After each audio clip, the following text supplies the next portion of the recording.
Hello everyone and welcome to the 6th session of the Sankei Shimbun Cup Women's League here on the WRC channel. We're at the halfway mark, 6 out of 10. Hooray! If you're enjoying our broadcasts, please consider doing all the wonderful YouTube things to help grow the channels. We can bring more Mahjong to you, like liking the stream, subscribing, all that lovely stuff. The person pushing buttons behind the scenes today and joining me for, I believe, Game 2 today is Nathaniel, but we'll hear from him and Korak later on. And for Game 1, I am joined by Kurly. Hello! Hello, Chiral. How's it going? Yeah, I'm looking forward to this. Same here. It's been an interesting week, I think, for a lot of people. We'll get to that in a bit. But yeah, For sure. Today is brought to us by WRC and USPML. We hope you'll check out Sparrow's Nest, a New York Mahjong studio, fully equipped with Slim Score, Ultima, and Rex Reorder tables. And I want to shout out Jen. She's not streaming today because she does so much work in getting the video files from Japan to us to bring to you guys. And this week she's in New York, teaching people how to play Mahjong at Comic-Con and hosting, I believe, a seminar in Sparrow's Nest this weekend, I believe. That's right. Yeah, this is her once a year trek over to the States, back to her home country, to spread the good word of Mahjong to all the wonderful people going to Comic-Con and hanging around in New York. Yeah, exactly. It's a wonderful thing. It has meant that she's had a few bonus fun issues that meant we couldn't stream yesterday, unfortunately. But we are here today, and I believe we'll be doing a makeup stream next week. So if you want to see how the rest of this round goes, do check that out. Our other sponsor, of course, is WRC, the World Riichi Championship, the most prestigious international Mahjong tournament in the world. It's held once every 3 years, and next to which will be in New York in 2028. But I think we should get to talking about the Sankei Shimbun Cup. We have 2 leagues currently. We have the Set League in Tokyo, the Orb League in Western Japan. In Tokyo, we have 60 teams, split into 15 groups of 4. Each group announced the other 3 teams in the groups over 10 sessions. We're at session 6, the halfway mark. And then the top team from each group and the top individual players advanced to 2 different final tournaments. The Orb League has only 5 groups, and since they're in different locations, the games are more spread out, and each region has their own schedule. WRC did sponsor a team this season as well. They're made of an entirely international roster. We've got Gemma as our captain from the UK, while Jen from the US, Mio, Nishida from South Korea, and Yumi Iwadani from Japan are our players. Their group didn't play the last 2 weeks, so anyone paying attention should know their score. I think we've got a graphic for it though, because Team WRC are going to be playing it this week, and I believe they're in first place by about 12 points. Let's go. But yes, they are ahead, but it's close. It's close. So if you're cheering Team WRC on, please do. I'm going to be playing Spot the WRC player in the background while we're playing the games today. But we're not watching Team WRC. We're actually watching Group 6. All right, let's go ahead and see who's a part of Group 6. On the first dealer, we have Ayano Furukawa, Laima, originally of JPML status. In the South Sea, we have Sato from Jankatsu Master SPM. I don't know what that org is. What is SPM? So. Is that Saikuisen? It is Saikuisen Pro Mahjong. And then on the West Sea, we have Marina Nagasawa Pro Mahjong Keirinbu, also from NPM. And then in the North Sea, we have Azusa Tachibana from Blossom Quintet. I love that name, actually. Also from NPM. Yeah, exactly. Do we have starting scores, or should we just get right to it? We ought to see the scores in game. I guess. Let's just get right to it. Yeah. Yeah, let's just jump in and just watch some Mahjong. That's why we're all here. Good luck, everybody. As I'm always going to be playing, try and find the Team WC player in the background. If you spot someone, call it out, chat. Oh, and that pan. Scanning. I don't see a Team WC player currently. Do not believe I see them there, but what I do see is everyone is all jerseyed up. I'd love to see it. Heck yeah. I actually really like the color scheme of the Jankatsu Master shirts. I don't know, the cyan and blue, it works. It's nice. Yeah, it's hard to get like similar colors to work together, but the cyan and blue definitely works out. Absolutely. So our first dealer here, opening up with a pair of dragons, Furukawa. And Yeah. we do see some door acceptance here from Sato. In fact, everyone's hand's looking pretty close to completion already. Maybe less good for Nagasawa. 3 pairs though. Ooh, Tachibana also has a potential pair out, though she does have a pair of the East wins that she can call up for a Yaku. Oh, and there's also a green dragon and a white dragon in that. We could be going for some sort of dragon's Yaku. Maybe they just get the one, maybe they get two, maybe they get all three. Be a hell of a start to your first dealership. Yeah, exactly. And it's actually pretty well hidden, right?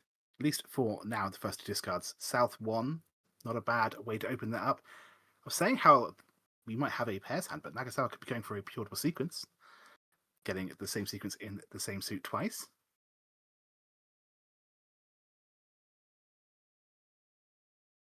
Ooh, Dora for 5 Nagasawa. characters pickup. It's gonna. I wonder if you actually make that call on the East because it's kind of doing nice with your pair. Like it's being a nice pair with the rest of your hand. It's always interesting, right? I guess you've got a Dora. It changes Yeah, things, because but you also want to do this kind of closed, right? You've got that pure double sequence, the Ipeiko. Obviously, you yeah, didn't have that's it a when you challenge with mentioned that that, hand. but just after you mentioned that they drew the 9, so you'd lose that extra hand of value. I'd be thinking about it though. If we get to the end of the hand without actually getting to a complete ready hand, I would definitely be thinking about it. The other Yeah, I can't imagine consideration, that. Yeah, I can't imagine that they would open up this hand, unless uh really prompted needing to get Tenpai or try to deny someone else like Arichi, yeah, some other exactly. place, because it's just so much more valuable close. You're just going to try to hit, and that East works out as a pretty nice pair. Yeah, that's a very nice pull for I believe Nagasawa. They already had a pair with the I believe 6 of bamboo, so having that 2-3 as an option, very useful. 6 dots, very nice pickup. Gonna But put you them know each what? on 10, I believe. Ooh, and there we go. We have a This Riichi. this is It's Chiomi. just Riichi no Mi, but I believe there was some Dora behind it. Was a pair of 5s that I saw. Oh, we're gonna crack back. We hit the 6 of characters. That was the hard one to get, and now we're just waiting on the 5 and 8 of dots with that Riichi Ipeiko. Yeah, we have to make sure that you know it's not Pinfu because the East, unfortunately. I like to call those hands Pinfo, like it's fake Pinfo. replica. And yeah, we did see, It I is believe, the Lafufu of Mahjong hands. Ooh, and that's going to be a direct hit with the Aponsu dealing no Underdora, but with the Aponsu, that should be up to a Mongon. If I'm doing yeah, my math right. I believe am so. doing my Actually, math yeah. right. Feels good. Yeah, I And you're believe going to Sato get was Tempai two anyway. extra Riichi sticks from it as well. Well, the one that you sent in. So something on the radar, I think Sato was Tempai, but she decided not to take a huge risk in East 1. When you see 2 other reaches on the table, she broke it to stay 100% safe. I think that's honestly very fair. Your new to Mahjong is actually very popular in Japan. I think it's a scene that's growing pretty much all over the world, right? Obviously, there are definitely pro players in Japan, lots of pro organizations you can join, and we have, I believe 3 different organizations sending their players in this game, right? Yeah, there is definitely a lot of popularity of Mahjong, especially the Riichi variant in Japan. At least when I was in Tokyo, every like major area had some sort of like mahjong parlor that you could access. Yeah, not necessarily gambling mahjong, but definitely just playing mahjong for the mind games. I think it's quite good. Helps train the mind. Oh yeah, definitely. There are definitely people I would like in my life. I need to try and convince them to try and learn it just to help with the Ooh, okay. critical thinking skills. It's actually really fun to train that. But yeah, Oh the kind yeah. of person I'm going to ask that, but I believe would be Jen, because she's actually a pro and a player in this event. She's currently at New York Comic Con though. Yeah, definitely getting more and more popular with like every month, I believe. I just feel that like there's so many new people who are like just jumping into the game for the first time and getting really excited to learn more about it. You love to see it. Yeah, exactly. It's the kind of game that it's very easy to pick up, but it's very difficult to get like really good at, right? Like, the more you learn, the more you realize you don't know things and you need to keep studying. I wouldn't say it's necessarily like too difficult, but you just have to be committed to Yeah. wanting to learn more about the game and expand your understanding of it. Because a lot of the Yes. concepts aren't like too difficult because it's all just like, numbers 1 through 9 and then trying to collect them. You're not going to like deep stats into it, but there's Yeah. a lot of like, there's some probability in play. There's playing against other players. There's a lot to chew on. Mm. Yeah. That's what I like to What I was say trying to about say the game. was it's it's really easy to get the basics down, if that makes sense. It's really easy just to pick up and play. Obviously, if you want to play at a level like this, it's always fun to sort of study, and the study never stops. But if you just want to play a game and have some fun, especially if you're chatting with friends while you play, definitely it's a nice fun thing to do. Oh yeah, Mahjong in general, a very fantastic social game. It's one of the big selling points I think about it. Whenever I tell other people about it, teach it people for the first time. Very nice and relaxed. But what's not nice and relaxing is this Riichi that we're going to get at the beginning of the second row. It's going to put some Exactly. warning bells on everyone. Ooh, the one of characters helps fill out. We're trying to go for a full out or a half outside hand. And potentially with you don't quite have Ipeiko, the not Ipeiko, the Sanshoku, the mixed triple sequence, having 1, 2, 3 of each suit. You don't quite have that on the 1, 2, 3s, and now under this Riichi, it feels a little hard to want to really try to push for this hand. There is the route she's taken. She could go for the fully outside hand. She's playing the east pair because it's safe. We don't want to give the final tile that completes Nagasawa's hand, but maybe if she's very lucky, she can get a much more valuable hand and attack back. Yeah, Nagasawa waiting on the 1 and 4 of dots. It looks like majority of the players not quite content with their hand, not wanting to try to challenge this Riichi, are just going to fold it out. So now it's just a matter of, is Nagasawa going to draw their winning tile, or is someone This is tempo for Sato. potentially trying to fold Reach or comes out. wanting to push? Oh, we are going to push. It's also a Suji trap, right? Because we've played it's the Riichi tile, so we shouldn't necessarily trust Suji the Riichi tile, but because that 5 rules out a potential 3-4 shape, right? But it doesn't rule out a pair of the twos, which is exactly what she has. Yeah, just waiting for the 2 and 3 of characters, try to fill out, turn one of those pairs into a triple to complete her final block. Unfortunately, we see at least one of the twos. That's a really good draw, though, for Tachibana. Getting that outside hand, potentially. I think she's just one away from having a ready hand here.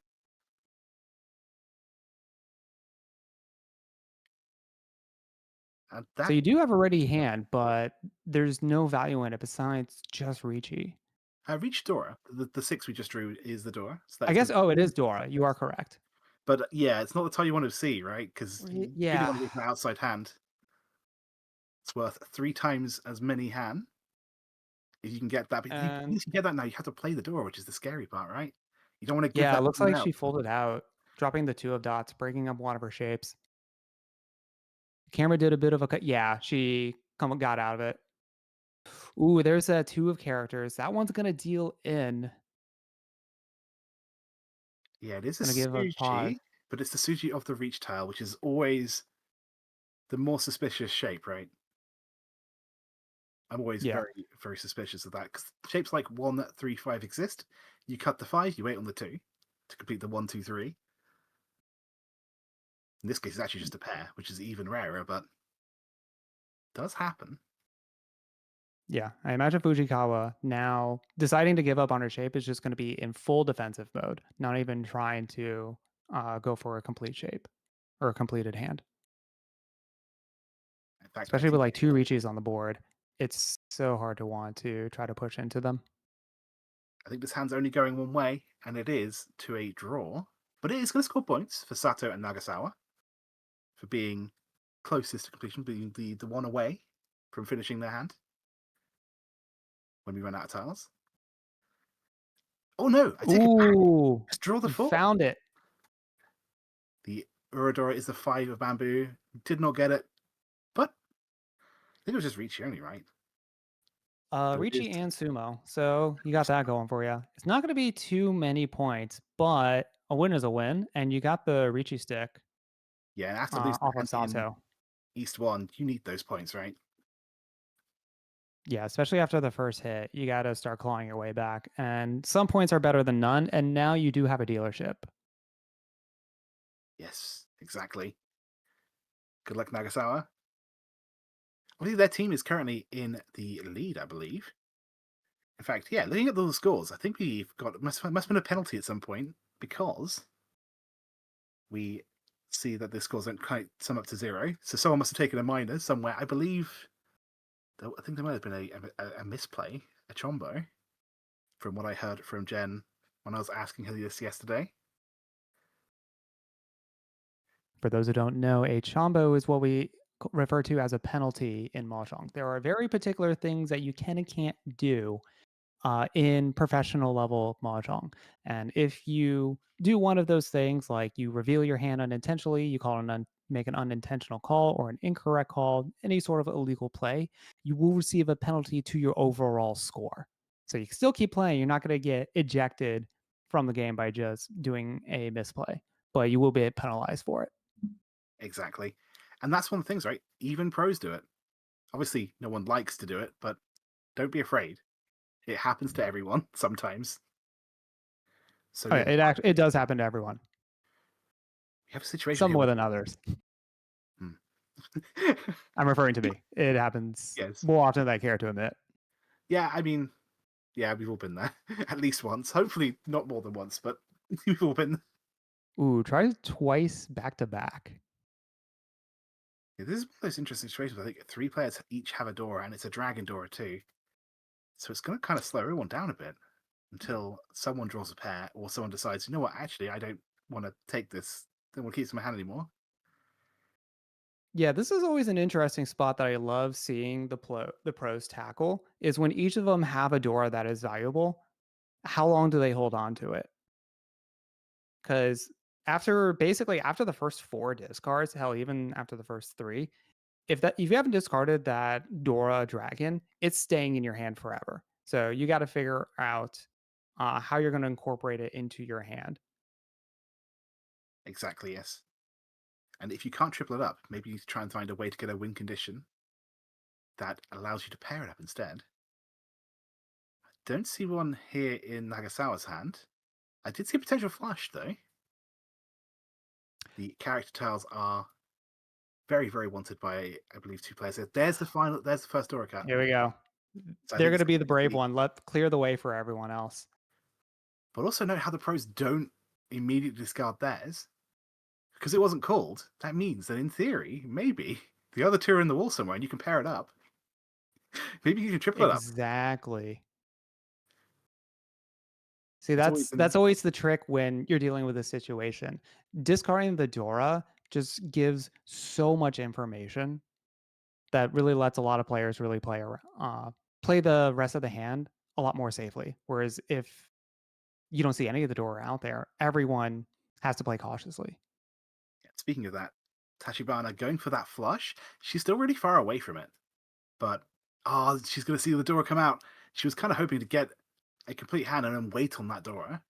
It being once cut and no one calling it, maybe might have convinced one to play it later on down the line. But Yeah, at some point you have to play towards the efficiency of your hand. Ooh, so you were mentioning this flush here, and while you do see a lot of character tiles, you do see a lot of honor tiles. All the honor tiles are just kind of by their lonesome. So this hand is still very far from being complete. it is a mess. But we have made a call, so she's at least planning on maybe trying to build something. Exactly. I mean, she's playing the hand as she needs to. It's just not as close to being done. Well, all right, there you That go. helps. It We're gonna definitely keep does that help. Green Dragon till the very end. No, we're not. Okay. I might have kept twice cut Green Dragon. I might have been thinking I can get away with this. But according to see this be called, absolutely. I think it's a matter of just efficiency. You're going to get rid of those other tiles anyway to try to go for the flush. and you don't see as many of the other honors out there, you're more likely to pick those up as like a pair. Exactly. Sato is one away right now, though, and a very nice one away, I believe. So we could be seeing her get into a reach position herself.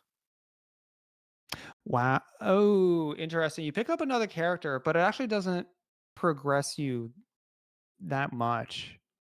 I The still shape like is still a that new little feature in awkward. Pon, right? You can call a triplet from anyone, and then have a pair left over. I do think it could pay off. Definitely can pay off. It's better than what you had before, but Hmm. not Can we it's see not any like the points? straight progress. It's like a half step. Yeah, exactly. It doesn't get you closer, but it gets you close to your next step to being closer. Which is such a weird way of phrasing it, but oh, I love this hedge here from Sato. Yeah, She's I not definitely agree only with that. keeping that one away, but she's also kept the door open for a potential pure straight. 1-9 in the same suit. Oh, I love that. That could go really, really well. Yeah, just trying to go for the absolute widest acceptance as well. Yeah, exactly. I think what 369. No, 336 doesn't do it. No, 369 does it. And then obviously the 369 in the either suit, the bamboo and the dot suit. Ah, see Ooh, that's 7 is tempi. massive. Do we Now what choose side do you 3? take? We choose 2-8. I think I like 2-8 here, and that's what we're going to be seeing. So needing to triple up either of those pairs. Yeah. Yeah, but once you drop the one of characters, especially with all the discards that you've been going, that's a warning sign for okay, you're probably very close. Because now what you did what's called the overflow, where you have all these characters, you need to form the right shape. Now you're finally cutting characters. Exactly, yes. The thing about flushes is because you're calling and because your discard's going to be suspiciously missing certain suits, it's really easy to tell what the other players are doing.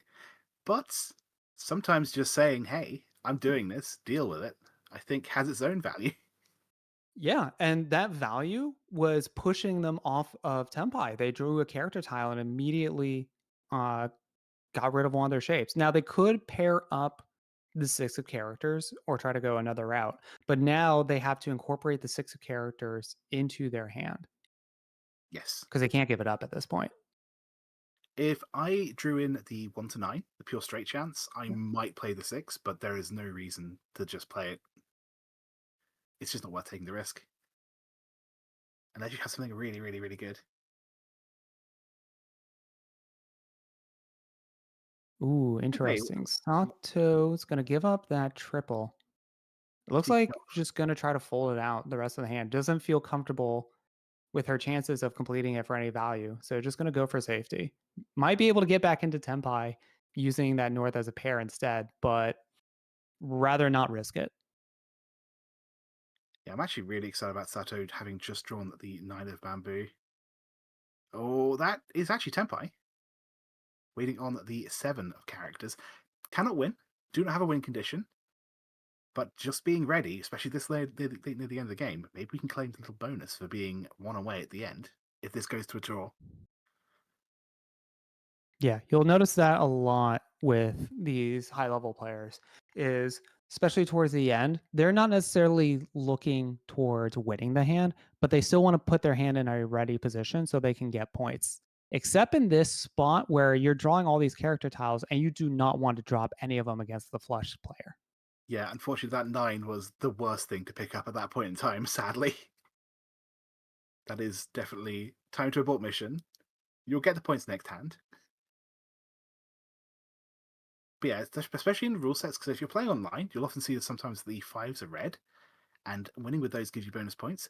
In a professional setting, usually you don't have those red 5s, and in this is absolutely one of those situations. So there's less points on the board, which means sometimes just getting 1,500 points for being one or two people ready to win is very significant. And in this case, it's just going to be one person ready to win because we did see her fold at the very end. So that's 3,000 points, which is actually more valuable than most of the hands that we might be seeing today. Not all the hands, obviously, but that's still a Oh yeah. 4,000 point swing. That is significant. Yeah, That's one of the other things I love about going for the flush is it just gives off so much aura. You saw all the other players folded out as soon as they drew characters because they didn't want to deal in.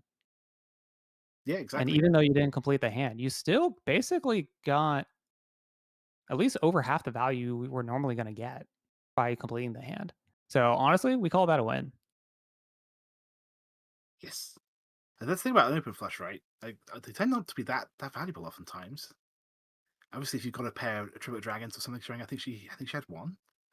So we're looking at 3 hand. It's not too bad, but either way, you have to have something worth pushing to really fight into something like that, and we just didn't see that today. Yeah, as you mentioned, because there are no red fives, you have to really put in the effort to try to find your value. Mm. No, you don't get as many freebies Yeah, as you exactly. normally would get.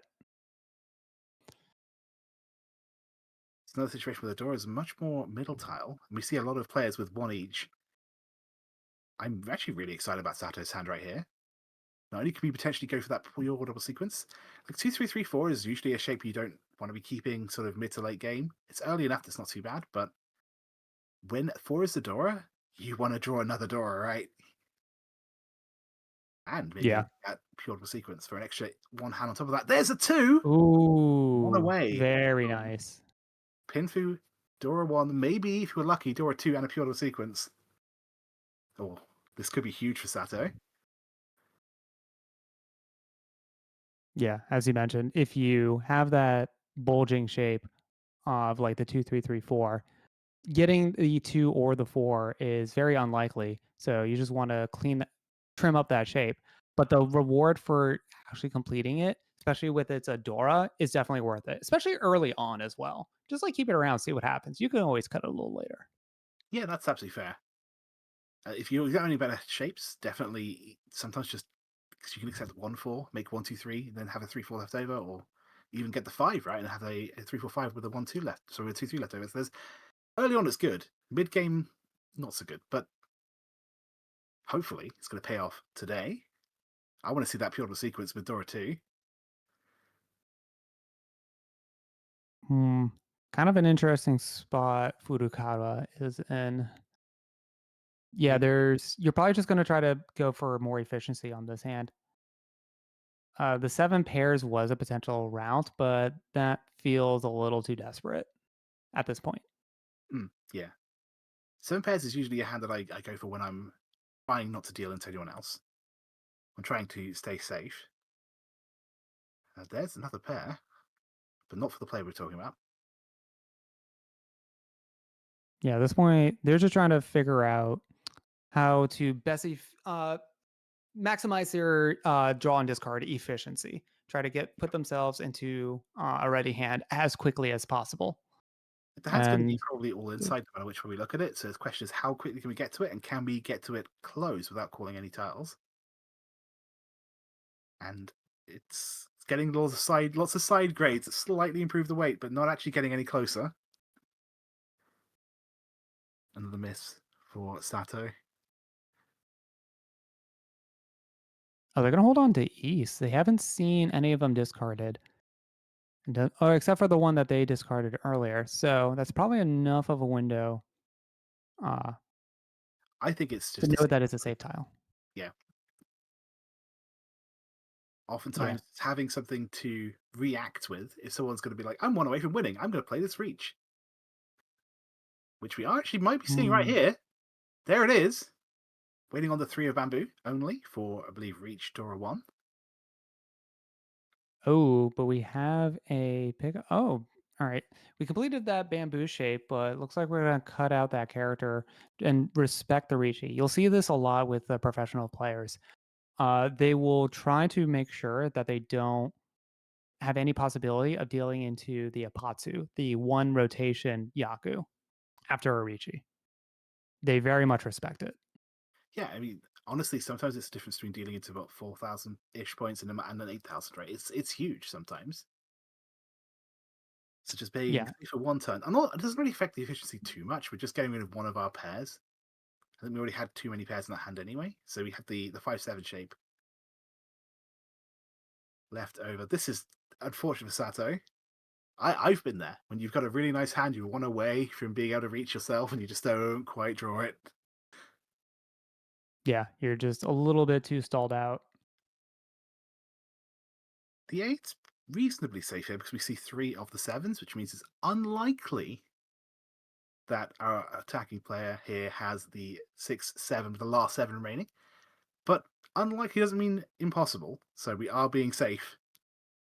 I think that's going to take our dealer out of this hand, though. Yeah, Oh, just we get a because 6 you, immediately ooh, afterwards. the unfortunate punish. Yeah, and at this point, they've already committed to trying to not get hit, and they just have to look at the tiles they would have drawn, be sad about it, and then just continue to stay safe. The important thing, I think, with Tachibana is that currently she is in first place as well. We've got to keep that in mind. And now the 8's been proven safe. Actually, that helps, I believe. Was it Furukawa more than Tachibana? With the 6 6 6 8 shape? Yes, exactly. We are going to see a pursuit Oh, reach. Finally got the template with Sato. The 4 is huge, as we were saying. Although, how many 4s are left? I don't think there are many, right? It's 1 at most. uh, I'll have to quickly have a look, see if we can see that last one. I mean, 4 is the big hit, but they could still win with the 1 of characters. This is also And the tempai. value is just so fantastic that is definitely worth fighting. Yeah, Furukawa doesn't have the value. Think it's the easy move to reach, and we are going to see it. But this is the kind of reach that feels like such a slim It's and good odds. so scary. Yeah, The weights are definitely very good, but you have 2 other Riichi players, and especially someone reaching so much later than the other ones, like, "Oh, okay, you must have something crazy if you wanna take this fight so late into the hand." yeah, I'm pretty sure it is on the. Oh, there it is though. Pretty sure on the whole it is a good gamble, but there it is, and we do not see Ura, but that doesn't matter. It is still Riichi, Pinfu, Pure Sequence, somewhat Dora 2. Did I miss anything else? 15,300 points if we count the 1 repeat counter and 3 Riichi sticks on the table. Nice Huge. crazy Hanemon that we got from Sato here, and that's gonna put her up into first place on this hand as we go into the South round. Yeah, I was definitely cheering for that hand the whole time. When I saw it stall for so long, I was a little bit heartbroken, but I'm glad it managed to come Yep. back at the end. So I do believe of all the people who've been playing so far, I think Furukawa is the only one who hasn't actually managed to win a hand yet. Hopefully, that will change. Yeah, I mean, that's one of the things I love about this game is that it's really not over until it's over. You can get some crazy monster hands in the very last possible second. Exactly so. So And in this you're case, never quite out of it. so if she wins, she can keep going over and over again, at least until the dealership passes over. This is the chance. With a pair of Easts, she can go cheap if she wants to. I think that might be the best choice with this hand. It's not particularly valuable, so I would be trying to go as fast as I can and just keep the game going. Go next. Get that repeat. Unfortunately, both of the East have been discarded, so she won't be able to pair them or to triple them up. So it's just a pair at this point. But I mean, a pair is a pair, and you're already pretty close to having a ready hand. Thank you for pointing that out. Yeah, I missed that. I mean, I That's didn't even really notice it until unfortunate. like the cameras were rotating around. That's actually really unfortunate for her. Oh no. But yeah, as you say, a pair's a pair, and this is your dealership. This is your chance to make something happen. Yeah, still kind of a ways away. That 7 of bamboo is not doing you any favors. I You like don't quite have the complete shape. It's good, but you still need some exact tiles to make progress. Yeah, it is definitely a jackpot you're looking for. But if you draw the 6, the 8, and the 9, you get that Itsu for 2 hand closed. I know I'm saying it like it's really easy to draw those 3 exact tiles, but when you're in that kind of awkward position, I think maybe now you give up. Why not? You can play the 2 of dots first. Yeah, interesting spot. Okay, gonna get rid of the 7 of bamboo. I agree with that. It's definitely not doing anything for you. And you don't know if you want to use the East as your pair yet, but it potentially might. I think the other big thing is that because we played the 7 earlier rather than later, hopefully when we get to B1 away, tiles around that 7 are going to look a little bit less suspicious, right? Whereas if you played the 7 right before the reach, or even as the reach tile, suddenly, yeah, either way, if Let's it was see the other if way that around, logic holds up. We have a 3 and a 6 bamboo weight. hmm, I do think it was the Fortunately, other it's way around. just Riichi. Yeah, but she's dealer, so she has to go for something. Yeah. And also, everyone's got to respect it. Yes. And you know what? If Zoom! that's No, still not, Ipatsu? You're nuts. Oh, and and you hit Uradora? Uradora? That's Mongon, right? Yeah, that's Mongon. That is an easy 12K to put you right back into this game. As you were saying, it's never over until it's over. All it takes is one good hand, especially if you're dealer, getting that little bit of score multiplier. To ask a question in chat, we go to the start of each stream, but I'm happy to repeat it. So we have, I believe, 30 teams in the Scepter League that's going on right now, and they are split into it's 60 teams, split into 50 groups of 4, and each group is battling the other 3 teams in their group. So it's just the 4 teams against each other over the 10 sessions we'll be broadcasting. The top team and the top individual players get to 2 different final tournaments. So the battle is between these 4 teams. The matches we'll be seeing today are all the same 4 teams played against each other, but maybe different players. Depending on whether they decide to swap the players out. But yes. Yeah, that's a slightly different, unstandard way to do a team tournament. But I guess there truly isn't a standard way to do teams. Whenever you have singles tournaments where it's just like one player playing for themselves, you have a pretty standard format. But with teams, you get a lot of different varieties on like who you play, what counts for what, when you're playing, who you're playing with, and you get a lot of variety going. I think one of the interesting things about this particular rule set is that you're going to maybe spend a lot of time studying how your other teams play, because it's just at the end of the day, it's going to be about 12 other players. That's just three players per team. So it's going to be 9 other players. So you really could like study the other players, find out what they like to do, and then specifically play slightly differently to counter their tendencies. I don't know if that's something that Jen does. I'm actually really curious. I was thinking like to ask her that, but I can't imagine. I would be surprised if she did, not just because it's like, things she should be doing. It's just she's such a busy bee. She does so much for the Mahjong community. Like I know that when the draft happened, I believe Jen and crew had specific orders on certain teams not to try and get matched against. I remember that much, Gotcha. but I don't know Some if they boogeymen out there. actual specific players. I'm actually not sure. Yes.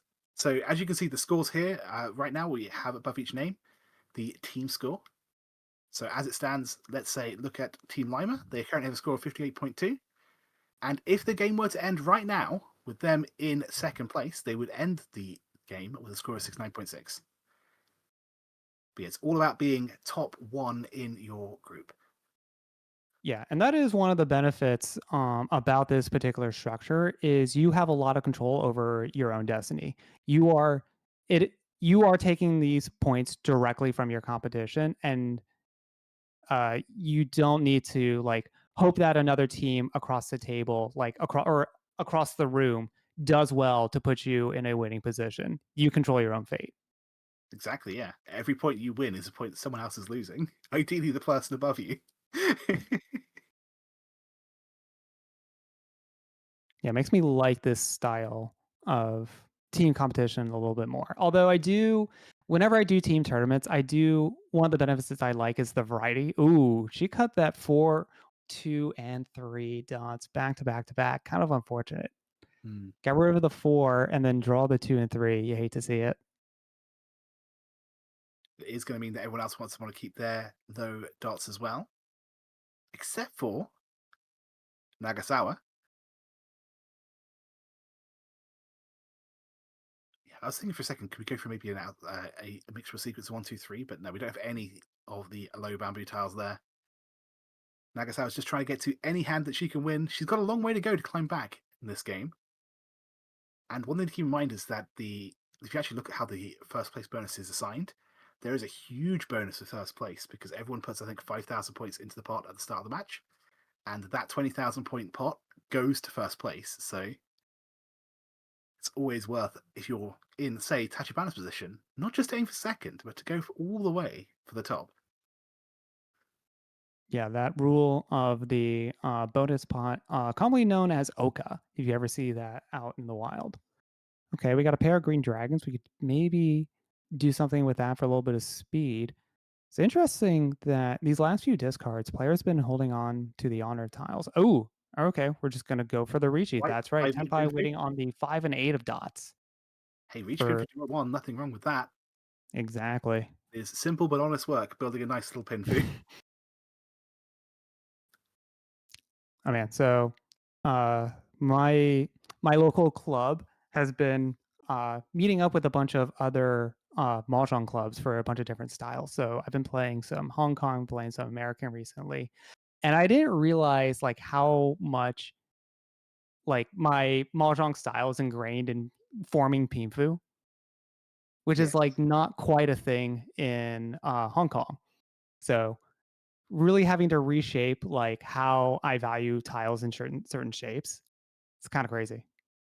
usually it's nice to build pin for you just because it's efficient, right? The Yeah, sequence shapes have 8 tiles that can complete them, whereas a pair shape has a lot less. But if you're playing a different rule set that rewards different shapes, then yeah, absolutely, you have to change how you play. ooh, okay, that's not quite okay, yeah. Yep. Yeah, not No quite reason there. to take a risk against last place. Oh, this is very interesting though for Sato. Could potentially go for a mixable sequence, 6, 7, 8 in in all 3 suits. Bit of a long shot, but when you have the potential shapes there, you never know what the next 2 draws could be, right? Exactly. Okay, green dragon is a draw. Gonna give them pause because it looks a little scary. That is not gonna be picked up because those are now 2 very safe tiles and also your pair. Yes. I would be, yeah, desperately trying to build that 6 Sand Shoku, but if it doesn't happen, having the escape route is very important. Something that I learned from Gemma. Always have a way out when the hand's not going well. You know what? Green, green, that'll do. Yeah, not liking that 8 of dots. Everyone probably identifying that as a very scary tile. It's definitely the deal in tile. Any tile that's close to the door, the bonus tile that we see top left, is usually just a little bit more scary than usual, especially if you see a reach on the table. Yeah, you have to be extra cautious about those tiles in particular.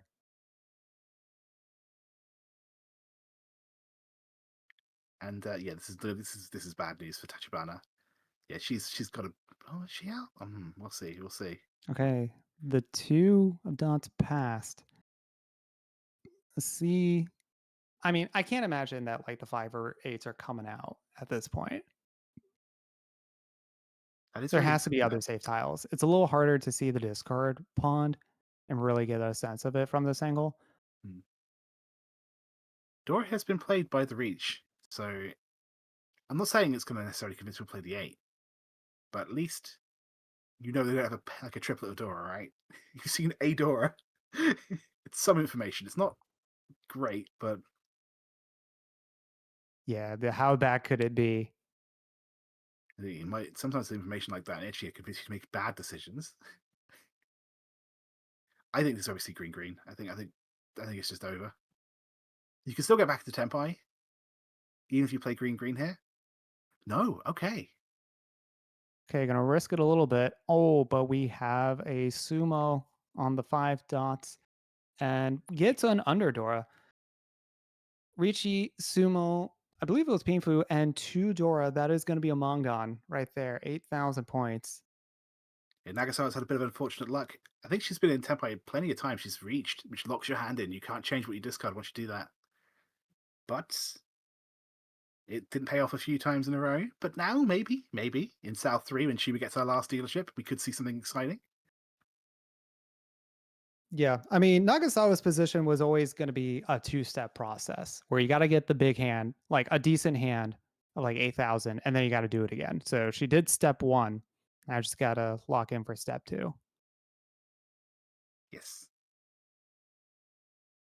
You know what? Okay, decent start there. For Sato, 6 yeah. of characters is Dora. I thought I saw a few of those in there.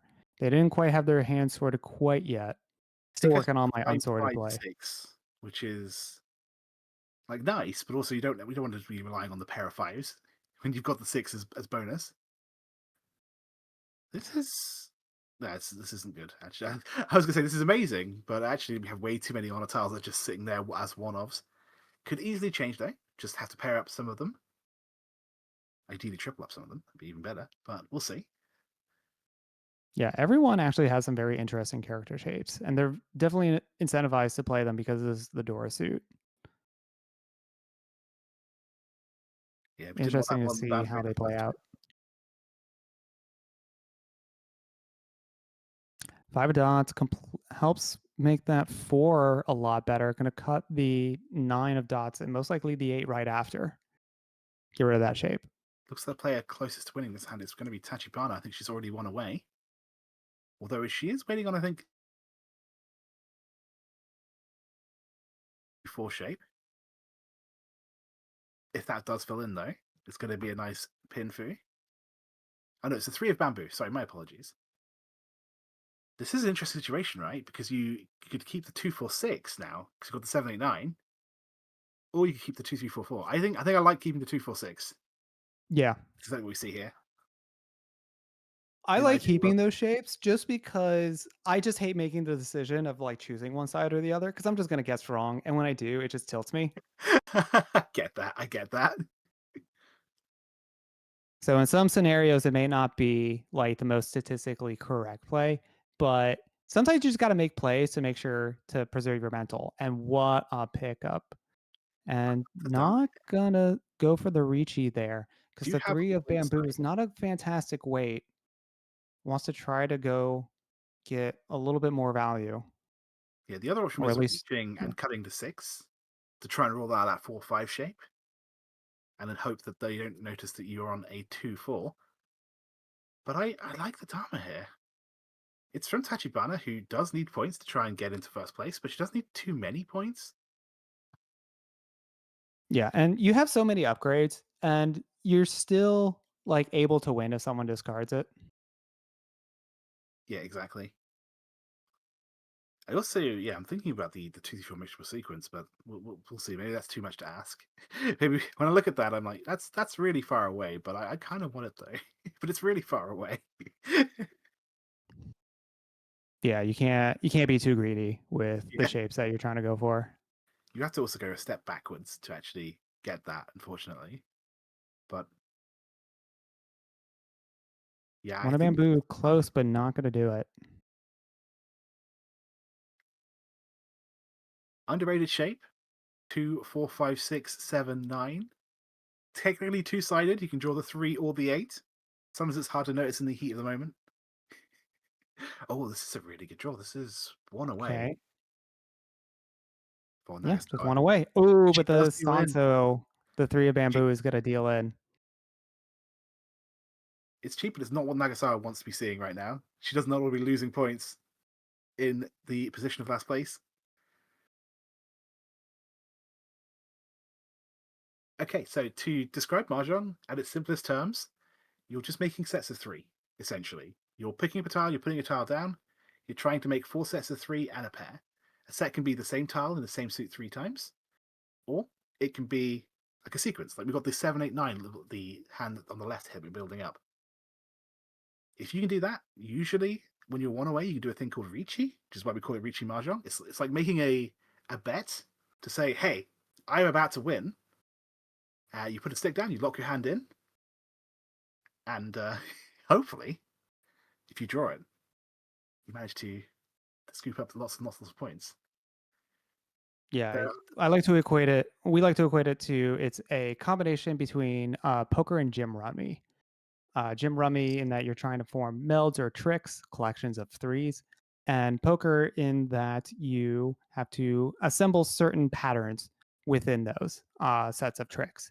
And also, there's a bit of bluffing that can be done in the game as well, which is really cool. yeah, absolutely. Yeah, there are lots and lots of different win cons. We'll talk about them as they come up. It's like the doubling human backgammon. I'm actually not sure how that works. But the more win conditions you can stack, you do end up doubling your score. So maybe. I actually don't know backgammon that well. Backgammon is one of those games where I've always wanted to learn because we had like a really nice set in my house growing up, but I never got around to learning it. Okay. Yeah, I think I swear I should probably. I think I have a set at home, but I've never actually played with it. At least not since I was maybe 6. I'm glad to look that up. Is it Actually. one of those like one in like 100, like it's a collection of like 20 games and one of them is I think backgammon? it might be. Yeah, just a little box full of lots of little different pieces. This is a really awkward situation for our dealer here, Nagasawa. The hand she's trying to go for right now, the win condition she's trying to go for is the what I like to call the mixed triple sequence, the same sequence in all 3 suits. She's trying to make the 2-3-4. But having so many potential sequences, it makes things a little bit awkward, right? When Yeah, you have give up on at too least many ways that this hand could form out. You just have to decide on which one to hit. Although that 7, definitely a fantastic draw, completes that 6-7 or that 5-6-7 a bamboo shape. I think it actually does, right? We had the 5, 6, 7, 7, 8, 9, but now with that 7, we can make a pair of the 7s and still have another we can accept 4, 7, I believe. But you see, having that 7 there does let us find a pair somewhere in that mess. Oh, they did have 3 7s. That's crazy. I didn't even like process that. Yeah, that one's a weird one because you have all of these sequences, but you don't have your pair yet. Yeah, the hand's too Although- good. It's frustrating because it's too good. I don't know what to do. I like everything about this hand. I don't know what to get rid of.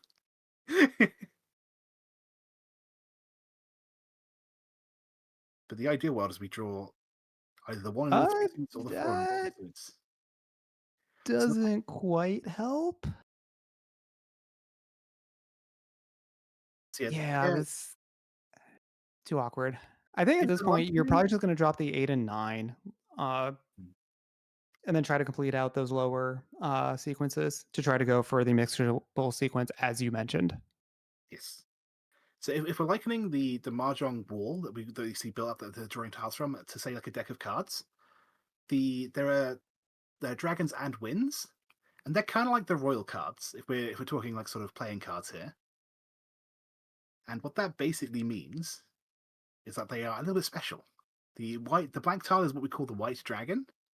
If you can get 3 of them, it is a win condition in and of itself, just having a triplet, and it means you can win even more points if you can collect a triplet of them. But you can't make a sequence with dragons. It's like you have to have 3 kings. You can't have like a king, queen, jack, or anything like that.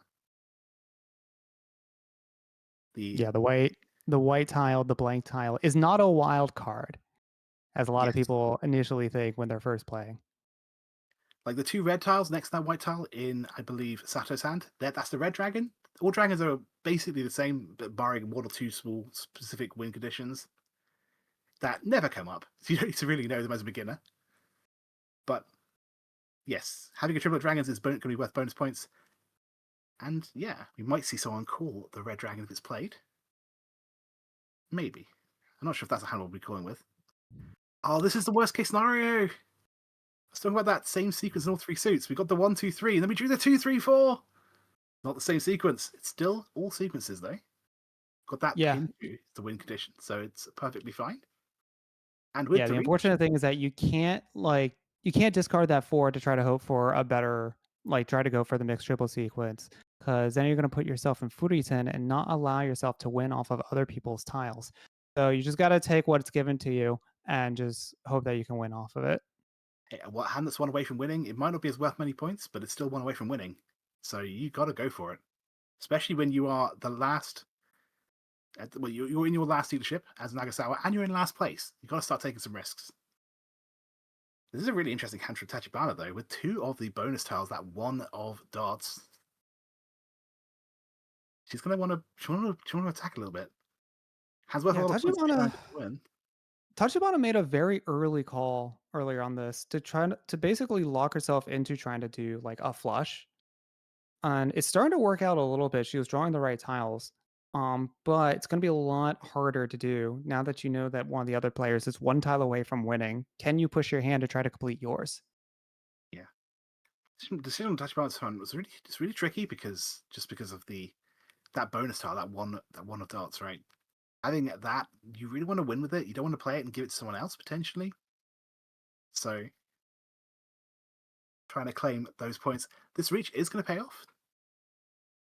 We did manage to collect the final tile from someone else, which means she has to pay the entire value of the hand. And that might actually... I didn't see what the Euro flip was. Not a huge win, but still a very significant 5,000 points plus her reach stick back. Gets her out of last place. Yeah, so how the scoring works in specifically Riichi Mahjong, the Japanese variant, is that everyone starts with the same amount of points. In this case, 30,000, 25? How much do we start with? I think I think it's 25. technically 30,000, but they take 5,000 from everyone as part of that. Oh, yeah, that's right, because of the Oka rule. But everyone starts, regardless, everyone starts with the same amount of points. And you exchange points based on the value of your hand when you win. So if you have like a two pair, like for poker equivalents, if you have like a two pair, it might be only worth like 1,000 points. But if you have like the royal flush kind of hand, and there are many different kinds of royal flushes that you can go for here, that could be worth like 24,000. And though those points gets changed around, and you play until everyone has been the dealer twice. And then whoever has the most points at the end will win the hand, and you're based on placements. The other important thing to note is that if you draw the final tile yourself, then everyone pays you points. If you are the person who deals the final tile that completes someone else's hand, you have to pay all the points yourself. So there's definitely an incentive to maybe not risk playing something that might complete someone else's hand. Yeah, specifically the Japanese variant has a lot of offense and defense push and pull to it, which makes it my favorite variant out of all the different Mahjong variants. There are definitely martial variants that I've not played enough of that I need to try and get into. This is already a Oh my complete hand. goodness. Just missing the one of characters there for Sato. Sato just wants to end this quickly, right? She's got the value there. Dragon. We were talking about that. The red dragon and the white dragon. So that's going to be 2 lots of cool points. And then we have the half flush, which is going to be worth another 2 lots of cool points. So it's quite a valuable hand. But Sato doesn't need those points. She just needs to make sure no one else gets to win. She's in the lead. Order tables? That's a good question. Depends on which order table. Lots of money. Lots and lots of money. You can just look up Mahjong auto table on Google and then be sad. Yeah, honestly. The order's really heavy as well. But Yeah. if you can get one in your house, do it. It's fun. You don't have to necessarily have the table shuffle for you, right? You can always, you know, all the lovely technology. You can just use it on a table or buy a mat and then play on any table. That works too. Yeah, I definitely know some older heads in the Mahjong community who actually do not like the auto tables because they feel that the washing the tiles, the shuffling of them is part of like the ritual of the game.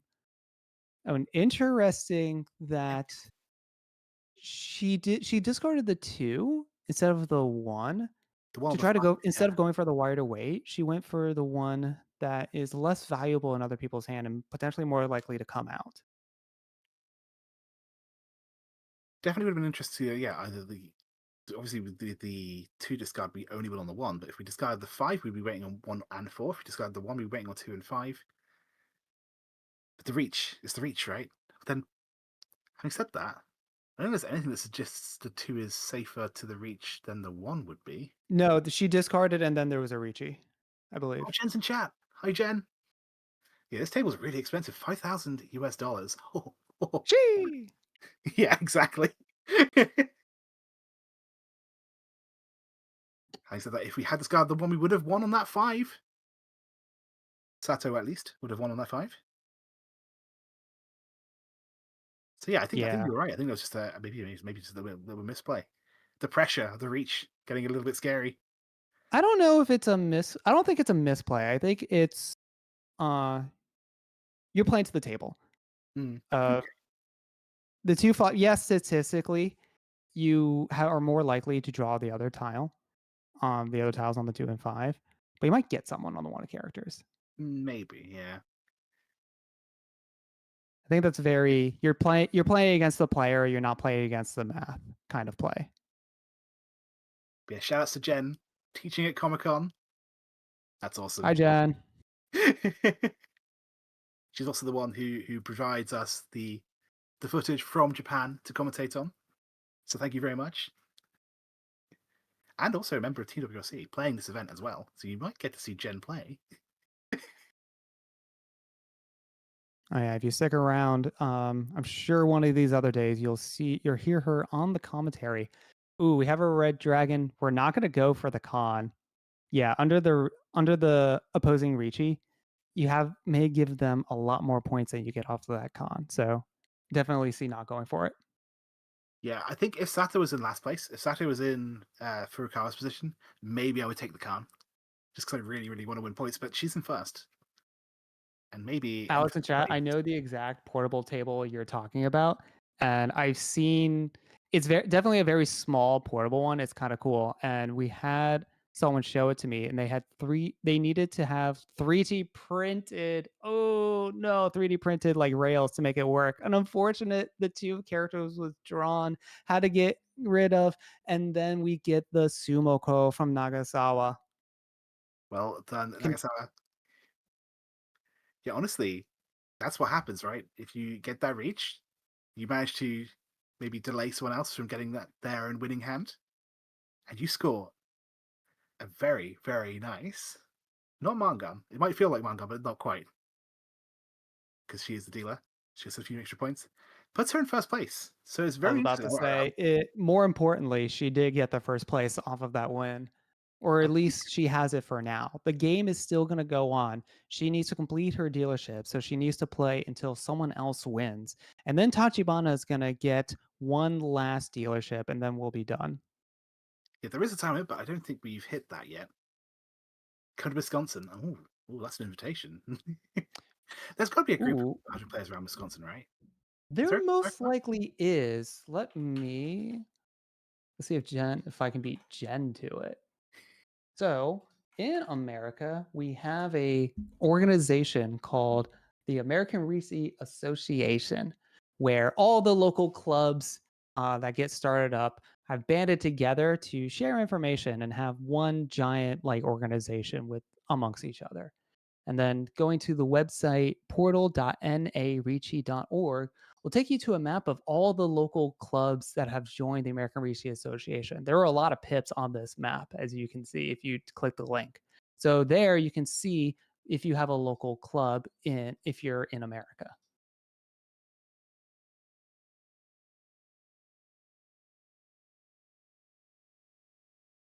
Okay, and while Kelly's doing that, let's get back to this hand. It's actually really interesting. Tachibana's opened the hand up. She's, I think, at this point, just trying to stop Nagasawa from getting further ahead. I don't look at her hand. I don't think she's got a lot of value here. She does have one Dora, which is always quite nice. As a board member, you should totally share that. That's fair, actually, yeah. You got a lot on your plate right now, so I'll cut you some slack on this one. Yeah, Jen does so much. Yeah, honestly, I don't know how she has the energy for it. I'm amazed every time. Yeah. Ooh, I'm amazed by this draw. That 4 of bamboo helps make that 3 a nice shape. Yeah, so that's South what's right now. triple. You love to see it. Yeah, Nagasawa is currently in the east seat, so it's the south round, so she gets to get a win condition from it, but she's in the east seat, so she doesn't get double. There is one player on this who will get double, but they don't have the triplet, so it doesn't matter. Not this time. This is Tenpai, though, for Sato. If she's willing to reach, she's not. The 5 of dots made Oh. only was not good enough. And I agree, actually. I don't think I would want to do that from second place. From last, maybe. I wasn't expecting the 1 of dots Yeah, discard. I think she's I angling guess for she the outside wants hand. Yeah, I guess she wants to go for an all inside hands and thinks the value of that 4 of characters is a lot higher. It's near the Dora, so you want what we call the sticky tile. The tile that can accept a lot of other tiles to form into a shape. And that 4 being next to the Dora, very, very good sticky tile. She did get very, very lucky as well, because after getting rid of the 1, she drew immediately afterwards the 6 of characters there. So she can turn the 789 into a 678 for that inside extra value. This is one away. Oh no, she dropped Dora. Terrifying. Does not get called Yeah. up by anyone. Does not get called up. Actually, that's a good Whoa. point. If I were Nagasawa, I might have considered that. Oh, I take that in a heartbeat. Yeah, because you've got the trip of the South, so you don't need any special win conditions. It is the South round. And 3 of that bonus tile Okay, now you gotta instantly do it, puts your right? hand into huge. Now you gotta do it. You don't do it. See, even the camera moved over thinking that she was gonna call it, but she didn't. Maybe she's playing full defense because she's in the lead and just wants the top 2 this game. We do see a reach, though, coming from Furukawa. The player behind has to go for more points. And you know what? I guess Furukawa winning off of Sato or Tachibana's discards would be advantageous to Nagasawa. Yes, each of these ladies are from different teams. I believe each team is 3 players. So they are fighting for their teams. We're going to be seeing players swap out, but the teams will remain the same in the 2 other games we'll be seeing today. And this is really awkward actually for Tachibana. She's called, which means she has less tiles in her hand, which means she has less options to defend with. Usually in this situation, the solution is to win first, but with only the weight of the 7 of bamboo there, it's a bit awkward. And when she gave up she's out. Think Nagasawa's going for 7 pairs route. She's 1 away from 7 pairs. She's got 5. And you know what? I 7 guess pairs that's draw like 2. that's the option select that you can go for to try to win the hand safely. And you still like 7 pairs, 2 Dora. That is still manga. Not quite manga because 7 pairs has its own set of value. You need a little bit of extra, but it's still almost 8,000. Well, it'll be a little more because of the dealer. And it's going to pay off too. Tachibana swapped her weight on 7 for a 2-5, and the 2, I believe, and the 5 had both been discarded. Just the 2 have been discarded by the player in reach, which means that you're actually more likely to get people defending against that reach. Right? They're going to be looking at the threat on the table, the player waving a sword around, the sword being a reachy stick, and hopefully, and definitely worked out this time, she was able to scoop up the win by having her weight be a weight that was safe to the player that everyone was scared of. I'm just thinking to myself, am I too greedy for these tables? Because I snatch up that Dora triple every single time without question. 100% I would do too. When I had a triplet of South closed, I'm calling the Dora. There's no negotiation there. I agree. I'm with you 100%. So yeah, maybe we're just not built for these tables. Maybe we're both wrong. That's what I'm saying. Like every time I watch these professionals make moves that I don't consider myself like a great player. I consider myself at least an okay player. And when I see things that I just like hard disagree with, or not even like disagree, but it's just I would not have made that play. It just always makes me question everything. I think a big thing that is some of the fun about learning this game. And as the further I get into it, and as I watch more and more like high level play, just how they see the game is just so different from how I like to see it. So one of the things I love about Mahjong, right? It's really easy to learn the basics, but the more you get into it, the more there is to learn. It's great.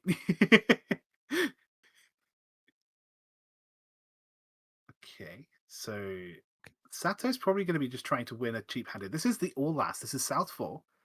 Everyone has a win condition. Sato only needs 2,000 points. So she's to really pick up 2 Han of value here. She's got the triplet of white dragons for 1 of those. And she's got the 6. She's got the 6 of characters. She's got enough value to get first place there. She just needs to get that triplet of that white dragon and cool. But everyone plays now. Nagasawa just I'm trying to remember. Is the dealer extension going to continue if she gets first? Yes, I believe it is. Yes. Yeah, an online play, usually if you're in the lead as dealer at the end and you win, the game's over. But because we're playing with what I'm looking for here is no believe no splits on the tie. No, like everyone gets 2 full dealerships, and that's the benefits and drawbacks of each. But yeah, with 3 players as close as they are to each other, we're going to see a lot of aggressive play, I think. Because it's not necessarily about how many points you win at this point, it's just about who manages to win first. But speaking of points, Furukawa does actually need points, and she does have a chance of building the hand I love the most, the mixture sequence. So if you're talking about the wall that people are drawing tiles from, it is just the way it's built. I believe the dealer draws first, and you draw around from the same corner. If you're talking about the tiles in front that you see in the hands, you can always call a tile from other players to complete a set of 3. Well, I believe there's 2 different ways to call. Usually, we have a pawn where you take someone else's tile, anyone else's tile, to complete a triplet, and there's a chi where you take a tile from the player to your left to complete a sequence. So if you're talking about like why the hands are different sizes, it's because we have some tiles put to one side as that have been called, like for example the white dragons and the 5, 6, 7 of characters on the left there. If we're talking about the tiles they're drawing from, then absolutely, yeah, there is a procedure. The dealer will set it up, and you'll start drawing tiles from a certain position every time. And I think the reason why it moves around is just because of how it is. You've got to build the tiles somehow to draw them. And while I was chatting, I already have a winner. There's Tachibana, so the game's not going to be over. But it's a nice little, I believe, 2-hand. South Dora 1.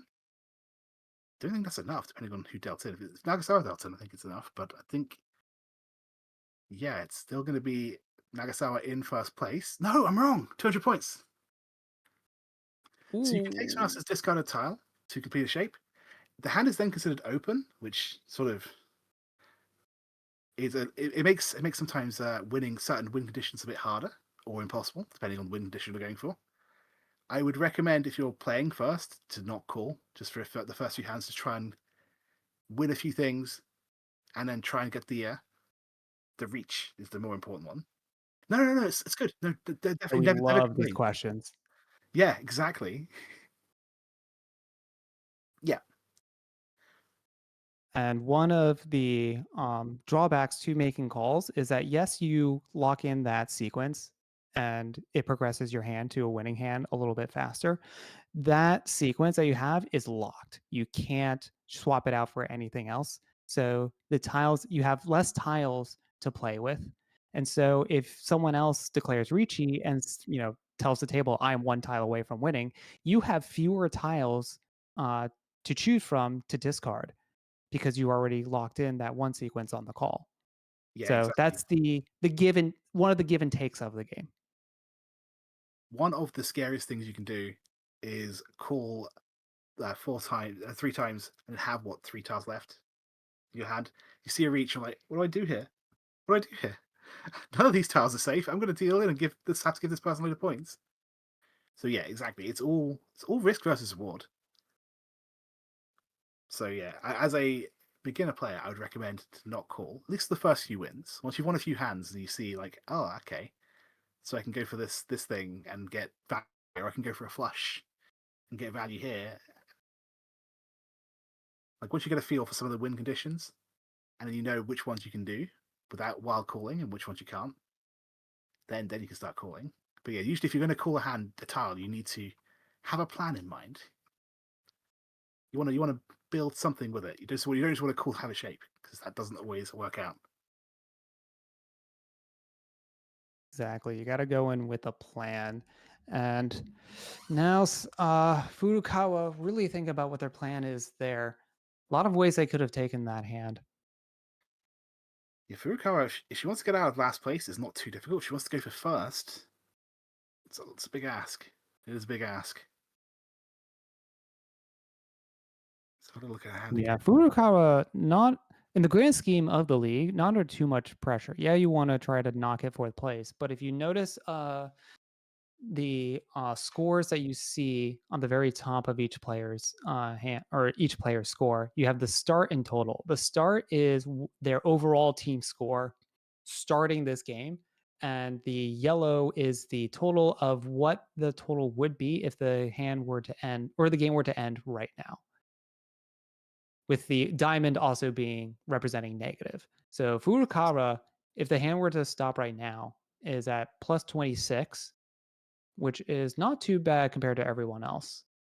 So definitely something to consider in this last hand. Do you want to try to go all in to try to, snipe out this fourth place, snipe out the first place, getting out from fourth, or is it just not even worth it? And try not to dig yourself deeper into this hole. And as a real example of what you just said, if we actually had a look at Sato's hand, she was 1 away from winning, but the weight would have been 7 and 8 of bamboo. She needed to triple them up, and that wasn't good enough. She wanted more value. She wanted to go for that first place because her team's in last. And the other thing is you don't want to be taking a huge risk, right? You don't want to lock your hand in and be stuck with a really bad weight, because then imagine what happens if Furukawa reaches and you can't defend against it. This is another tempai for Furukawa, but it's just not quite. Cooler triples every time isn't a great strategy. Yeah, I actually really like 7 pairs more than triplets. Call me biased, but I'm part of pair squad today and every day, in fact. Oh, I know there's some people in the chat that would roast you for that one. A certain Mahjong professional helping run this stream, definitely one of them. There are situations where you want to go full triplets, but usually it's when you have something else, right? You don't want to go all in on all triplets. that's my solution anyway. If I have like a triplet of dragons, maybe I consider all triplets. If I can get it closed, maybe I consider all triplets because getting it closed is worth a lot of more points. But yeah, I don't just coupons. I don't enjoy that. It scares me too much. Fair enough. And what's scary right now is how close a lot of these hands are, but they're just not working out. It's Yeah, just, we're just getting stalled. Furukawa and Sato are both ready, or have had chances to be ready, but there's just not enough value that neither of them want to take the risk. Finally, we do see a reach. Just waiting on the 7 for reach Dora 1.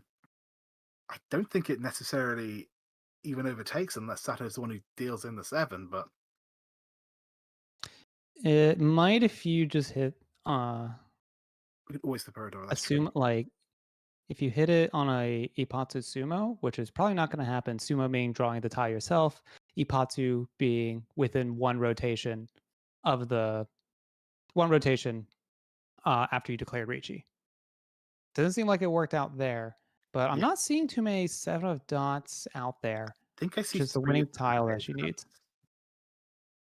We got 1 here in Nagasawa's hand, I believe. 2 in Tachibana's hand. I have to check that again. Which does mean there's 1 left. 4 of each tile. Oh, Tachibana did have 2. Oh, I didn't not even notice that. That's a lot of value that Tachibana can get.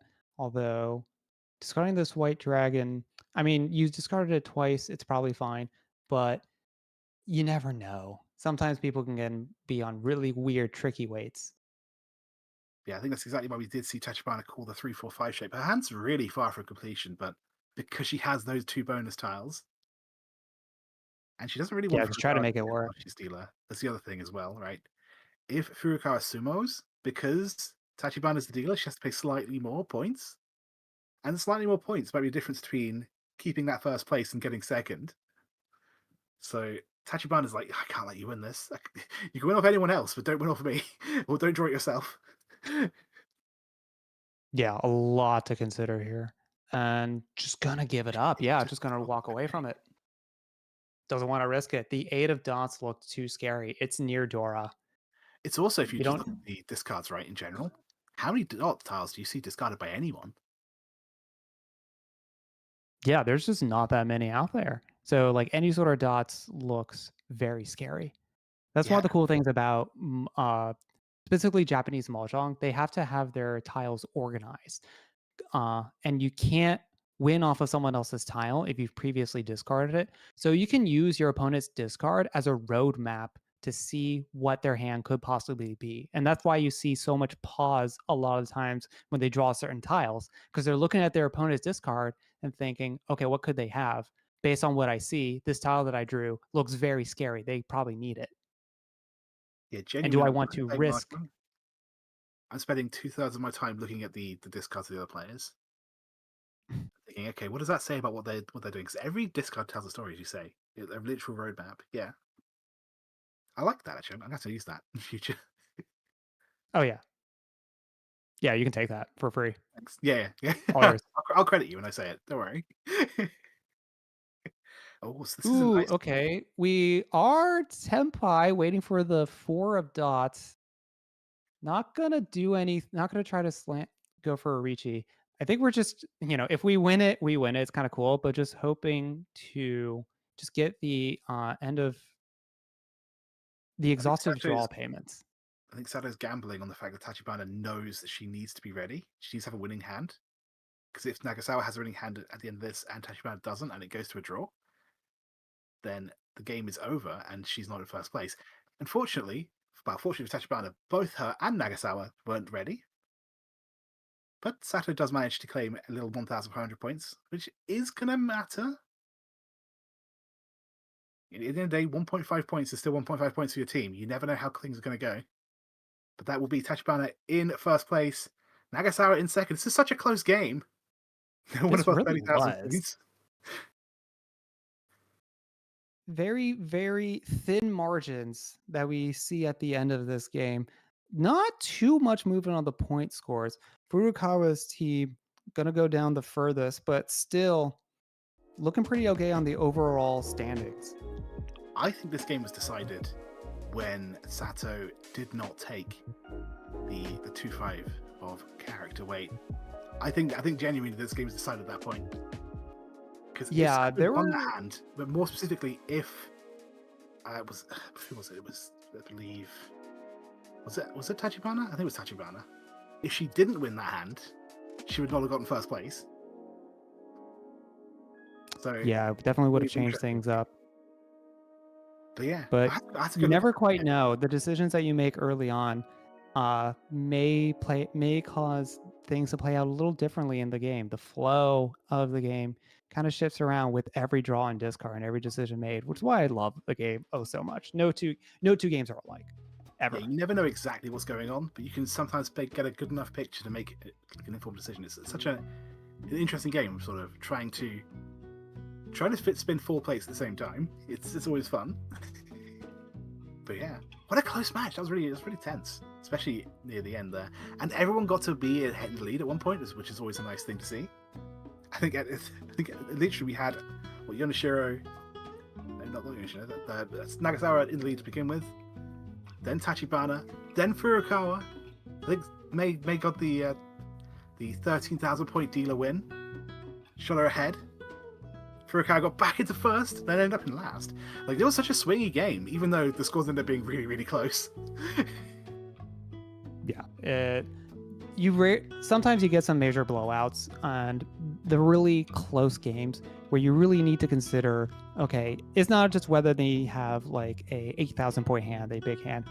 I need to make sure that they don't win 2,000 points. It is very easy, or like relatively easier, to win a hand that's just 2,000 points. How do you stop that? Yes. Definitely can be very challenging. I think the only real answer is to win first, but sometimes you exactly. Styles. But how do you win first without also, dealing in? It's the give and take of the game. Exactly.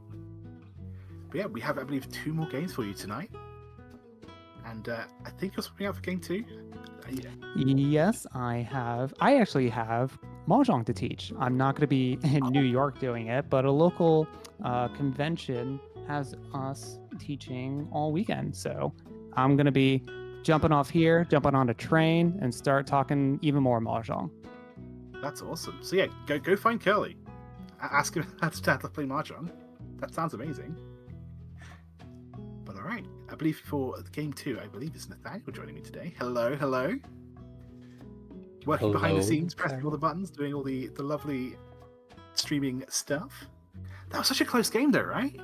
It was, going into the end, and of course, in this league with the Uma being so important, the first place Oka on top of it, the bonus you get for being the first place player, that really leads to potentially explosive finishes. But that one ended up in a draw, a hand drawn, and the positions basically just stayed the same. So it still was incredibly tense at the table, and I'm sure that our second game will be similarly intense as well.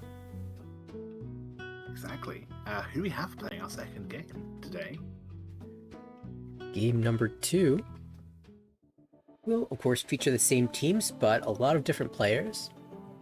Our first dealer, Haruna Nakazato, and for Team Laima, I actually don't have the pro groups with me right now, but in the south seat, Kaoru Kojo.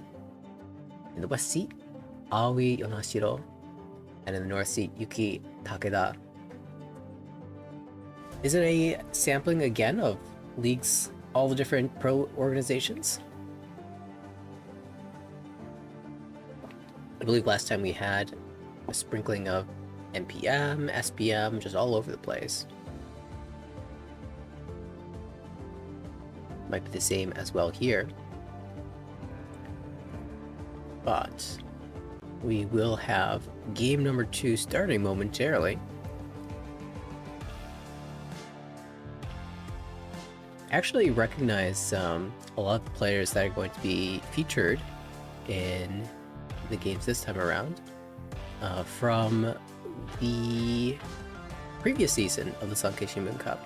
Because at that time, for most of the season, it was called the Yukon Fuji Cup. But a number of the players that are featured today, we got to watch in the last season, and it was incredibly exciting. Not only for this game, but also the game that we're going to see in our final match. Will feature some of my favorite players, some of the players that played some of my favorite games from the last season. So I'm hoping that this will treat us just as much as the last series did as well. Sounds wonderful. All right, good luck, everybody.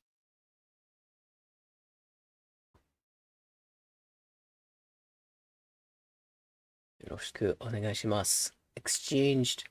We'll see our draws. Hopefully we get a nice pan of the studio as well. I remember seeing that for our first game. Love to see the studio. Also, having been in the studio myself, it's it's very cool to have that outside perspective, to actually know what it feels like to be one of these players sitting at one of these tables. Wow, what an opener here. Just triplet of the dragons right from the get-go. Not the dragons, rather the wind. But it's the good win, right? Because obviously she's in the dealer seat, so it's worth points, but she's also in the East round, so it's worth double points. Double East already for Nakazato. We'll see. It's just repeat what Jen says. Absolutely never. There are no silly questions. If I can explain something cool, do ask. I'm sure Nathaniel is more than happy to answer questions too. Absolutely, I've been loving the chat so far. I love more people getting into the game. It's great. Honestly, it's kind of cool just seeing people sort of learn and then get like as good as me. It's like, oh, this person's gotten better than me. Exactly, I've had that experience so much, especially in the US Online League.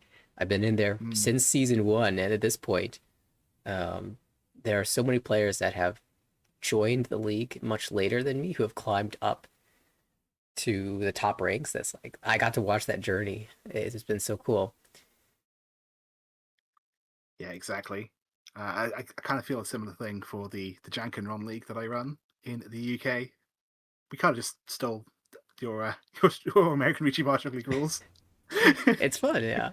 I imagine the same is kind of true for some of the players in this league who have been pros for such a long time. There are a lot of new younger pros that are joining as well, and it must be fun to watch those players also learn, gain experience, and enter the final tables of tournaments such as these.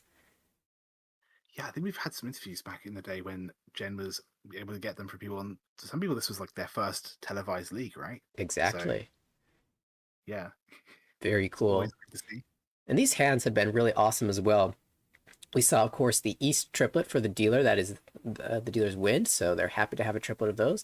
The triplet of North here is fantastic, although you could actually cut away from the North and aim on the 3-mon Kanshan. You could also cut away from the 2-mon, just aim for the Dora itself. This is the greedy play. Riichi.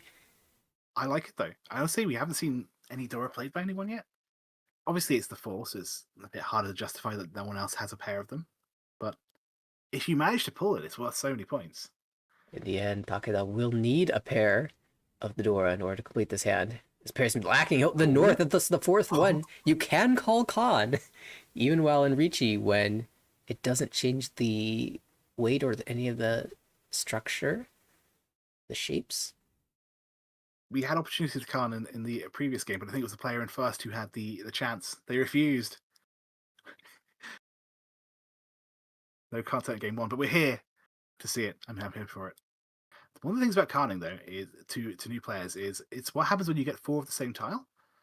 You can put it to one side, and it has, as you can see in the top left corner, revealed another bonus tile. So it's a bit more risk and reward, right? Because if you decide to do that, Khan, you might be giving that bonus tile to the other players on the table, not just yourself. So yeah, and it's pretty pretty typical, though, if you are the player in Riichi, that is a little bit better a lot of times to clear the Khan, because especially if you're the first person to Riichi and the only person to be in Riichi, and you are applying the pressure at the table. You are ahead of the other players in most instances, and so they will be more inclined to be more cautious when handling your hand. You have a better chance of completing your hand first. As I say, it's a gamble, but also if you believe in yourself and you think you've got a good chance of winning, it's a good gamble to make. It also gives you an extra draw. So yeah, sometimes you call just for the draw, like despite all the drawbacks, you're like, I just need a tile. I need a tile really badly. You know, I think I'm 1 away from winning. I like my way. I think this is the one. I'm just gonna. There we go. And if you manage to win with that with that exact tile, you get even more bonus points, which is pretty fun. Yeah, of course. Calling a Khan is the only time you get to draw out of the dead wall. But yes, very risk reward, but oftentimes worth it. Hopefully, we'll see it pay off for Takeda today. Oh, Ishanta went away from Tempai.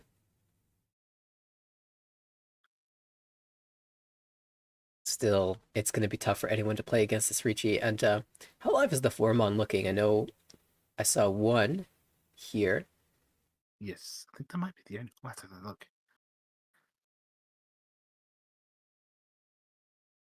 I think you might be right. I think that might be the only one. Oh, yeah. Okay, so yeah, we see 2 of them.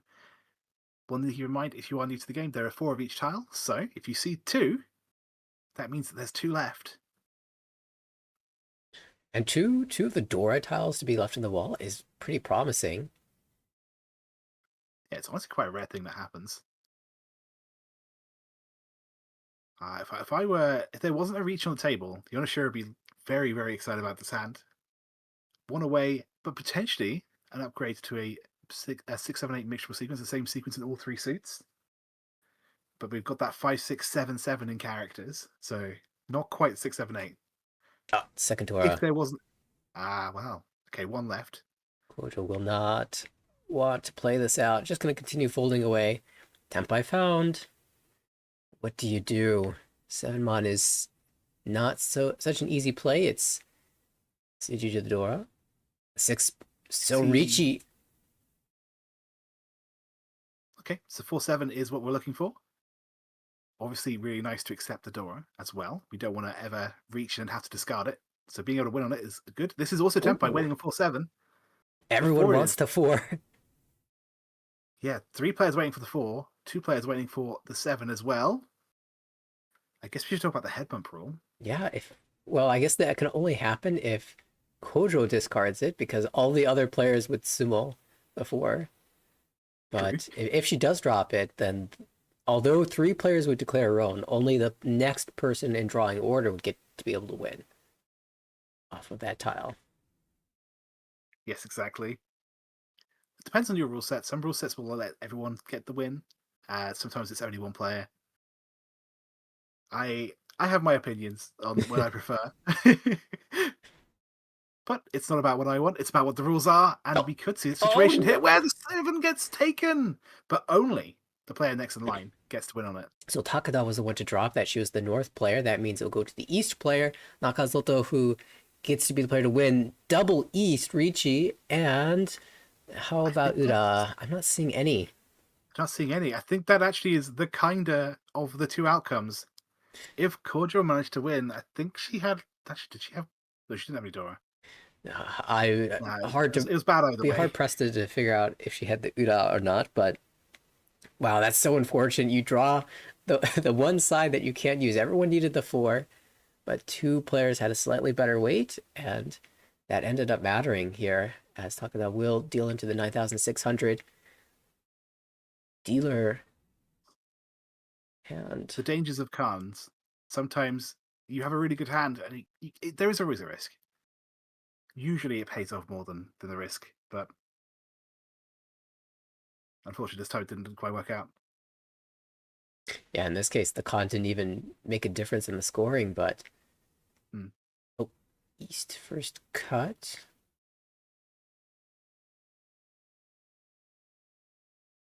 And it passes. The dealer doesn't have it this time. Only one east in that hand. It might stick around for a while. I think it's honestly better to keep the east in this situation because we've got the pair of the red dragon as well. So it might be a situation where we maybe consider opening. Could also be a pair's hand, but with the pair of red dragons, I think that's one of the few situations where I don't go for a pair's hand. We're talking about that at the end of the last game. But having the potential triplet dragons worth extra points, maybe that's a situation where I think dragon maybe triplets are better than pairs. That is another pair, though. For our dealer. So you don't really want. I think Laima is a new team, right? Sorry, I missed your question. I believe Laima is a new team, just answering Z's question in yeah. chat. We didn't see them last year. I may have seen some of the players. I was kind of thinking the same thing also. I didn't recognize that name, but it's nice to see the league continue to expand. New teams, hopefully new players as well. Exactly. Certainly with the way that Mahjong is continuing to grow all around the world, feels like it's going to be a more common occurrence. All the big events will have more teams, in theory, more competitors as well. Right now, I think this particular hand is a battle between Nakazato and Kojo, right? I don't see a dream for Yonashiro here. Maybe we go 7 pairs. Maybe we go for the flush. Maybe that's the solution. The hand's just not quite there, so maybe going for a long shot is more valuable.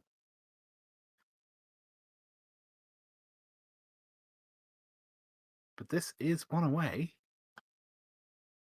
for more than likely going to just be Reach Dragon, but still.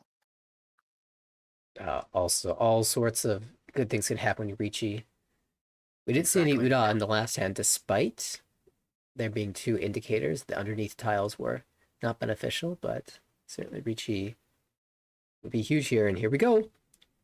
Reach 1-4 is our weight. We see 1-1 discarded already. So as far as she sees 7 tiles. Going to be keeping account of how many actually remain. Yeah, from her perspective, of course, she believes there are no more than 7. We've already seen it outside of the one pin that we can see discarded right now. We saw 1 pin. There's also a 4 pin discarded. I miscounted, but I'm factoring that in the second. Oh, there is a 4 pin discard. You're right. So 6 tiles from. Yep, we see 2 more in players' hands. So 4 tiles out there that give us that Summa. That's not it though. We did see a Reach Ipatsu Summa. Oh, there's one of the tiles that we'll deal in. But we did see a Reach Ipatsu Summa in the earlier game. Getting on the very first draw is worth extra points if you manage to get very, very lucky with a Reach. There's some players that you go up against that always seem to get the Ipatsu. I don't know if it's the same in the UK, but in the US, there's definitely some fiends out there. Feels like they always have luck-based factor for other people. Uradora, Ipatsu, they're for people who aren't me. Exactly. Unfortunately. Yeah, it looks like we just have to have some folding from Yonashiro. I think we now know where all the one of dots are. I think there's still 4 dots out there, but Yeah, that running weight thin. dried up really quickly. Oh. Unless it comes out. Yep, give it a try. Not much else to work with, but that will deal flip an it. error on that 3 of bamboo. The 4 of bamboo being the bonus tile. Very important error, I think, given that the low value of the hand otherwise. That's a nice win for Kojo, not the dealer, but she picks up a cool 5,200 points plus 300 dealer repeat points. I guess it's not always a dealer repeat, but certainly was in this instance. Extra 300 points added to the total, and she gets the Riichi stick back. So Kojo now in a clear second place with 30,500. She also gets to be the dealer. Yeah, but I feel honestly kind of bad for Team Blossom Quintet right now, for Takeda. I think she's dealt in 3 times this game so far. Obviously, anything that we do in the first few rounds we can undo when it gets to her dealership, of course, but it's been unfortunate. Yeah, it's a little tough when you are, we're turning the corner in the season, getting close to that spot where you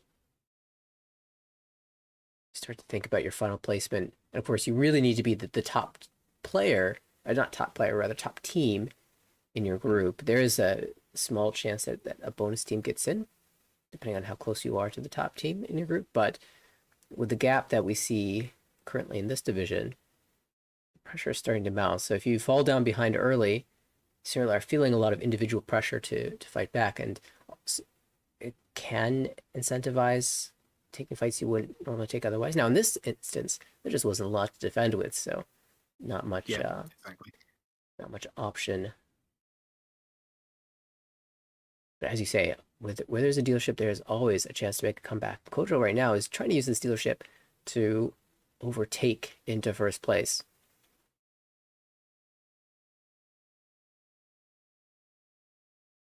Does feel this is going to be a bit of a slow round for everybody, unfortunately, though. Yeah, it's not too promising. Nakazato has the shapes, they're not good shapes. In fact, she'll even throw one of them away. Not making 1, 2, 3 pin. Cuts the 2 pin, soon to follow with the 1 pin. Also not advancing too quickly. There is a pair of dragons in Takeda's hand. However, she doesn't really want to open up here for just 1,000 points. The other thing to keep in mind is we do see one of the white dragons already played. Yeah, exactly. It's the reason she didn't call it earlier. Yeah, in fact, they both came out, so she ends up dropping her own pair. I think she's 1 away now.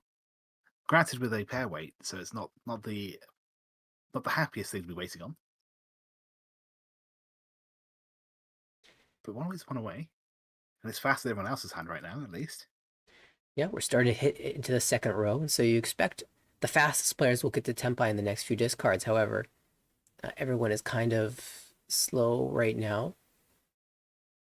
If players are trying to identify speed here, they might see the 2 pin, 1 pin breaking away from an entire shape. Not something you typically do when you are far away from Tempai. Some might consider that hand to be a little bit advanced. Also, this one, having cut the 8 so and the 3 mon already, starting to get into the middle tiles.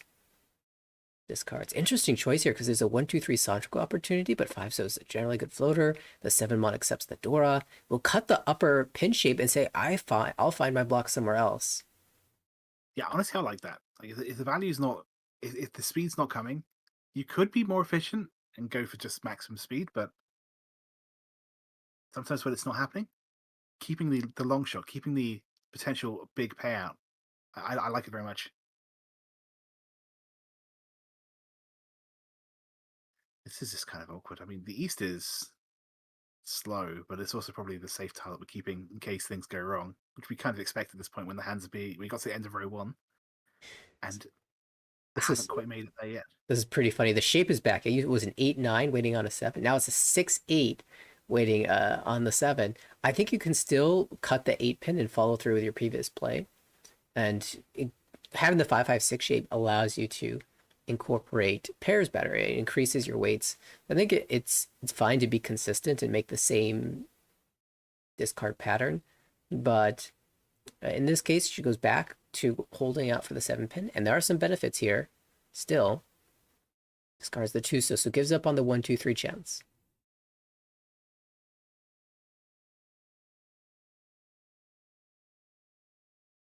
Yeah, exactly as you're saying, right? If we had cut the 8, you could then turn the 5, 5, 6 into just 5, 6. We have the pair of the 1 bound, so the one of characters now. Exactly. So there was an option to have a backup pair. Yeah, so the situation would be like you'd be holding the 1, 1 mon, 2, 3, 4 mon, and a 5, 6 mon yamen, and then you'd be floating tiles around the 7 mon or the 2 mon, 2 so or the 5 so. As is, she gets a different type of Ishanten. The 5, 5, 6, 6 pin is an awkward shape, but if you draw a 4 pin or a 7 pin to make 2 sequences instead of triplets, then that is a fantastic shape. It's just, it relies on accepting the same tiles twice, so it has slightly lower tile acceptance than having, say, a 5, 6 pin and a 5, 6 mon, right? That accepts a 4, 7 of 2 different suits, so you get a wider variety of tiles that will bring you to Tenpai. Yeah, exactly. Yeah, having overlapping shapes is something you usually want to avoid, but again, as you say, chance that pure double sequence. If we get the same sequence in the same suit twice, it is going to be worth more points, but you have to draw them, as you say, harder to make happen, but you never know. And obviously, we could just triple up any of them to get to another ready hand. Speaking of ready hands, there is one here. Riichi take it immediately. I guess it's waiting on the door, right? Mm-hmm. So that's really the only reason I think. Yeah, it makes sense to Riichi there, because there are some value opportunities if you hung around and waited. The 6 mon would have been an ideal draw for Tanya, all central tiles, and Pisha as well, sequences. As is, we're waiting on a middleweight, which is super awkward, but if you draw the door, you are super rewarded. Yes. 2 mon, one of those draws that would have been really helpful to have earlier. But there it is, the 7-pin draw. As we were saying, drawing the 4 or 7 pin once gets it to Tenpai, and now if you draw it again, you get the win. Unfortunately, we do see a lot of the 7s already, and yeah, one of the tiles you're waiting on is in your own hand, which is also a little bit awkward. But yeah, I think, how many do we see right now? I think there's maybe 1 or 2 tiles left on the wall. I think I saw 3 7 pins and 2 4 pins. That would make sense, yeah. That was just on first glance. I'm sure the numbers are actually different. I think that's a 2 of characters in the Riichi player's discards, not a 3. The tile immediately after reach. I believe that is a 3. In that case, I wouldn't be so afraid to play the 3 of characters and just follow through then if it's 100% safe. Oh, I'm looking at the wrong discard pawns. It's actually really hard to. It's pretty blurry on the other side, so I can't actually tell. I'll get a good look here, though. Not a look. It must be. It was 2, a 2, right? yeah, because otherwise you wouldn't be thinking so well. Yeah. Oh, he pinned this close. 4 pin. That. It's actually a really good tile to keep if we're going to attack. The problem is it's hard to attack here. I think. Yes. Honestly, I think she was hoping for a better tile to defend. Actually, what do we even have in terms of safety here? Gotta try the 5 so 5 that is works. not guaranteed, but that's a sort of hedge. We got, I guess the good useful thing about the 5s, we see a lot of where all the 4s are, so it kind of makes them having the 3, 4 less likely, right? If we see where all the 4s are, we know there are less 4s for them to have, which means they probably don't have 3, 4. I'm not sure why a Riichi indicator has popped up on the screen for Nakazato as well. Pretty sure that's just a blip. There is a Riichi stick on the table. Is there? Did we miss a second Riichi? Oh, I did miss a second Riichi. Might have. Yes. Oh, I forgot about the 8 mon Riichi, of course. I just sort of crossed out in my head because I saw all these 8 mons in the hands. I was like, that's never going to win. Yeah, unfortunately, that is sometimes how Mahjong is. But the Reach itself is probably it's just driving these players away, right? So yeah, certainly hasn't pushed the dealer away, but no. All right, Tenpai revealed it is 2 players, both the players who are in Riichi, revealing their hand to be in Tempai, and they'll pick up 1,500 each for the treble, but they will leave the Riichi stick behind in the middle of the table, and that means the next winner will collect those sticks as well as 300 extra points with the continuous counter.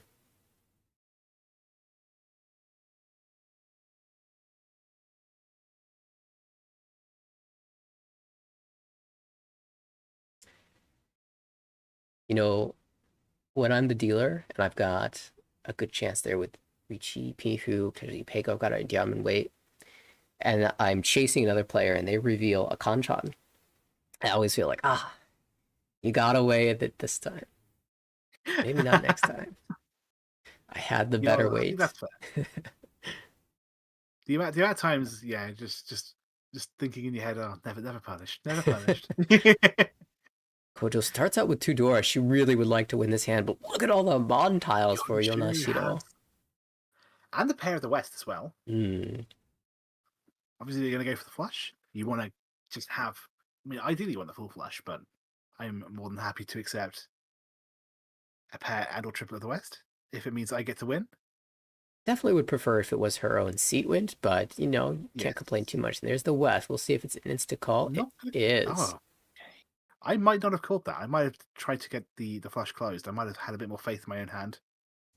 The shapes did allow for the West to be used as a pair, so I don't think you're too far off. However, with the Riichi sticks in the middle of the table, it really benefits the hand to win quickly.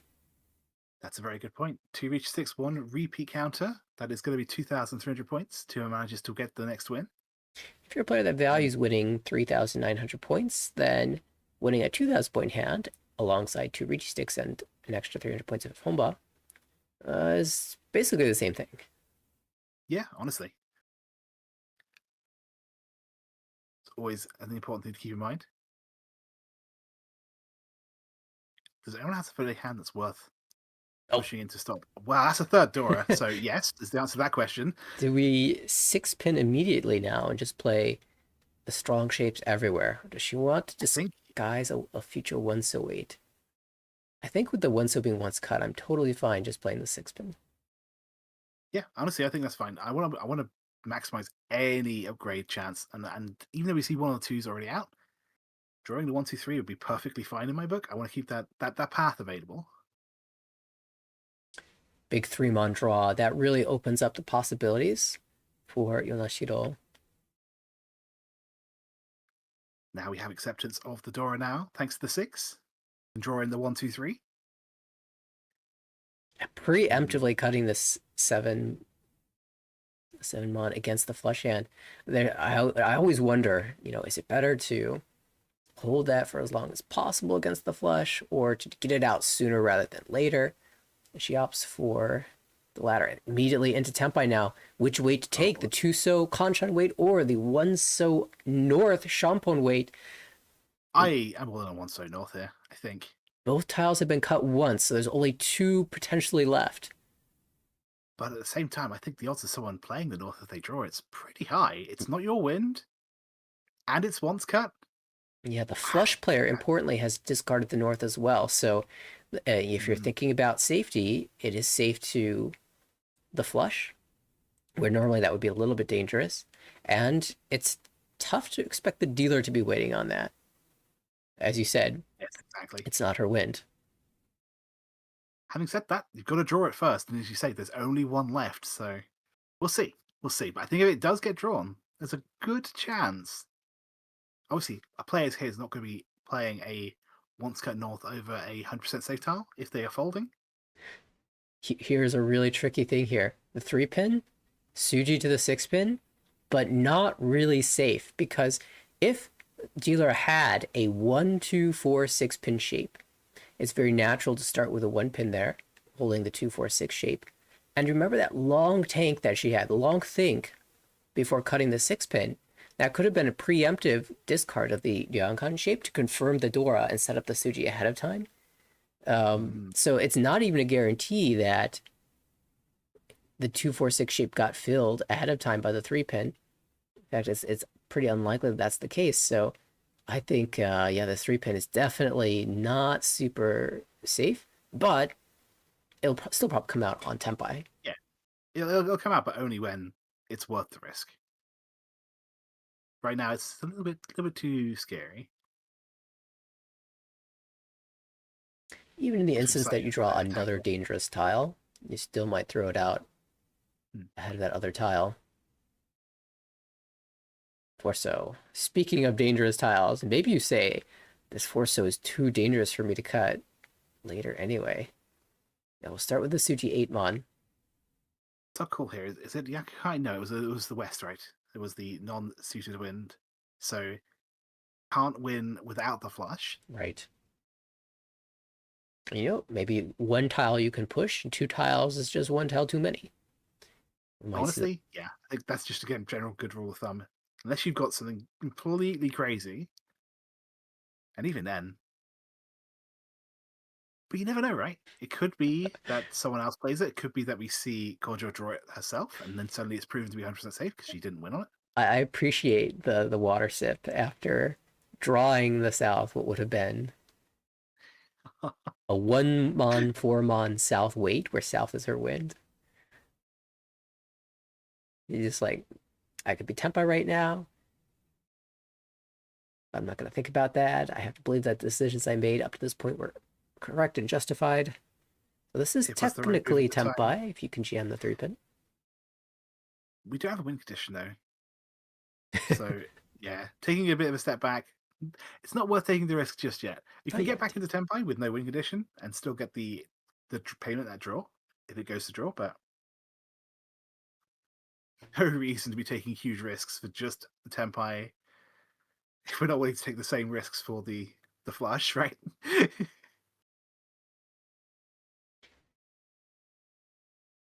This is, again, Tempai. The 3-mon is actually pretty safe because now all the 4-mon are visible. A wall has formed, but she'll just play the 4-mon out instead, not taking any risk.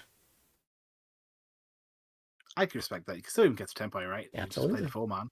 Speaking of getting to Tempai, this is a pair now, so 1 away from Tempai.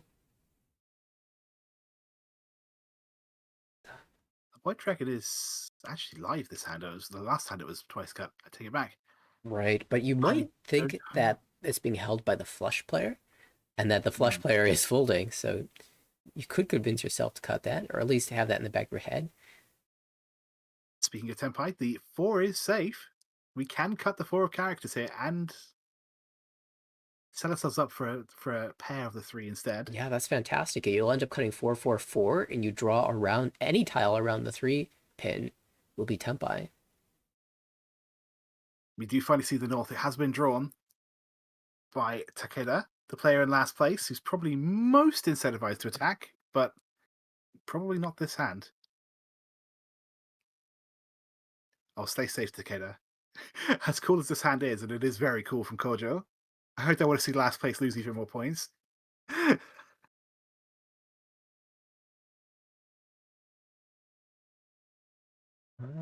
don't think there's a few safe options so far. 8-mon certainly Genbutsu. Yep, there is no reason to take a risk when there is a 0 risk option available. That is another Tempai. 7-pin though.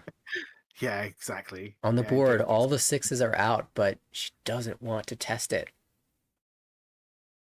Oh, I don't know where that finger is. Ooh. Stay safe. Takeda, stay safe. She can see 2 north, she can see 2 white dragons, but the north does not deal into a Yaku, whereas the white dragon would deal into, once she has Kabe, play the east instead. It's a Tempai. Interestingly enough, that's actually a route that we can win on. We are going to take it. Okay. Needing the white dragon, I believe. But can stop this monster hand with 3 Dora from winning if she can pull that red dragon or get it from, I believe, Takeda, who has a pair. 6-0. Yeah, we're not going to see the North come out. Takeda knows. She's on it. Every time the hand hovers the honor tiles, though, I get nervous. I know. It's a Tempai found for Yonashiro.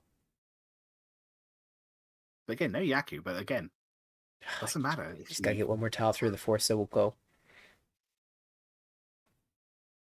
Interestingly enough, we actually have Takeda could be potentially building a Oh, seven pairs Sumo! hand. Oh, there's the one! The one, so we weren't talking about that at all, but she finds the last copy of the bird, and it's going to be a monster Riichi Tsumodora 3?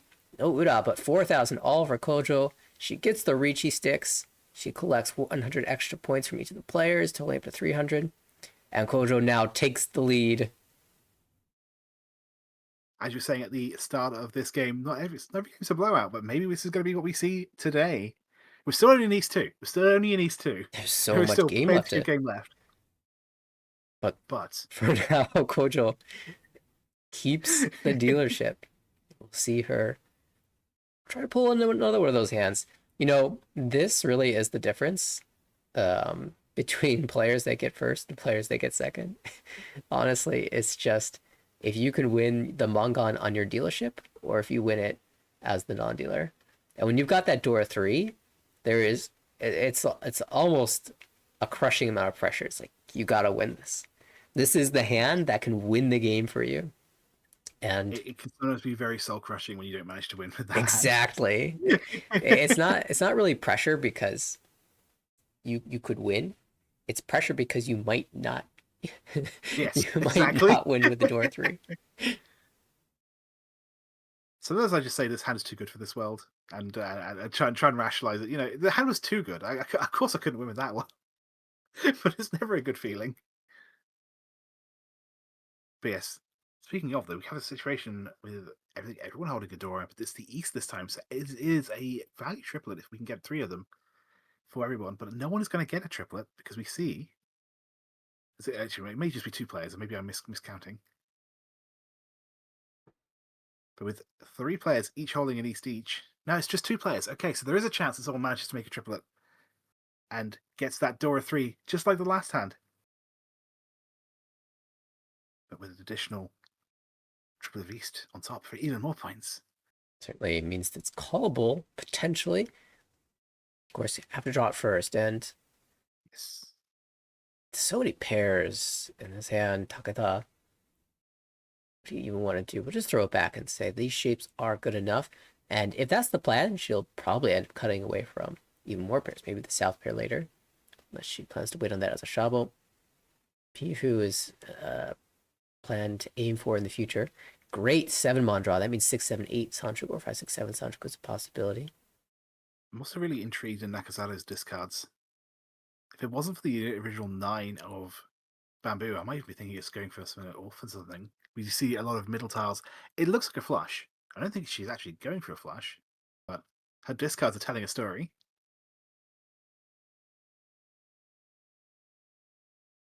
Certainly feels like a flush at this point. Yeah, okay, that's fair. Could even get the straight as well. Itsu from 1 through 9 in the characters. It's starting to build that direction. Shoot, no good. In the meantime, Yoshiro, the other hand, I think they go to hand to hand, right? Itsu and Sanshoku. You don't ever go for, like, you usually end up having to settle on one, but oftentimes there's when you've got the option for one, you've generally got the option for both. Sometimes I've noticed. Maybe that's just some sort of paranoia, but I mean, there's a phrase for that, right? Golden Nishantam. Okay. It went away from both Itsu and Sanjoku. And here is the Dora. I think this hand's too good to not worry about to worry about not playing it. I think this hand's just I think just play it, but we don't see it get played just yet. I do think it's coming out though if Yonashiro gets a little bit closer to a ready hand. Yeah, this might be just a consideration of the score situation where Yonashiro says, first of all, there's an open player, and anytime there's a player that's called a Yakuhai of some sort, there's a chance that they are waiting with Doratanki. And so that is definitely something you don't want to play into. The other consideration is this flush hand. It makes it more likely that that player is collecting honor tiles. And if they have a pair of the Dora East, and you give them that Dora, it's going to make your play very awkward moving forward. That is very, very true. Finally, Yonashiro is in third place with 18,400. Takeda's last with 3,300. So the gap is pretty large right now. The one way that the fast track to losing this gap is to allow that player to get a cheap, or not cheap, but an expensive but easy Dora 3 hand if you feed the Dora. And you're absolutely right. Like, I believe Kojo right now is opening the hand. Oh, that's huge. Kojo is opening the hand, and she was going to be waiting on that east. In fact, she is now Tenpai waiting on the east for that Dora Tanki, that pair, exactly as you were saying it. Yeah, I think like that's one of the things that I look for a lot. Anytime there's a difficult to use Dora, is look for the Yakuhai play, the play that's called the Dragons or the Wind. They have an easy way to use the Dora where other players may not. I say difficult to use Dora, that's like a 1 or a 9 or like an honor tile. Mostly honor tiles. Totally fair. And it might be a situation where soon enough the East will deal into 2 different hands. I could definitely see another head bump situation. Yeah. Not that anyone's be playing the Dora, but okay, actually no. With that second call, it's now 1/4 of characters. Don't put the tile sideways. It's not a reach. You've opened the hand already. Yeah, then this is tough because the East can never come out now, despite it looking like you'd love to cut it here. That opportunity to drop it has passed. And she'll have to dance around this. No way. So there's really just the question. Actually, there are no East left to draw, so I believe that East Tanki from Kojo is just not gonna land. No con here. I should. That's a really good question, actually. Yeah, if she gets the Rinshan Sumo, then it's Hanuman, right? But also that extra draw, right? We were talking about that earlier. Right. With a hand that good and a 1/4 weight, maybe it's worth it. The problem is, be tempted. You're expecting the dealer to also be Tenpai, so if you feed an extra Dora into the dealer's Tenpai hand, that's probably not a good idea when your hand is good enough. Still, like with this gap, winning a Hanuman Sumo against the dealer, with the first place player being the dealer and eating the Oyakaburi penalty, that's a pretty big, that's a pretty big jump. You're going to gain 18,000 points net. Yes. I think it's a really interesting decision there, right? She had the chance to wait on the Dora and chose against it, probably thinking that there's a good chance that Kojo is also waiting on the Dora, which would be correct in this situation. And that if she did choose that, it was not likely to come out. I think it's really interesting because the choice of 1/4 versus 2 East is a very important one. Yeah, certainly a little bit harder because the 1/1 has come out a couple times, but I think it's very standard to just keep the 1/4 weight. You're never expecting anyone to discard the East. Exactly. You're not really expecting anyone to drop a Montile either. Fortunately, for Kojo, she hasn't drawn a Montile and had to think about that option. Yes. But if she did, she might just play it because she has an East. I think that's very fair. But I think mostly the consideration is just, I think there's like 3 or 4 or even 4 copies of the 1/1 that have been discarded.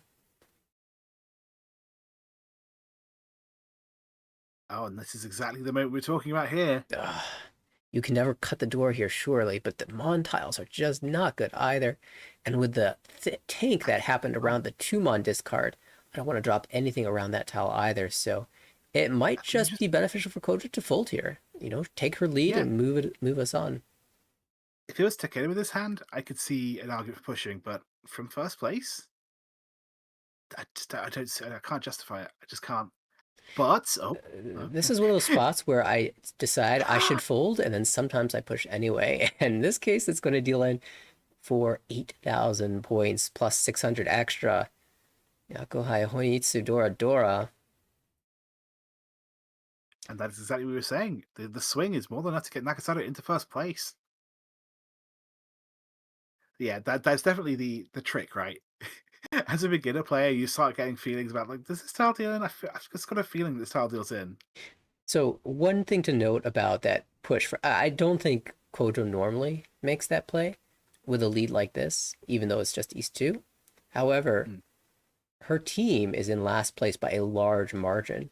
And so I think given the overall standings of the team, she might have been a little bit more incentivized to take a challenge, take a risk. And it didn't pay out this time, but perhaps only what Dora 2, right? I don't think it had anything particularly exciting elsewhere. It was Yakuhai Dora 2, right? Yakuhai Dora 2. That's right. Like I get the trying to get more points thing, and I mean 5,800 is not. It's also 6,400, right? That's not a small number of points. True. But yeah, I don't know. It's hard for me to justify. But at the end of the day, if you need to do that for your team, I still think it's too early to worry about necessarily position. Yeah, I agree. I think that it's one of those spots where you compute and you say, okay, it's probably not good to do that, and then you start to add in the situation, and you can convince yourself pretty easily that, it's just one tile. I can see what happens, and you can give it a try, even though you don't really think it's right to do. I'm not gonna lie, commentating me is like, oh, I wouldn't do that, but me in game, I could that's just the thing. I've also had a lot of recent experiences of like evaluating something and saying this is definitely incorrect to do, and then doing it anyway. I don't know why. So maybe I'm introducing a little bit of projection into these decisions. That's the trick that I was talking about earlier, right? When you eventually you start sort of getting a feel for things, and you're like, you know what, I think this is a bad idea, but I really want to do it. And then having the mental fortitude, the discipline to say, actually, you know what, I'm not going to do it. It's tricky sometimes. It turns out that making the right move is just generally better. And I gotta say, the right move of holding on to this one pin, even though it's slightly inefficient with a 1-3-4 pin shape, to preserve the chance at using the Dora upon drawing the 2 pin rather than the 5 pin, pays off for Yonashiro. Finds the Tempai on the 8 mon, Riichi Dora 1. Now, it's not the greatest weight, right? 7-9 mon, Kanchan waiting on an 8. We saw that before in East 1. That didn't win. Or was it East 1? Actually, I think it was Kojo's dealership in East 2, but... Yes. She can see 3 of the 6 mon, so that means it's a little hard for players to use the 8 mon, right? Yes, true. They actually see all 4 of the 8 mon, unfortunately. But that doesn't mean to say they're not going to cut from the pair.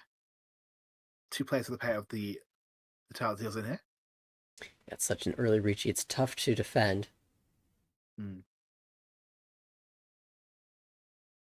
Especially with the 4 solidifying the 5's place in the hand. I could see maybe cutting the 8 pair. I could see maybe cutting the 9 instead, keeping the 8 as the pair of the hand. But the important thing is it's a nice early reach, and it's a dealer reach, right? So even if all it does is just slow everyone else down to make them stop before and think, it still has some value. One of those unfortunate spots right now where you declare Riichi, and then all the tiles you draw are in the suit that you're not waiting on. So your pawn looks really safe in every suit except for the late suit. And you're like, come on, tiles. Can't you like set a suit to trap or something? Give me something to work with. No, the 5s go to everyone else. I'm sorry. Not today. Oh, as a 5 goes into Takeda's. I'm sorry. I feel like we've cursed this game so much. I feel like hang on a second. That's such a huge draw. We're getting somewhere. It could be pairs, could be Ipeiko. I didn't have a lot. I generally don't like the 7-8-8-9-9 shape, similar to the 1-1-2-2-3 shape. That's like an Ipeiko Penchon, but sometimes it does fill in. Yeah, that's the reason why I thought you might have seen the 8 get discarded, but not if we draw that 7. That locks that 8 in. I think it is more likely to be Peiko Pinfu than 7 pairs, but we'll see. Yeah, it really depends on, first of all, what's drawn, but then also how safe the tiles that she has to push. It's just a really tough situation for Takeda here. She's in the last place. She really wants to get out of this position. She wants to claw it back any way she can. Yonashiro is the one player you don't want winning, obviously, if you're trying to claw out your last place position. Interestingly, we saw a 3-pin jam. Like, maybe that would be an argument to try and go for the pairs route, because you don't want to discard the dragon instead, but it is seen as safe for now. This is the worst number of pairs. 4. Ugh. Don't have enough to go for 7. You've got way too many to go for any other kind of hand. It's just kind of awkward.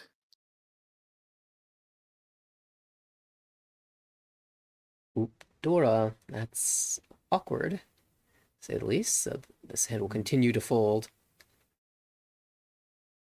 It can be difficult when you are in a deep last place and your direct competition is Riichi, so you have the sinking feeling that the gap's going to widen, and the best that your hand can do is just fold, so you're guaranteed to just lose more points. I guess you had 7 pairs as an option. Like, we could have kept the pair of the red dragon. We could have kept the pair of the what was it before the 7? Was the 7 pin? We had another pair that we got rid of. Choosing instead to be playing defensively. I think that's also tempo by for Kojo. It is. She did get the Chitoi tempai. It played the 5, so made it through.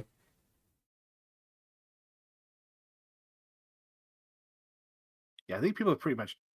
I'm not. Maybe it's too early to say that they twigged that it's a fancy weight, but certainly if it's a strong multi-sided weight, diamond type weight, it's not in any of the other suits because all of those central tiles have come out. So the Mons is definitely the danger suit for good weights. For bad weights, I don't know. I don't know if bad is the correct word, but like Guke weights, it could be anywhere. Yeah, I do believe there's 1 of the 4 bamboo left. So the 7 pairs weight. No, there are none left. So it looks like we are. It is tempo. Potentially going to end in a draw here with 2 people tempai. Just a couple draws remain. Both players have 0 tiles remaining, unfortunately, but it's going to be 1,500 points for each of them. All right, just for sticking it to the end. Clean fold around the table as well. Yonashiro is going to see 2 overweights in Kojo's hand. It's like, no wonder I didn't draw it.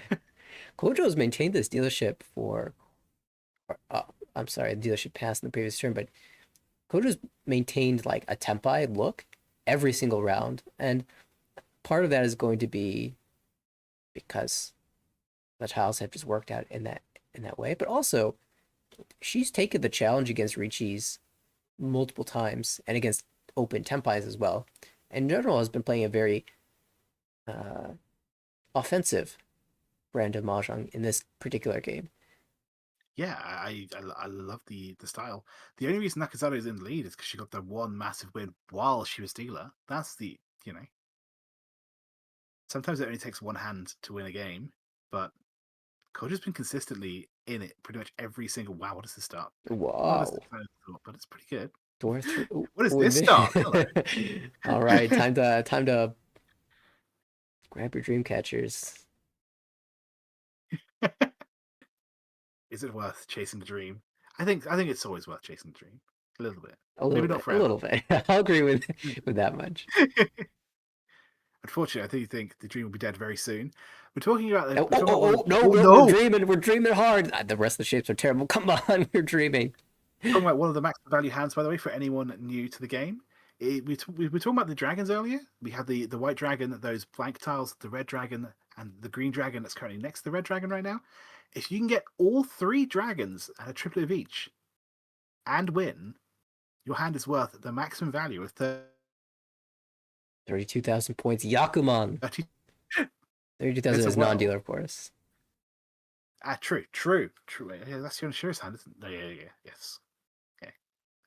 Wouldn't Kojo's that not the dealer, be so huge for Kojo though? that would be ridiculous. But we have to get each of the 3 dragons. You can call it, you can open the hand, so you can take other people's dragons, and it still counts. Not every win condition lets you do that. But, yeah. It would have You been see 2 of the 3 right here. so amusing. I don't know why I'm having this intrusive thought, but the first 3 discards. The first 3 discards for Yonashiro.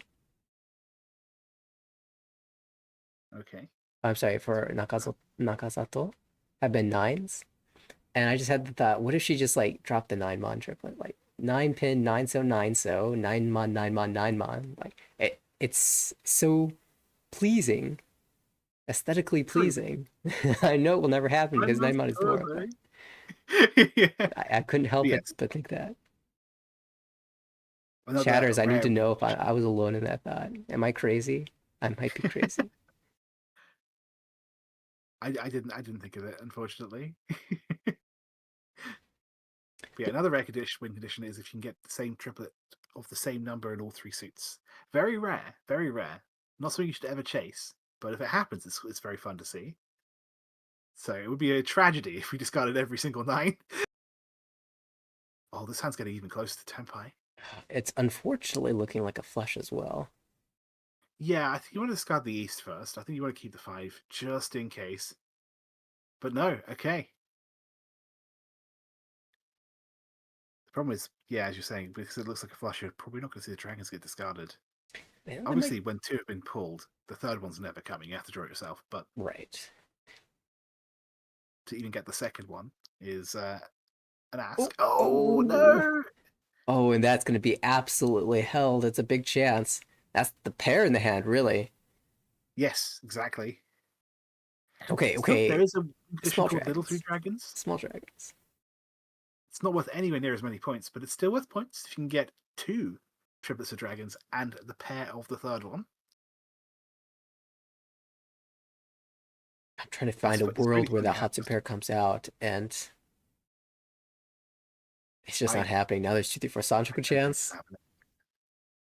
Especially when you're presenting a flush, you're so likely to be waiting on dragons.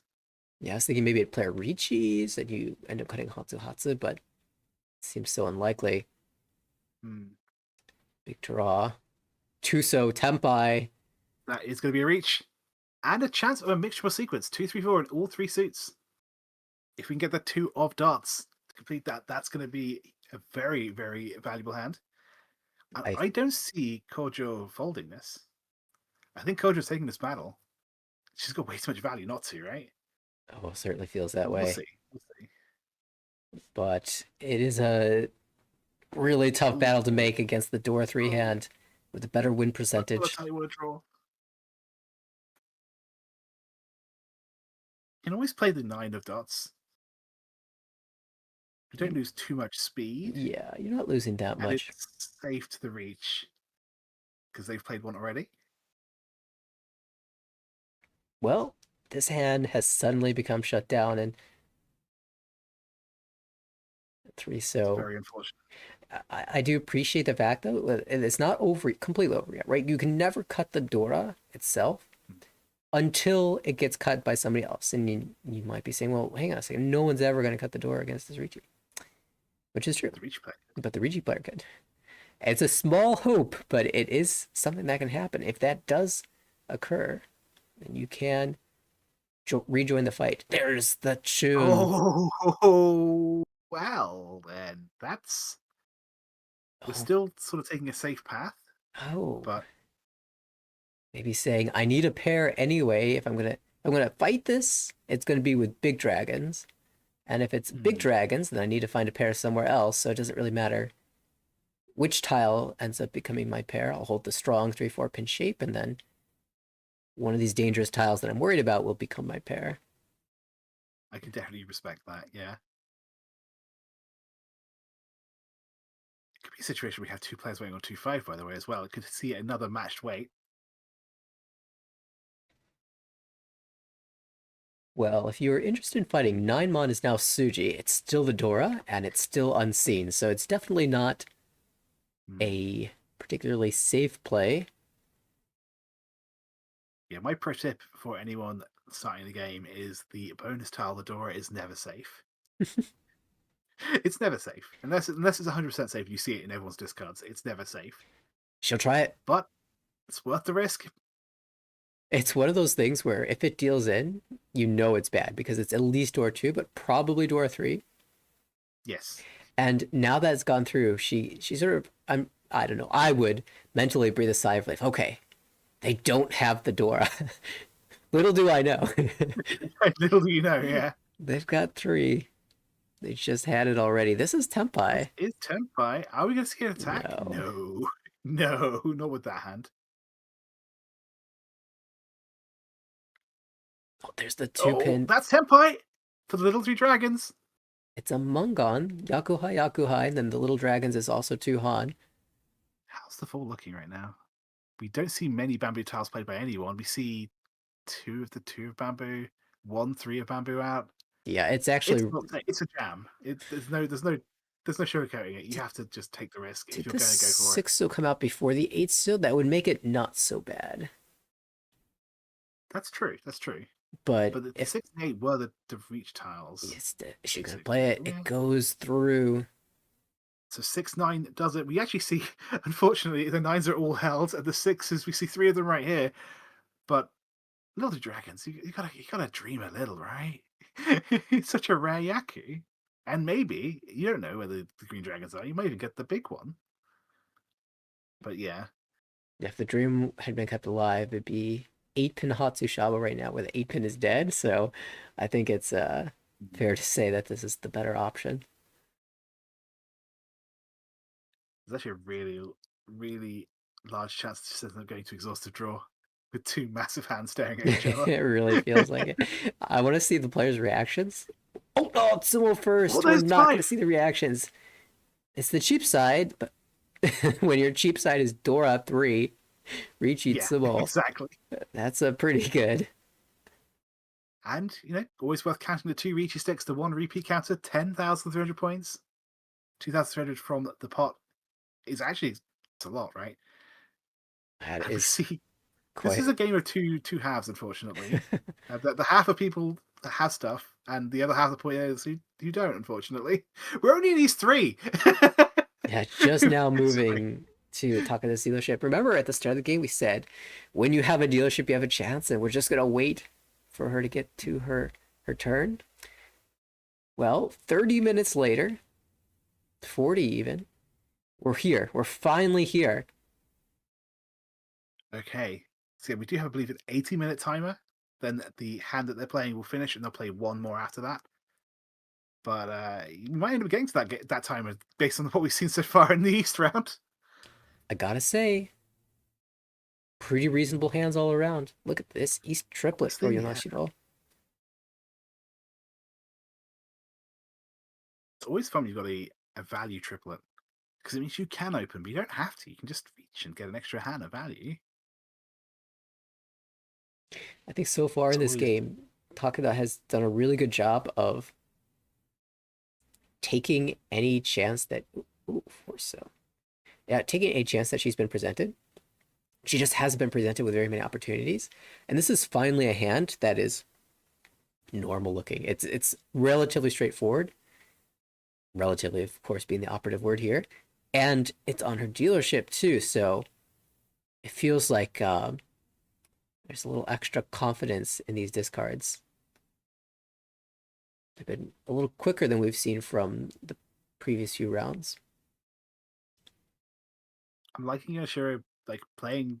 It's one of these awkward situations where you want to be building value, and you've got that 1, 2, 3, potentially 2, 3, 4 mixture sequence available. The one of characters being the bonus tile, the Dora, is really exciting, but also it means you're kind of locked into this really bad shape. But if you win with it, it's worth so many points. Or you just use it as your pair. You know what? That also works too. You know what? East Dora 2, or even Dora 3. We've seen plenty of hands with Dora 3 win today. That is true. Okay, what do you do here? Yeah, just gonna break this shape. She wants to find something better. Yeah, speaking of the Sanshoku, Takeda could also be going for a 1-2-3. Got 1-2-3 in bamboo and characters, but only a 3 of dots. Only to swing over that hand and get another look. I'm wondering when we see the Chumon yet. It's right away. Yeah, 1-2-3 chance. Thinking about it. But again, you need to draw 2 specific tiles. It's always worth keeping the option though, because you never know. Sometimes this is the time when those 2 tiles come in. 6-pin back is very consistent with the play. There is a small chance of 50-10 issues, the So tiles, but 5-7-7 still an important shape to keep around.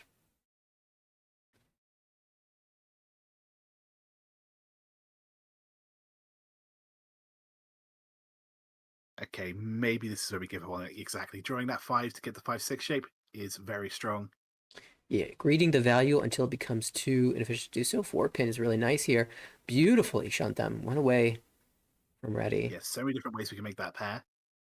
Whether it's in the 6-9 of dots or bamboo. It's also pretty efficient to keep the 4-pin around, but I just prefer the final shape that arises from keeping the 6-9 So's. And I value that more than I value the 5-pin. I think that's very, very fair, especially if you end up waiting on 6-9 in pins. You want to make sure that that 4 is gone earlier rather than later to try and mask your final shape a little bit better as well. Wait, no, we've already cut the 9 of pins. No, but we don't want that shape at all. I take it back. You're talking about the furry tin risk, I remember now. Second Dora, which is... That's going to be huge. Yonashiro just picked up a backup pair and cut the 1-2 and gets rewarded immediately with a 1-mon discard into Tempai. Speaking of 6-9, it will deal in. We're going to see the fight though. Yeah, I'm sure. And yeah, 4-7. So 6-9 versus 6-9 of dots versus 4-7 of characters. And now we're... The 6 deals in. Ooh. He pats it. No, not he pats it. It's the open hand though. This is almost the worst. This is I think it is worse. 8,000 points. Without knowing what's Uda, Dora, we won't know for sure, but 8,000 is pretty rough.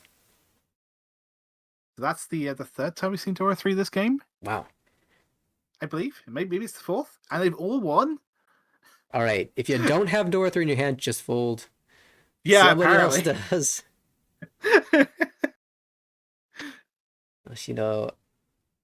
Climbing now. We move back around to Nakazato.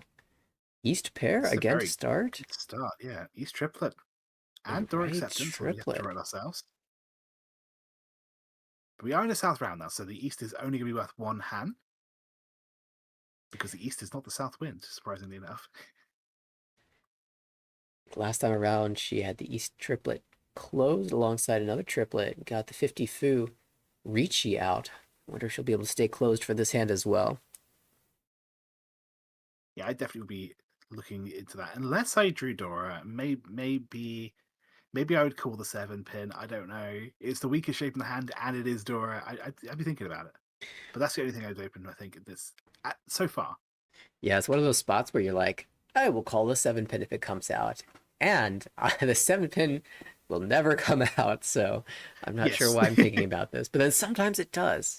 Just like that last time we saw the 1-mon come out. Certainly a harder to use Dora, and Takeda already using one in hand couldn't really force a second one in so easily. So absolutely made sense. But sometimes the Dora do come out at unexpected times. Yes, sometimes the other player just has a 7 that doesn't have any use, and it's really early, and you're first to Tempai, and you just want to go. Speaking of being first to Tempai, 1 away now for our dealer Nakazato. Lightning fast speed. And that's what you want to see when you're a dealer, especially when Kojo is so close to you. That's a miss, though.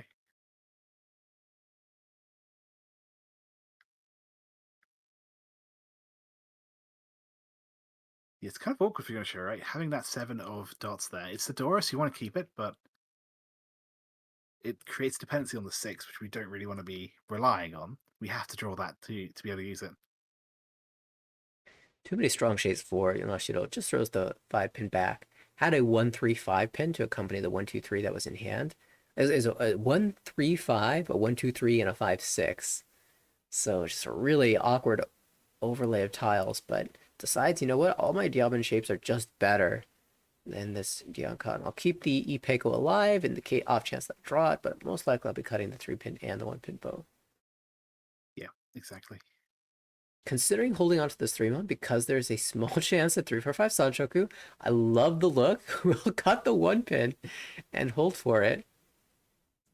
I mean, that's what I like to sometimes talk about building a mark. This tempai. Not a tempai we might want to take though. No. Okay, we take tempai, but we don't reach. Yeah, there's so much. It's so easy to turn a pair weight into something better, even if it's just a better pair. Yeah, exactly. But I like to talk about playing a martial hand like directing a river, right? Like you can dig a little tunnel for it to go, and you can hope the water will take the path of the tunnel and go to an area. Oh, that's unfortunate. We missed the 8 there. It's good the Korok's not watching. We can also block off certain paths as we go around, and just keeping all the paths open, even if then the water's not necessarily likely to take that route. Maybe it will. Maybe this is the time that it happens. That's not a 4, unfortunately.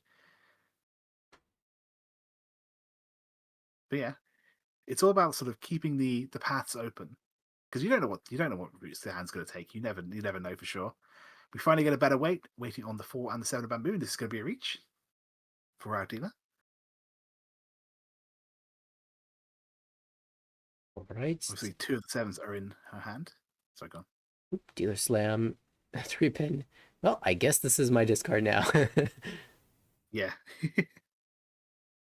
So my count is 6, which means there's only 2 tiles left to win on for this reach. But 2 tiles is better than 0 tiles.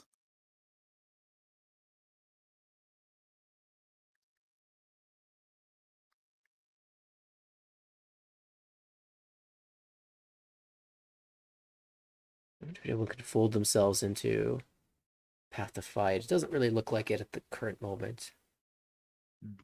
Certainly Takeda Ishanten, but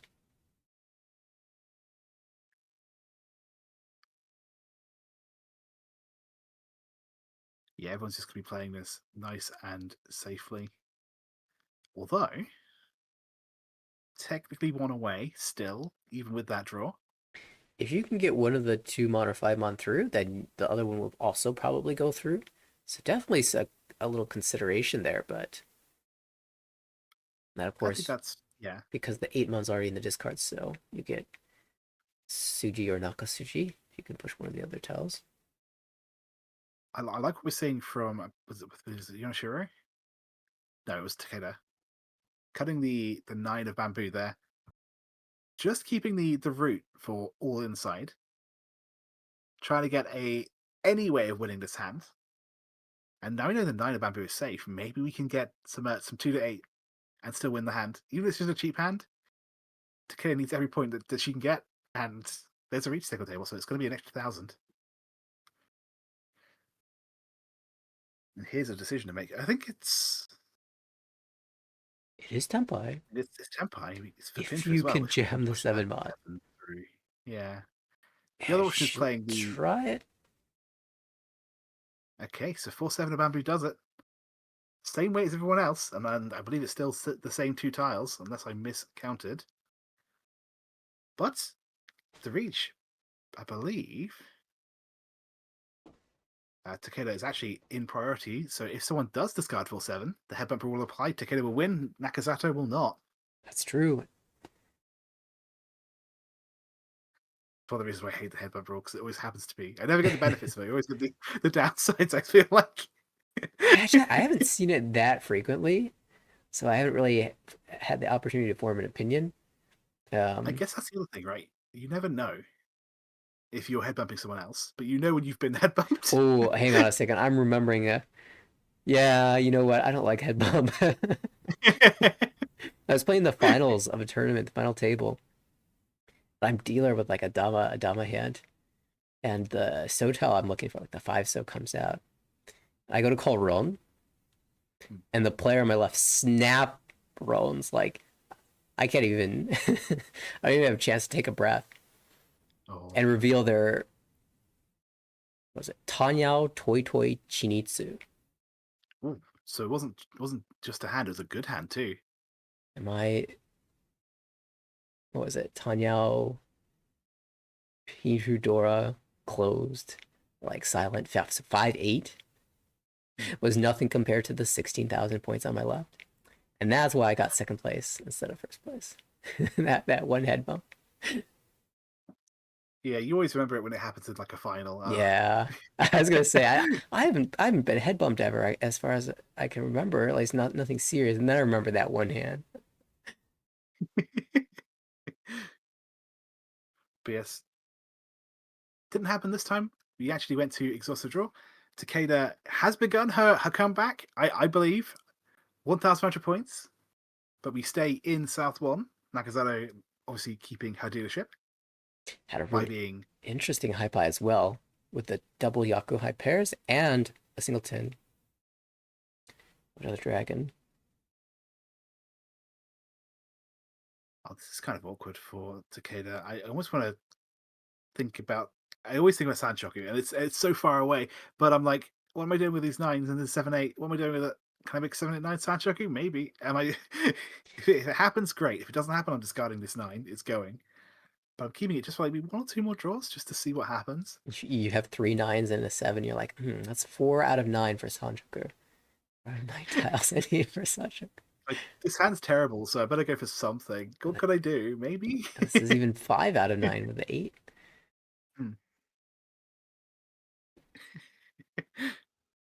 I mean, hey, the hand is so bad that honestly, in a spot like that, you might as well dream.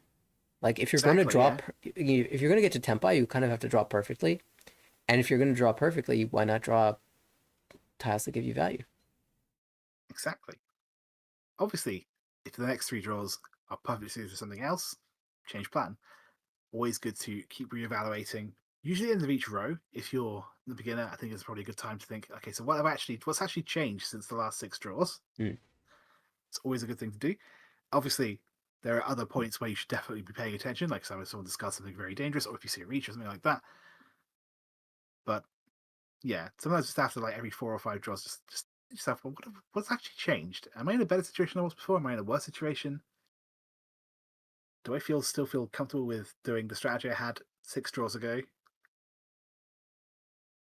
Good question for beginners to ask, I think. Absolutely.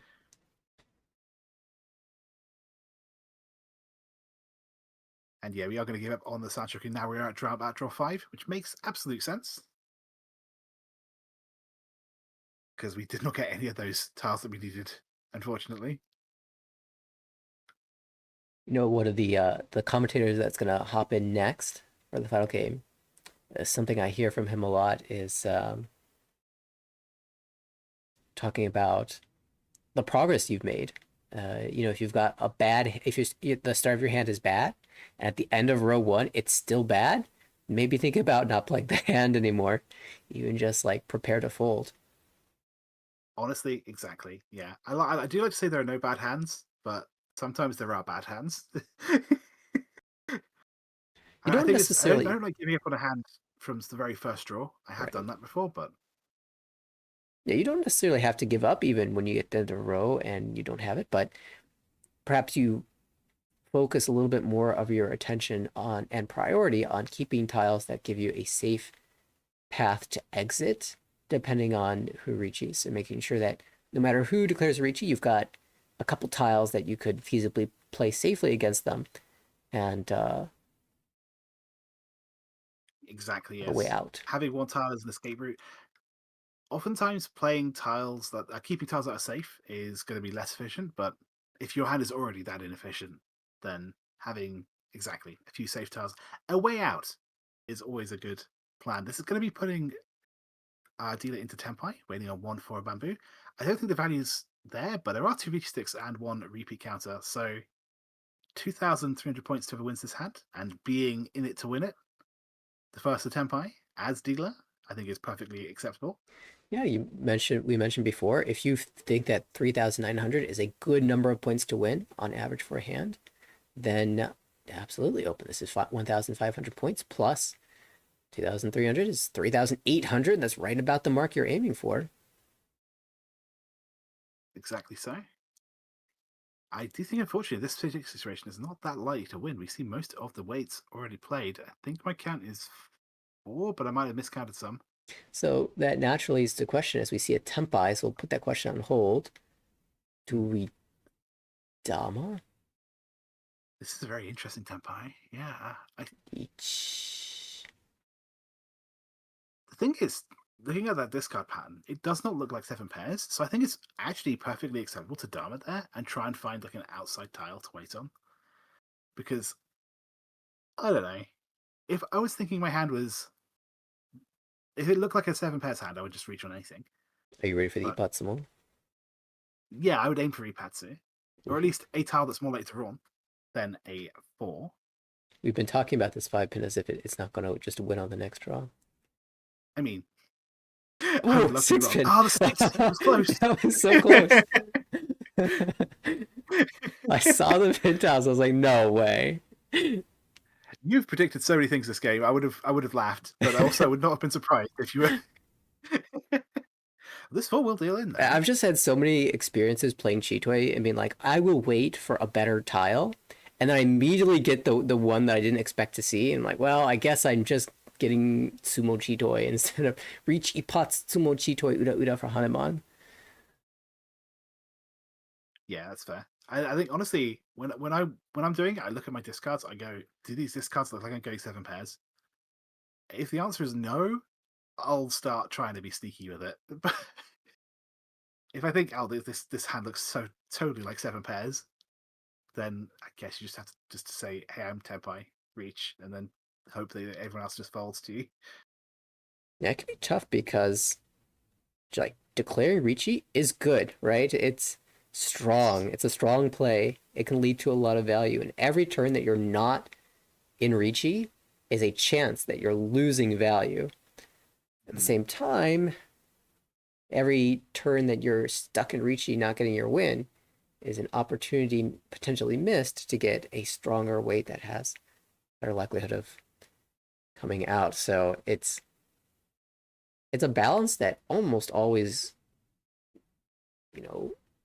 leans towards just declaring the Riichi. But I'm a player that personally likes to sit around in Dama for a while, so even if I don't think it's quite correct. Ooh, interesting option also there. kind of interesting. Oh, that's Sumo! There are still 2 tiles left in the wall to draw. Yeah, the 5-pin was the truth. Yeah, it worked out. Sumo Chitoi no Ura. But it was 9, right? So the 8 being the Uradora indicator, meaning the 9 is the bonus tile. Didn't have any, but that still reached Chitoi. Did we get the... Was it a inside hand? That might also be another consideration as well. I don't think so. It might have. Yeah, it was not. Yeah. Okay. Okay, we just saw the players look around and nod, which means we may have just gone to time. In South 2. This has been a game with a lot of repeats and a lot of slower decisions, as there have been some challenging Riichis to defend against. And what timing also for this hand to go to time as Kojo takes over the lead once again. It was an early one for Nakazato. Kojo grabbed it and then dealt directly Mangan into Nakazato, but a timely Chitoi victory, and Kojo has a chance to end this game in first place. She just needs to hang on in this hand.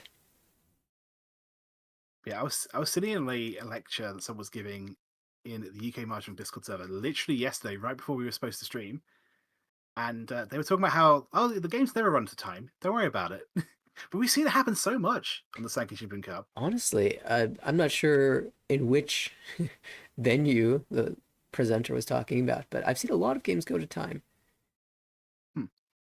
Also, there are all sorts of time controls that vary from one place to another. Yeah, I know, like in the US and the West Coast, they play 50-minute or 50-minute games. I think the upcoming tournament in the UK, I think, is doing 75 plus 1. Okay, yeah, that's a pretty standard one in the US, I think, as well. Yeah, I think we usually don't get the +1, but it's quite nice to have that extra hand. But yeah, Now I know Kojo doesn't need value, but I'm thinking about that Sanshoku 1, 2, 3. And the reason why I'm thinking about that isn't because I want to go for a huge amount of points. It's because I want to be able to call. That's a big reason that I like Sanchoku as well. It gives you a calling route when you have shapes that normally you're not able to do so.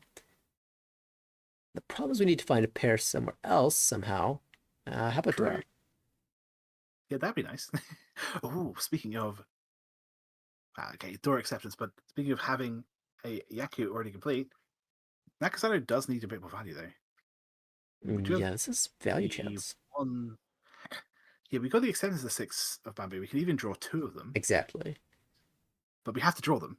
Oh, well, oh, there it is! What were we saying about that pair? So now you really are kind of inclined to just cut 8-mon and call away towards a Tempai. I am more than happy to do that. And that's what we're going to see. Good luck, Kojo. I want to see Jankatsu Master get some points back. I want to see it get close. I want to see all the teams bunched up together and score. And first place for Kojo's team would be huge for them. Shot that for Takeda. It's not great, but at this point, she knows that she's not going to be able to overtake. She's not going to get her second dealership. So whatever points you can take with you are going to be valuable. Yeah, even if it's just like 4 or 5 points for the team. Okay. Different Sanshoku? Do we just give up on the Sanshoku now? I mean, you can. I think it's good to cut 1 man here. Yeah. You could also... Yeah, it just makes sense to drop the 1. You can still call the 2, get the 1, 2, 3. You can't swap call, but I guess you can call the 2 and cut the 1 of pins if that happens. You can call the 1, 2, 3 and cut the 4. It's totally fine.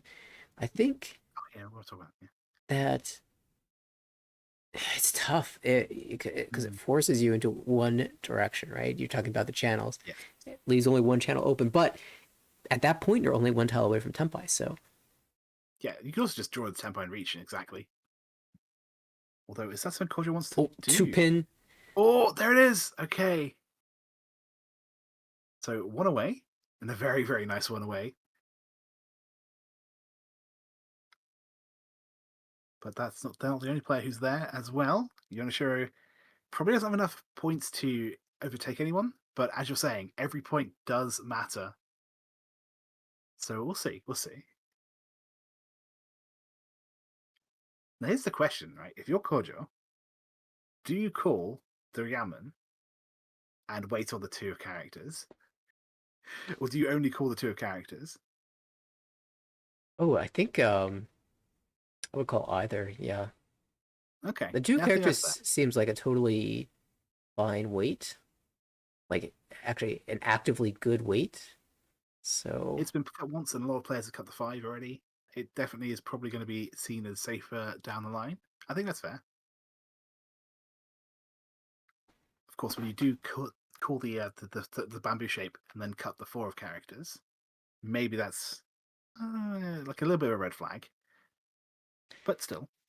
Yeah, I think it's certainly more of a red flag if you chi like a Tuso with the 1-3 and then cut the 4. But if you get the Tuso, I think you definitely want to chi with the 3-4 to disguise the fact that Sanchoku is a possibility. Yeah, if you can mask it and pretend it's all inside, yeah, all simple, makes a little sense. Well, I guess you've already dropped the 1-mon, so maybe that was already disguised. I don't know, it's interesting. There's a 7-mon, a 7-so rather. For Takeda, and I think you're right. I think we're just going to see a reach here. Unless you really, really, really want to go for the Sanshoku 567, but it's tough. Just reach Pinfu, Dora 1. Yeah, it's tough to drop a door there. Like, if you're really greeting value, if you had a chance to overcome in 2/3, maybe you'd see 9-mon. Okay, going for the efficiency to try and draw the shape of the sails, which I guess makes a lot of sense. Also, it's just playing a safer tile to the reach. Don't want to be the one to deal in if you're Kojo. No reason to give away first place by dealing in. In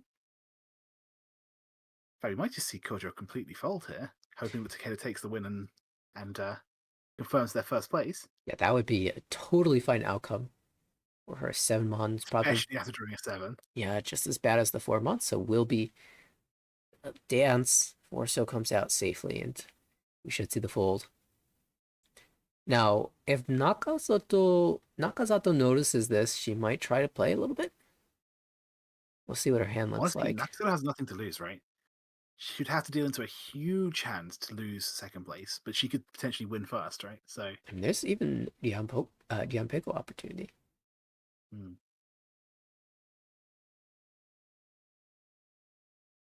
Yeah, Kojo's just completely out. Makes sense. It's not worth taking the risk from first place.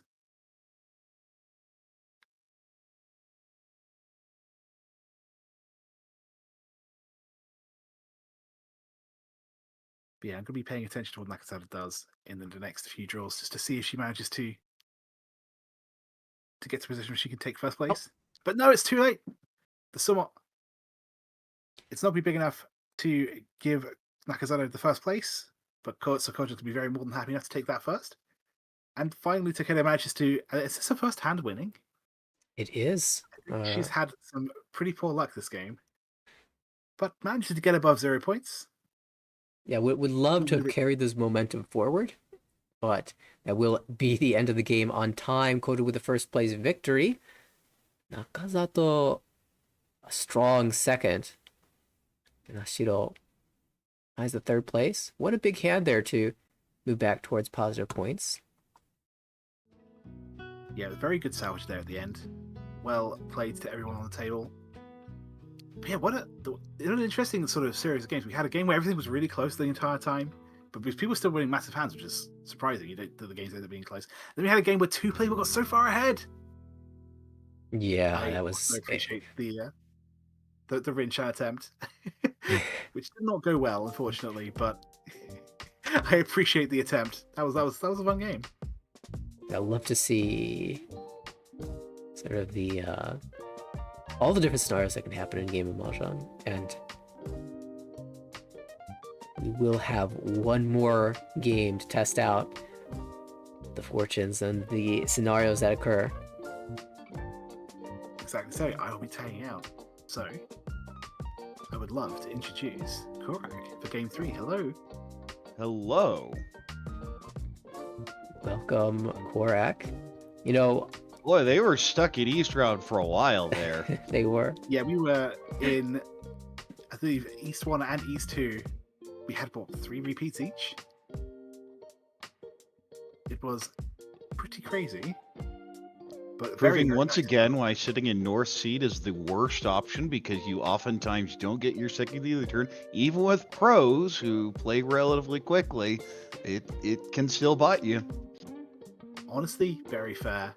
Yeah, if you're playing with the time, if you're playing in person, honestly, being North is almost.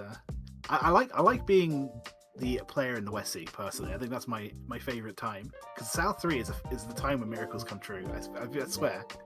But we didn't even get to South 3 this time. Very rare. Yeah, it is rough. I think that's the first time in any of our broadcasts we get to South 3. There have been a few that have gone over time, but it's usually very late. Late South 3, early South 4. Exactly. I appreciate you mentioning South 3. South 3 is my comeback round as well. I'm glad we agree. I'm just polar opposite. I like being East dealer, first dealer, because then you just get your quick Mongon, and before everyone's really woken up or adjusted to the table, and oh, wait a second, everyone else behind now. That is a very pleasant feeling. I do agree, but yeah, it's getting that Mongon sometimes. Sometimes in East 1, everyone's so excited and going as fast as they can to win any hands. Sometimes it's hard to get that first big hit in. That's my spicy Mahjong take for today. Definitely can be. Well, take care, Chiral. I think we have a third game. We do indeed. And once again, the players will remain the same. Not the players, rather the teams will remain the same. The players will swap around. Let's see who we've got for game number 3. So this is our game 2 players.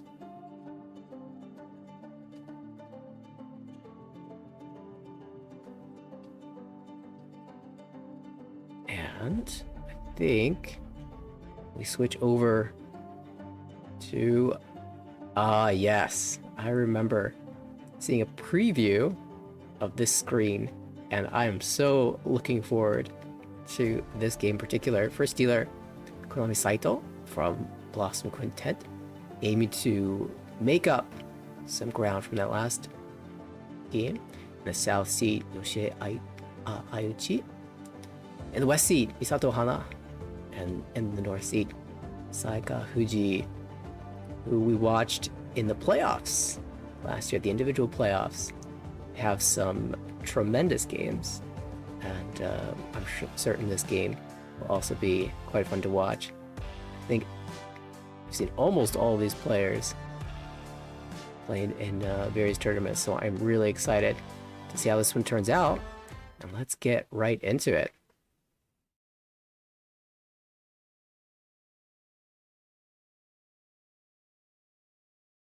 All right, and people are, of course, getting ready here. I always say it feels weird before that first one. You're trying to feel out the table and just waiting for those first sets of tiles. You see a little bit of awkwardness, fun atmosphere, and then that is the face of despair. I hope it doesn't run that way in game. Well, it looks very depressed. My vibe is like intense focus. Like let's get this game started. 3-pin All right, Dora. 3-pin is first Dora. One of those relatively easy to use tiles. This hand has a pair of 5s, but not too much. Kind of slow Pinfu. This is a regular Pinfu hand. Has a north pair, maybe some sort of 6 7 8 Sanshoku.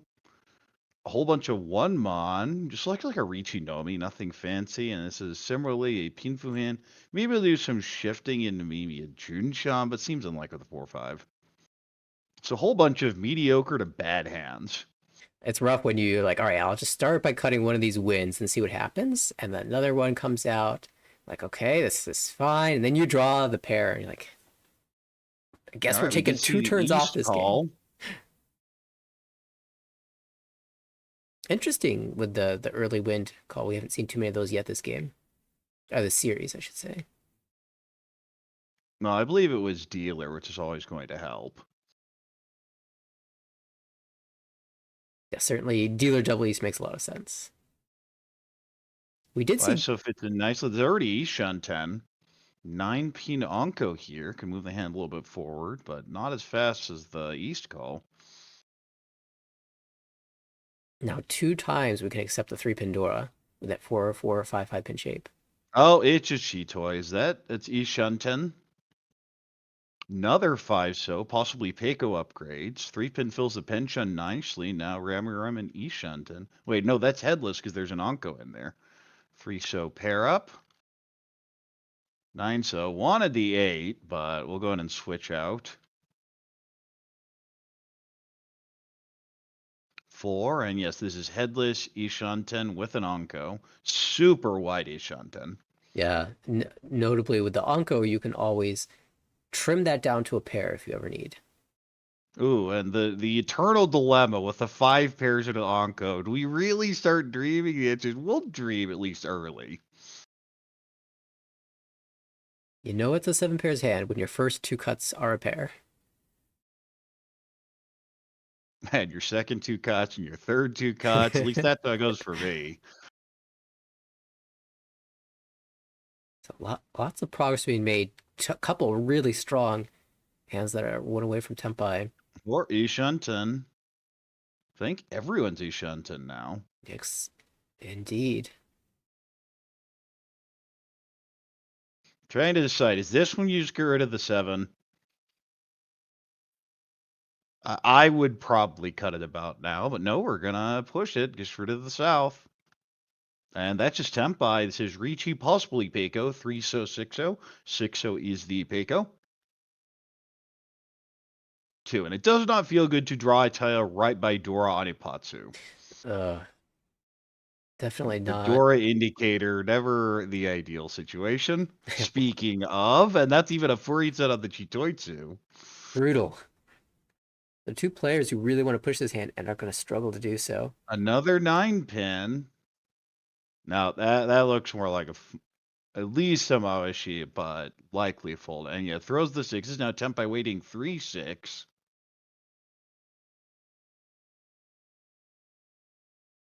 So it's 3-6 Pin versus 3-6 So. Is there a better way to rework this? I mean, you threw the 6. The 9s are pretty safe. I just cut a 9. I don't think this hand's finishing. And I feel you're just, when you make that 6 cut, you're giving up on the hand. I mean, you still have the 7-9-9-9 shape, so it's workable. You can also cut the 7 pin, play the 1-2-2-3-4, which is actually what she ends up doing. So go a 7 goes So through. close, but not it. Throws the Suji 2-mon, throws the Suji 8-mon. Yeah, no one's fully giving up here. I mean, this hand is probably the most likely to just bow out. Just praying that the Chitoi eventually fills back in. Well, there was a different Peiko route. Oh, there's the Sumo. Just going to be the shutdown hand. 1 Han. Saito 2. No, that's Deela. It's a 2 Han hand. So 3,000, 1,000 all, and the stick. Collecting. It's actually a decent value hand there. 4,000 is a good start. Yeah.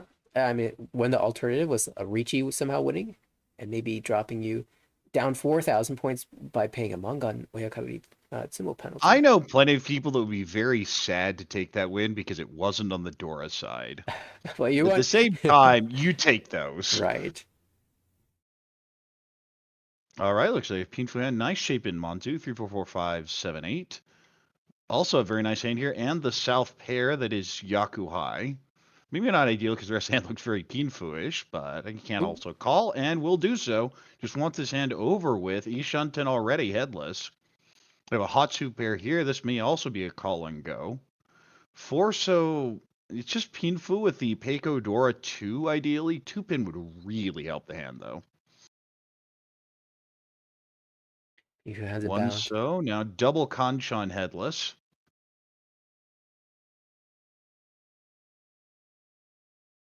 There's the Hatsu. Will it get called? Yes, it is. So player is not afraid to open in this game. Ooh, there's the Peiko fill-in. Now Ishanten could even Dama if you get to Tenpai. 9 fits in nice with a 7-8. Considered briefly preemptively cutting the 4 pin, but said, no, you know what? I like the idea of Peiko still. Just the better tile acceptance. Wow. Oh, that just Tenpai. This is Riichi, Pinfu, Peiko, Dora 2, 2, 5 so. Great hand. Turn 3 Riichi. Of course, there were some calls. I think it's turn 4. One of those spots where we're probably going to see a Riichi paid off. That is a Dama Mangan. Yeah, but this early, you figure you're going to sumo a lot of the time. Certainly. And it's not like players have a lot with which to defend. They might just drop it because they have no better option. And then if you're flipping an Ura for the Hanuman, certainly really extremely rewarded. More of a South 3 plated Dama, that sort of hand.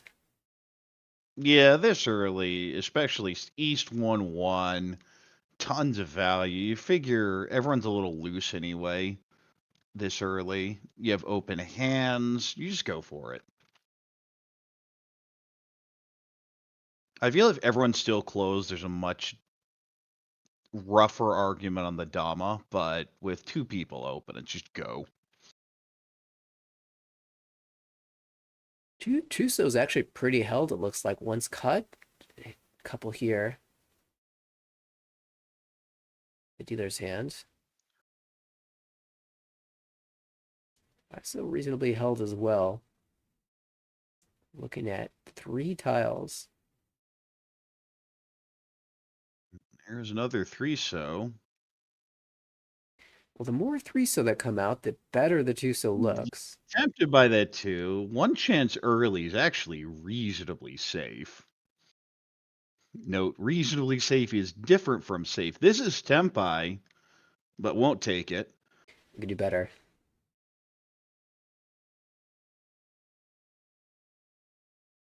Six so can adjust the Sozu shape.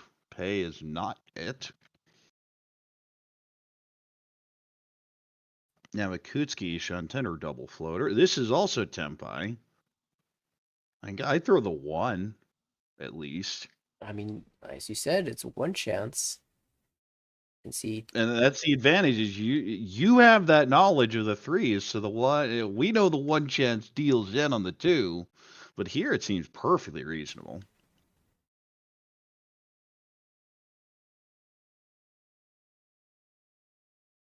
and again, the more lower so tiles that come out, the more likely it is that you can see. Oh, that's a bad tile. And says, yeah, let's do some shifting. I don't want to throw the 3 when the 2 is Dora.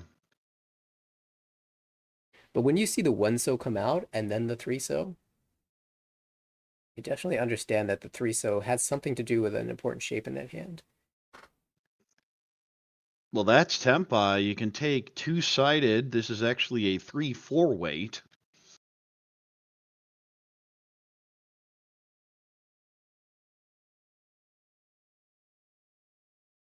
Vermont's very much locked away. Yeah, I don't think that 4-mon's coming out anytime soon. Dora. Oh, there's Dora. Now, you can cut the... Oh, you're 4-10 with that 4. That's the issue in this hand. 8-mon feels like the normal cut. But everything's really awkward here.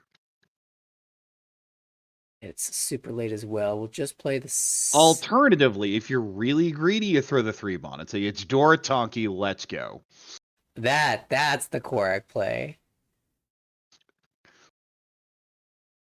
And you can see through the 5-mon, right? So...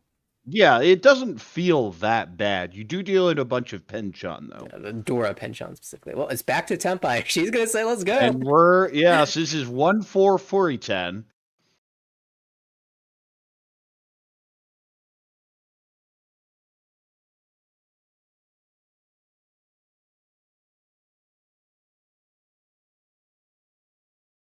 Chance for Saito. 9-pin, isn't it? Not even that dangerous to tile. I believe it's come out a few times.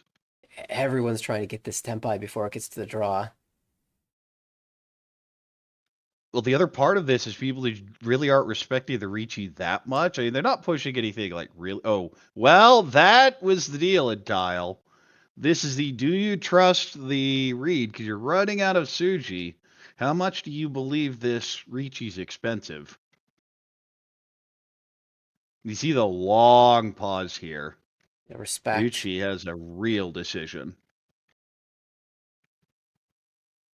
I love it. 6-0 is safe. You can maneuver around 6-7, but ugh. When players deal in on these tiles after a long tank, I really respect it. Because that just sends the signal. I know this is probably the deal in tile, and I'm doing an evaluation. I'm doing a computation to see if the risk is remember, worth the this reward. push isn't really to win the hand because it's 4-10. This is just for Tempai payments. There it goes. Riichi, Pinfu, Ipego, Dora 2, no Ura. But that is a Mongon, so Fuji will pick up 8,300 off that.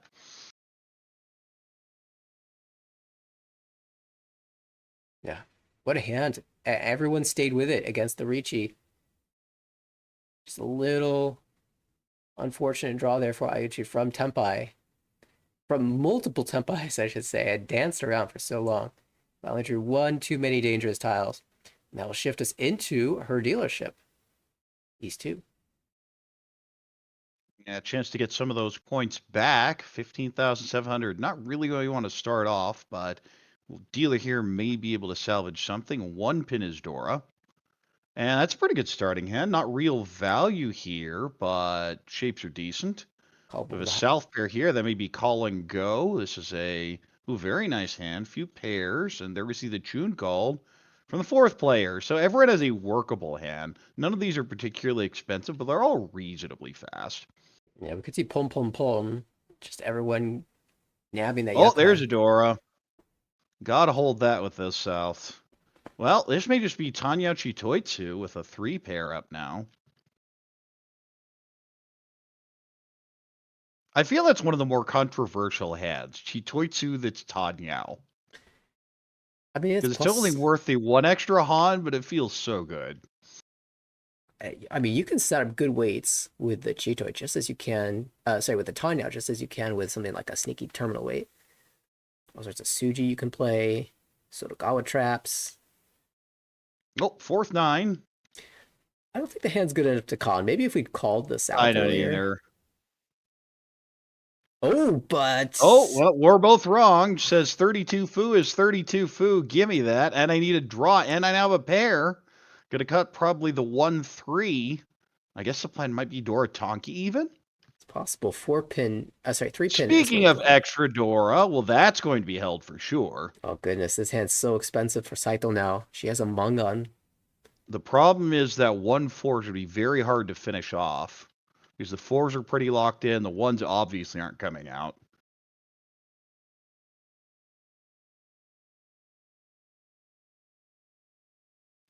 Five, so pair up. Maybe the Peiko shift later. 3, well, it's Ishunten now. Hatsu goes out. We'll get called. This is Ishunten. I imagine it's the 3-so. Tempting to, okay, gonna lock in the Dora weight here with the 2-4. There may be a situation of wants to get rid of it now. Yeah, that's got to be it. Like, the 2-4-4 shape is good, but if you... It's a Konchan. Both of your shapes are bad shapes, so the longer you sit on this, the more likely it is that you're going to drop it when it's bad. 7 is called. This is now Tempai. 1-4 pin for Mangan. And oh no! Oh, there it goes! Drew the Dora and ended up dropping into the Mangan. The absolute worst draw for that situation, just deals it, and Uchi is just suffering here. 7,700 now. Hata will be dealer in East 3. Aiuchi says, "Why did you con? It was only supposed to be 3,900." Well, there's the thing about COD, is it helps someone, and a quarter of the time it's you. It's so fun to be the player to con and then just fold and get out, cause problems for the table. Everyone just gives you death stares. Take no what responsibility are you doing? whatsoever. All right, it feels like a slow Pinfu hand. 2-mon or 5-mon would help. This is similarly a reasonably slow Pinfu. You have a whole bunch of Pintas you want to go Chinitsu, but it's just not really there yet. This is a better Pinfu hand, but not much value. A whole bunch of, again, bad to mediocre hands. The door 2 is something to work with. The problem is... Yeah, when you pair up the door... Well, it almost seems to be... You know what? I want to go Toy. I'd cut the 3-so. I want to go Toy with a hand like that, because it had a lot of outside I gotta say, so like a lot of players options. look at that and say, okay, maybe I can hedge Chitoy because I have 3 pairs. What makes you swing immediately to Toy? As opposed to Chitoy? I don't see the hand working normally, so I want as many calling options as possible. And there are some outside pairs that feel reasonably easy to call. And I feel the 1-so, just as even though it's Dora, it feels like the type of tile that pops out. We saw that happen in the last game. Oh, well, never mind. Just draw the 2. Now it's... The problem here is, tough. like, you can't make anything from this hand. Like the normal... And the other reason I cut the 3, and this is a very Korak thing, is to look at that Pinzu shape and say, there's Itsu here somewhere. There's also a 5, 6, 7 Sanjigu in here somewhere. Yeah, that's the one I I'm want to looking make something happen. I want to call things and make things happen because I don't think it's finishing close. And that's a tough spot as well, because the only tile that wasn't attached to any other tile in the hand was the 6-mon.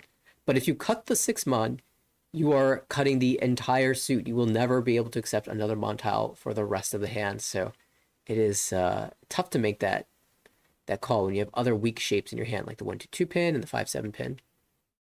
Oh, just pair it up. Well, I guess you're going Chitoy now. Maybe start with the 5 pin and see what happens. I'd go with the 5. That's I really want a 5, 6, 7 Sanjigu hedge, and now I don't know what to do. Especially at 7,700 points total. You want to go for the big one, but yeah, the hedge is not playing nicely. Some other hedges are just giving up on the Chito and playing 9 pin or even 6-mon back. 6-mon back I like to make in a lot of situations, just not this one personally, but... Yeah, if the 2-pin shape, if the lower Pinzu were better, then I'd be fine with it. But the shape's just kind of forced you to cut the 5-pin. Yeah, as expected. Ishanten here. 6 pair up here. I believe that's also Ishanten. Might be overblocked with too many pairs. 3 pin. 3. Ugh. Oh. Well, there's your 1. Yeah, that's sadness. But also now this is making the 2 pin look fantastic. Yes. Okay, yeah, that is 3 Shanten still. 2 Shanten. 5. Well, that's a pair up. The classic 2, 3, 4, 5, 5, 8, 8, where you're gonna get tempai and you go, what do I do with this? Might even call this. Yeah, says this hasn't happened any other way, so we're just getting our 1 Han and getting out of here. Yeah, I like that. I mean, you don't really know where the Dora are, and your hand certainly can't use them, so. Yeah, and the shove pull and 8-so, 5-so is just tragic. You just don't want it. Oh, that tie would have helped about 4 turns ago. Is it time to get up the Dora? 6 mon? The thing is, you can't hedge it all now. I want to cut. Okay, does go with the Dora.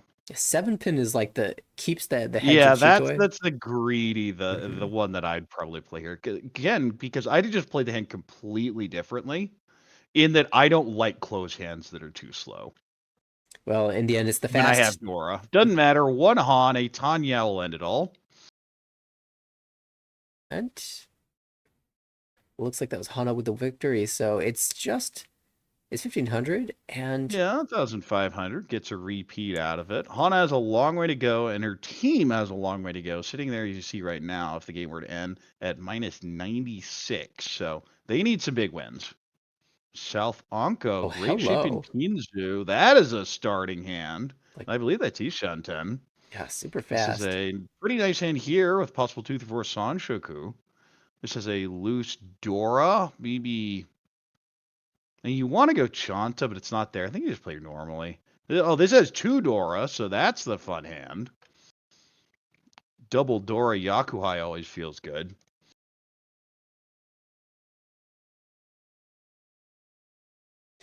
Ipeko chance. 4-so allows Ipeko and Chitoitsu. 7. Ooh.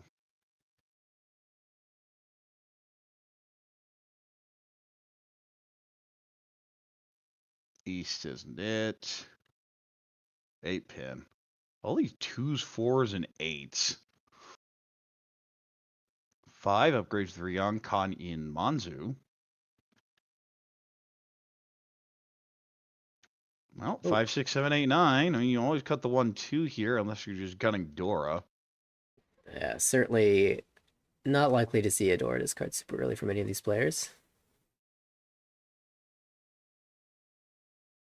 Oh, no, I'm a mistake. This is not Dora 2. That's the classic. They show the Dora, I think, indicator. Oh, yeah, I didn't even respond to that. Ishanten, fairly wide. Riichi Pinfu, Chanyo, Ipeko possible. Does come out. Saito has South useless, gets tossed back. Oh. Dora 2, that's a Riichi every time. Riichi, Dora 2. Decent weight. From 4-7 dealer. Pin. Yeah, 4-7 in Pinzu. Fuji a little shaky. 2 is nope, I'm out of here. Have fun. That hand was looking so promising, and dealer Riichi is suddenly, man, it's no value to her anymore. Dealer Riichi does tend to slow things down for everyone else. Just a wee bit. Well, that is Ishanten. Not a great one, though. Gets a Pinzu, but that's not it. As mentioned, looking for 4-7. Well, no, not even going to consider the Chitoitsu play.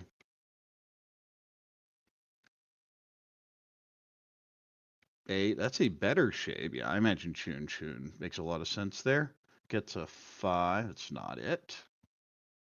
Speaking of loose Chun, we'll hold as a safe tile since the 3 is already being cut. 5 pair up. Ugh. If you really want to get greedy for Itsu, that's a good draw. If you don't, you just kind of stare at it for a while. The thing is, I note a lot of staring at it for a while. Right. The 7 will Deals come in, out. just throws the 5, decides to push. Riichi, Dora 2. And it fills the penchant, so that's actually extra fu as well with the pair of Yakuai. So yeah, 9,600 and the Homba. That's something a lot of people would just miss in a home game. For sure. I wonder how many points have been lost to missing that extra sort of hidden fu. Especially on a road. On a sumo, people have learned a lot of the time to just count it there. But especially when you have that extra Yakuhai pair that people always space out on, and then the option to choose the penchant actually push the threshold. But pros will get that right every time. That is definitely something they test you on. Absolutely.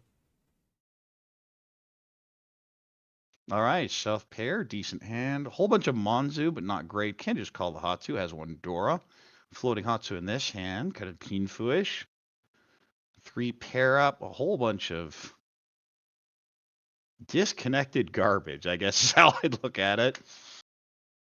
When you have a bunch of 3s, a bunch of 5s, and a bunch of 8s, it's just sadness. 9 pin, potential penchant. Oh, there goes the Hatsu. Will it get called? Yes, it will. Says, I don't think there's too much value here. I just want my Ishan 10. Hatsu Dora 1 would be good enough.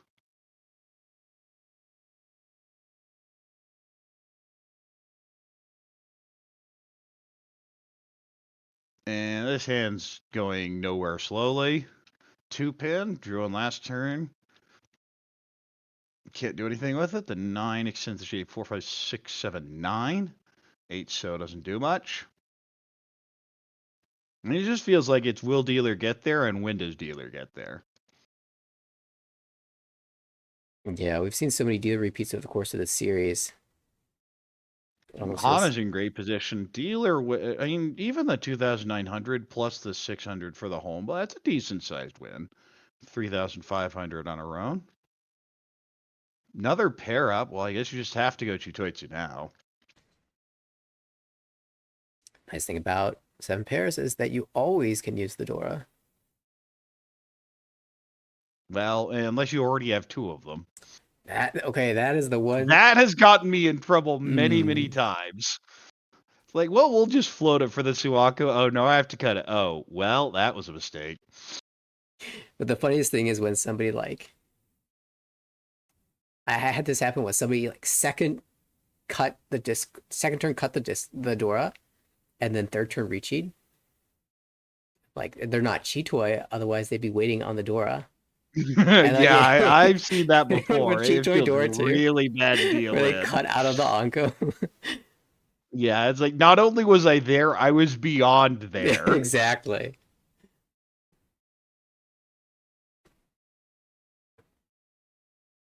Nine, so going to get held as a relative safe tile here.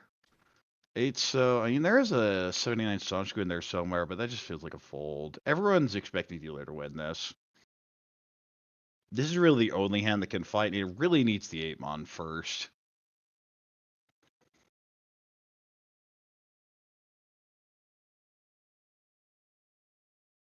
I feel that Forso just because it doesn't feel safe.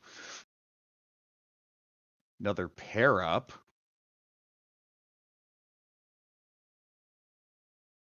All right, 2-pin floater gets tossed. 7, so you can actually the 9, but again, this hand Chitoitsu, which doesn't matter a whole lot.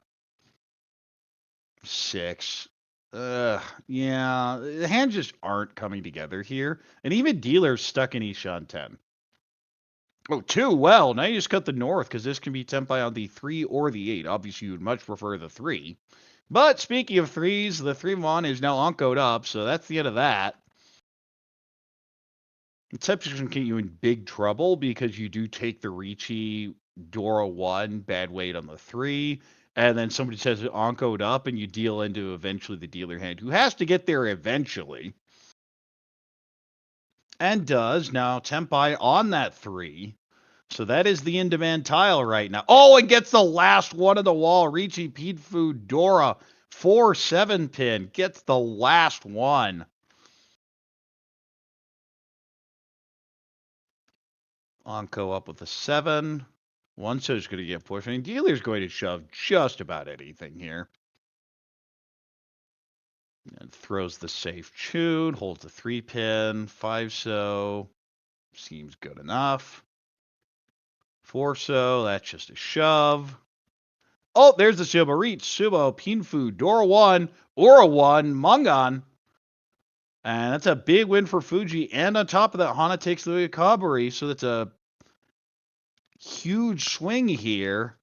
And the Riichi Shik and the home button. You see over 10K difference now. Fuji in first place. Hana in second. Saito in third. Hasn't really done much. And poor Uchi's just been sitting there losing points almost every hand. But we're in East 4 now. Fuji is dealer.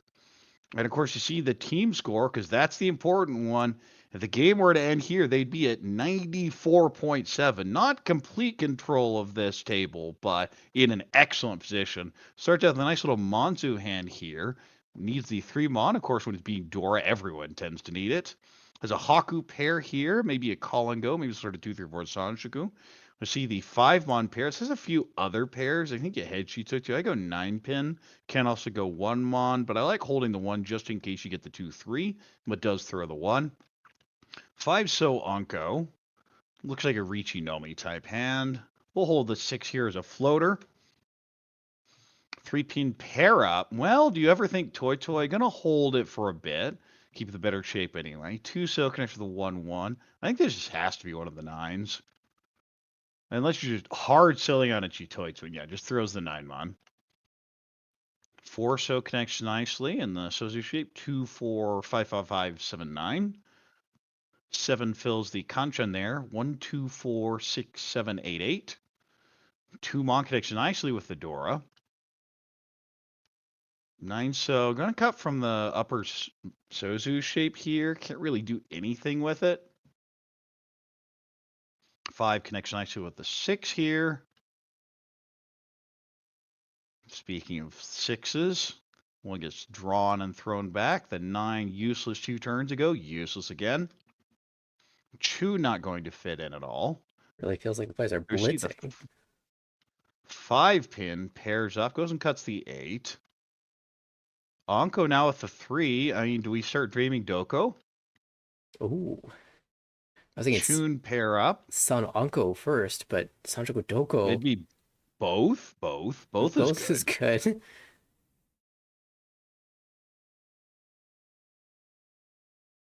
South goes back out.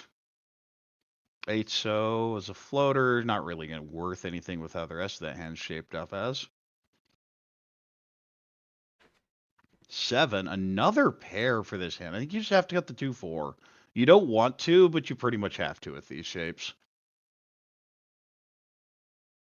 No, cuts the 9. Interesting.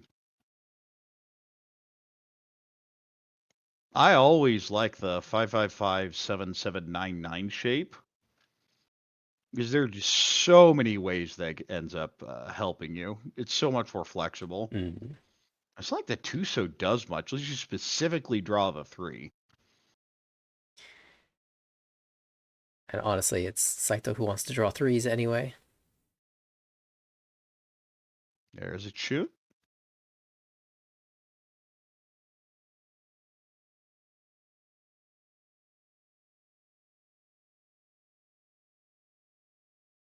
It could be really rough when you're sitting so close to an insane hand and you can't do anything but draw a discard.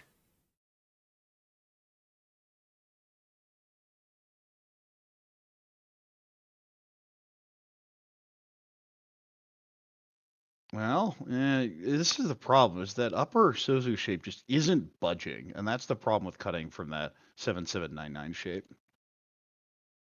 That'll be the first Haku's come out with no call. Saito's looking for more, naturally.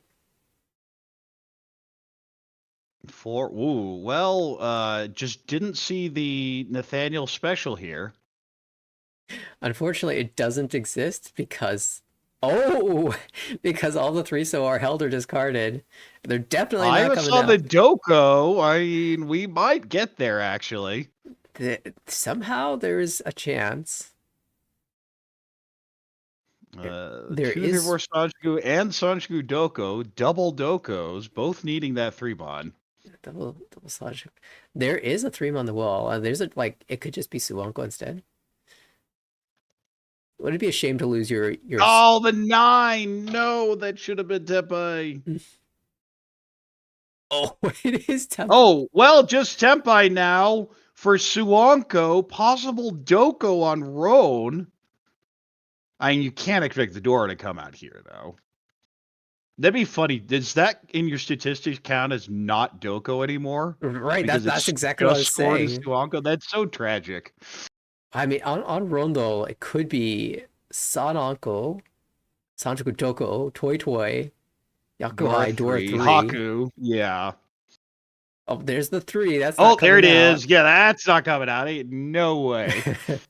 So, okay, That is Senpai here. Gets the Tanyao. It's not the 2 3 4 Sanchiku, but it is waiting on the 3. And there is our Riichi waiting on the 3-mon Dora.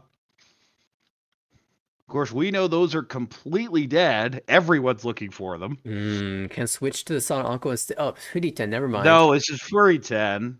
You can do it just for Tenpai payments, but not with that hand. That'd just be tragedy.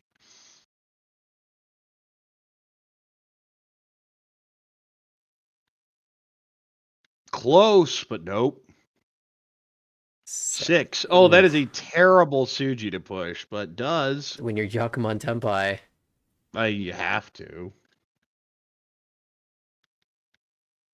And there goes the 5. Just a couple draws left. 7, that'll do it. Toy. Sananko, Haku, Dora 2. That's Hanemon.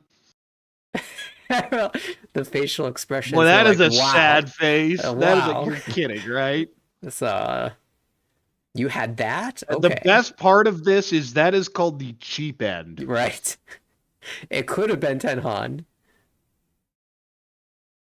Yeah, Fuji will deal that in. That was the leader who's now dropping back to the rest of the pack, all the way down to 3rd. You see the team scores and how much that changed the dynamic going from 1st to 3rd. Fuji's team would still be in the lead overall, but it'd be pretty neck and neck with Aiuchi. Boy, look at these hands. That looks a nice little pinfu. Yeah, it's a decent pinfu hand. Few pairs as well. 2-pin is the Dora indicator. 3-pin Dora. Nice little Tanyao hand here.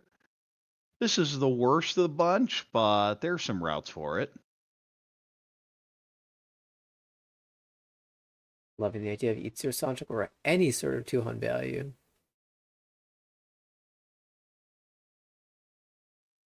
Hatsu's not useful. Speaking of, oh, nope, doesn't throw the Hatsu. Continues cutting those upper Sozu.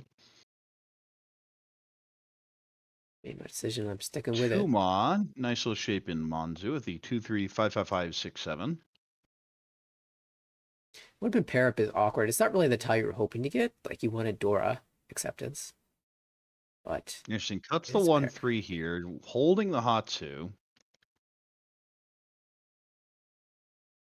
Not even going to consider the Penchon. Of course, when your floating tile is Dora, you tend not to cut it. Ugh. That is a how much do I believe in the Chitoitsu hedge type tile. Yeah, normally cutting one of the It's so tiles. Yeah. Just throw it back. Well, this hand just says too many pairs, and it's not moving in the direction you want. Yeah, I actually don't like the West. I think I'd cut the 8-9 and just hold the West because I just don't see the hand finishing. Especially when you get to around turn 5, turn 6. That's definitely when I want to just hoard my safety. So it's funny you should bring that up. I don't know if you were watching the second game where a situation like that occurred, and I said, I said that you, of all people, talk about this a lot. And it's funny to hear that actually show up. It is definitely a thing. The easiest way to think about game dynamics is just based on turn. That the later you get on, the more time people have had to build their hands. So they'll have better hands in general. They'll have more valuable hands. And really about turn 6 is when you expect someone to have at least hit a shunten. So that's when you start getting a lot more defensive. Ooh, possible Itsu if you want to greed for it. Nope. Instead takes the Tanya rat, also perfectly acceptable. He used the 6, 7, 7, 7, 8 and ended up cutting the 9. Yes. Oh, just a perfect draw. Riichi Pinfu Tanya Dora. 5-8 pin. If Saito's in a position where she needed to guarantee 2Han there, maybe she considers the Itsu, but Tanya is a much better in general. Tanya is very strong. Ishunten for the Chitoitsu as well.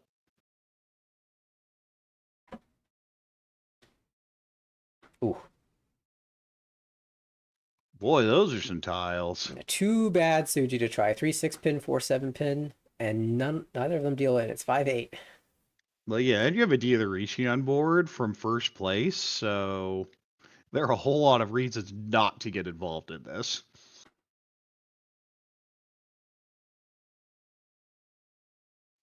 Seven. That is Ishunten, but it's an ugly one. There goes a Dora. Not called. Could have considered cutting the 1 for Tenpai payments. Probably figured it's too early here. Yeah, maybe the 1 pin. So only 2 1 pin, not a great tile either. Oh, is that Chitoitsu Tenpai? Well, North Onko. Another consideration about this 1 pin. It's not like the So tiles look better. You see the Dora came out already. It's not the worst tile, but I think it's either 1 pin or just North. I guess you could also go 5 so. If you're just really scared. Yeah, the problem is the follow-up 7 so is a little under question. Really bad, yes. It's one of those spots though where you can play the 5 so and just wait and see if the dealer does. Oh, the second Dora. So now it's like, okay, we're going. This is Furiten waiting on the 1. Do you have a Yaku?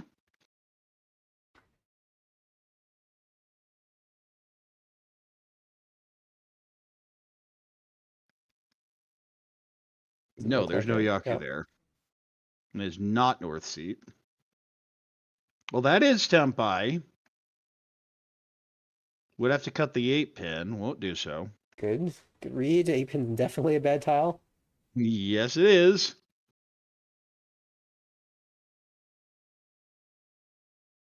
No. I just shoved the 1. I don't care. Yeah, there it goes. Gutsier than I would ever be able to be. Double 1 chance, it's fine.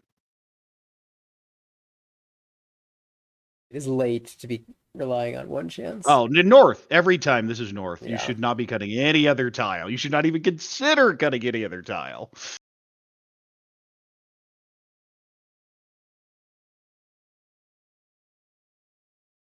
And gets there. Well done. 2 players simping. Finding the ability to play the dangerous pin tiles, the So tiles squeak through as well. Sneaking out some extra value. And of course, it feels really bad for Saito. That, hey, I'm in first place. I got a Mongon. I played the hand really well, and I net 500 points from it. It is always so sad, and then you feel some extra incentive to grab your stick back in the next hand. Well, you don't want to overextend yourself, but it is South 1. Dealer can generally overextend themselves a decent amount. Pretty good starting in here. No real value, but reasonably quick. Oh, that 4-so is such an important draw for that hand. 2, 3, 3, 5. A really uncomfortable shape. Very happy to fill it. Well, now I have a Haku and Pay pair, so I think you just call the Haku. That's double Yakuhai. Yeah, it's double Yakuhai. You call both. Great opportunity. Well, there's the first. It gets passed. Does not call the North. Well, now it's just Honitsu. Certainly feels like that. The last north should be in the wall somewhere. 3 so connects to the 2, 2, 3, 5 shape down there. Oh wow! Now Ishanten just for Riichi for that matter. Here we There's go. the peg. You have to call this one, and you have to cut 2, 3. It's just tragic if you don't. Yeah, there we go. There's even some other routes to value without the Haku. Like this is the Dora suit first of all, 6-0's Dora, and also a 5-so draw for Itza. Yes. Oh, just draw. Oh, wow. One of these draws. This is insane. 4 so someone just dies on this. It's also happened so quickly. Like the players are blitzing. 4 pair up. That is Ishanten here. Slow down. This is definitely feels like the normal cut, but you really want that door acceptance, so goes with a 4 mon instead.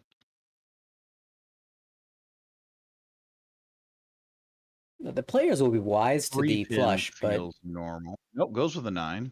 It's not that likely it's tempai this quickly. 2 does clear. Again, it's the 1-4. That's just tempai. This should be a slam. It is. Riichi Tanya Ipeko waiting on the 7 pin.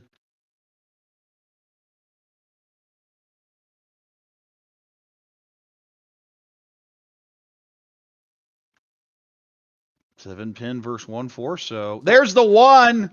The Riichi stick on top of it deals in, and that's Mongon. Honitsu Pei Haku Dora 1 with the Honma, and of course gets the Riichi 6. So that's a really big win. Gonna put Fuji within 200 points of first place now, and Hana is starting to take a bit of hit now.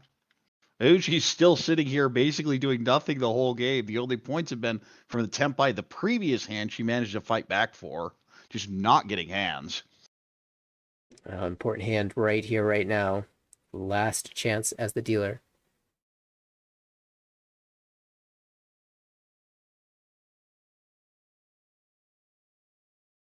And that's one that you get a couple tiles and it's very good, and until then it's very bad. Yeah, give me some threes. Kanchan, Penchan. Yep, that's what it looked like. Any 3. Nice little Pinzu shape, but not too much. This is probably the best hand of the bunch, which tells you what I think of the rest of the hands.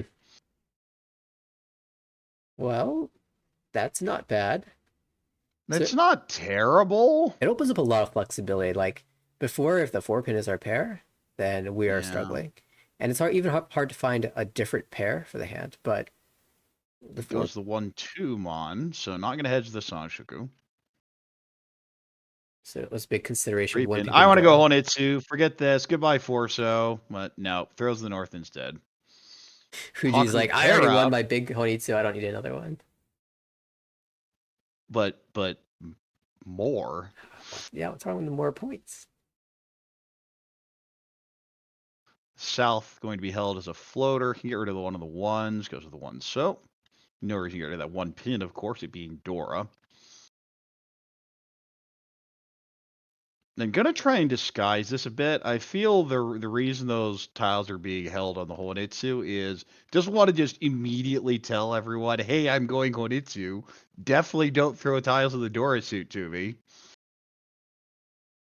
If she draws a diamond shape with the other suits, I'm sure she'll... Then you just have to start cutting towards it.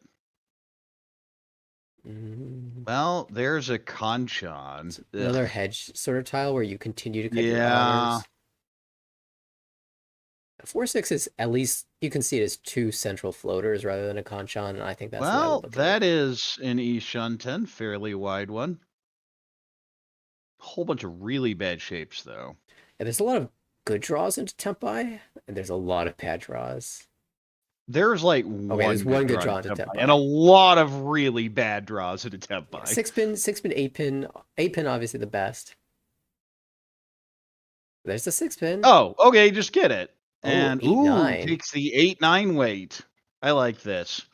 Yeah, there's the 2-4 as an 2 pin, 3 pin as an option, but that's close to Dora, so a little less likely to come out. 8-9. Now that is pretty fantastic. Of course, the 9 is the Dora indicator. So that's one of them. Oh, gets the 7. It's so close, but no. But the thing is, you draw that 7 because normally when you're on an 8-9 shape, it's from a whole bunch of 7s in hand. Interestingly, for people who are interested in taking something like a pro exam, if you draw the 4 pin, you cannot con. You can. You'll get chomboed for it at the end of the hand. Yes. Because that changes the interpretation of the shapes, potential interpretation of the shapes. Which is the reason But why also I'm change giving the weight here. That's one you can't even do online, even on very loose rules like Tenho. Because you'd be changing it, locking it down to a 9-pin Tonki as opposed to an 8-9 weight. Yeah, and that's why it's an 8-9, is because the shapes can be read different ways.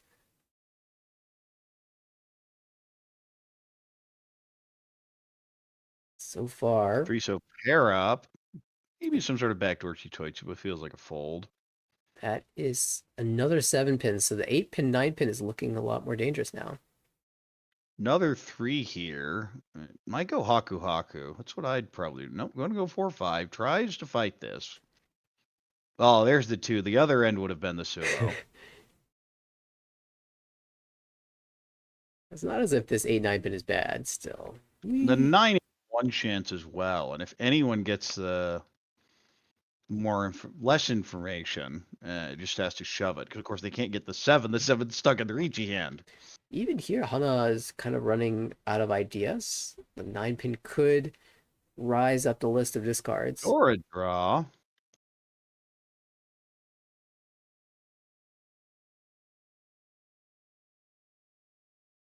Six, so not it. Dora pair up, Chitoitsu Ishanten, I believe.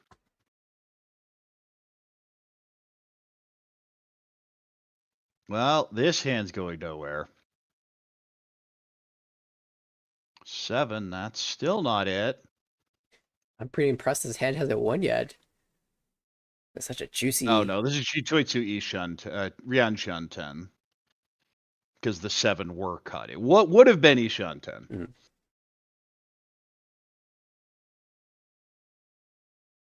Is it time? Is it 9 pin time?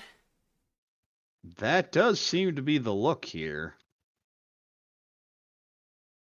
The 3 so is a reasonable option. That's what I'd cut.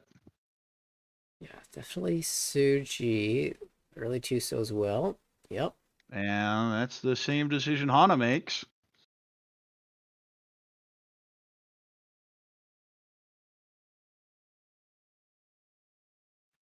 Five still isn't it. I mean, the other part of this isn't just a Riichi. This is a desperation dealer south to 4th place Riichi. Mm. So these are the ones you just do not want to deal into. Yeah, players giving it plenty of respect. The wall seems to be afraid of it as well.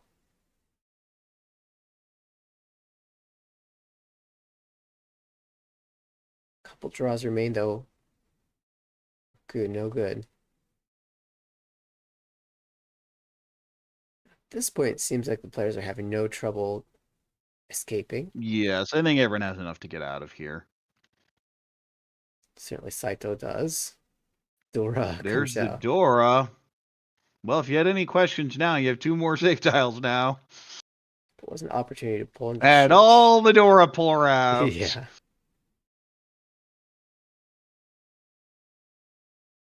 Still not there. And if you are a dealer, you're actually fine with this outcome. But as dealer, you really wanted to win this one. You do net the 2,000, which is fine. But some more a chance it would be really nice for Uchi. We've seen a couple big hands go to Nukyoku this game. Certainly, this was just, what, Arichi only? But... Yeah, this is what I'm reaching on me with... as dealer, like... plenty of potential chances. Any here. Ura flip. Sumo and Ura is huge. Yeah, Sumo and Ura, it's immediately complete dogfight with Hana again for 3rd place. 4 so, Dora here. Of course, we have Seth to repeat. And Chun pair, and I have to... oh, well, maybe I do have to look, because there are so many other pairs you might not even call. But two Dora? No, forget that. I'm calling anything. Forget that. Chun. Let's see how Well, that's quickly just it's... Shinitsu. So Chun might stay in the goes and hand for a cuts towards while. it. That's always the awkward thing when you have a Yakuhai pair you just want to call and you know someone's going Honitsu and you're like, it's going to come out eventually, but it may be like turn 13 and then everyone already knows what I'm doing. Yeah, that really sad moment when you've got something like Honor Shabo, or even like two Honor Tiles as your pairs. You're like, I'll get one of these, and then someone's forcing the flush, or worse, Kokushi. Two people are forcing a flush. Yeah, I feel like two people forcing the flush is pretty equivalent to Kokushi. Like, that's almost the worst. Same situation. Because you know it's somewhere, and it's not in your hand, and it's probably not in the wall. 7, so nice little upgrade here. Does lose the 1, 2, 3 Sanchiku route, which was the plan here. Can go super greedy. It's a 5-pin. Could lose the 3. Could cut the East. But I kind of like just cutting the East and not worrying about it. And yeah, that's the play here. 5, so well, it's Chitoei-shun. Continues to I guess hedge that's all the one way to options. not have to get the Chun. Like 6-mon cut still leaves the 8-mon draws a possibility, so 7, 8, 9 pulled in. Now Ishunten. South would be a good floating tile, but it was the first cut, so Furry 10 it's not very useful. yeah, remember how we were considering Chitoei as a possibility on the first cut? It's back. Oh, well, there's your 1, 2, 3. We are back. Let's go. It's kind of sad you cut the East here. You could have got the 4s if gotten the same draw out and been with the Chant on top of it, but you can't expect that. Well, here you now, go. This is a decision. Because obviously the most efficient cut is 9-mon, but I want to say Chitoei, especially with a 1, 2, 2-pin out, I think the lower pins are pretty good. Yeah, I mean, of course, the 9-mon drops you back a Shantan. But it's much more flexible. I would just throw the 8 back.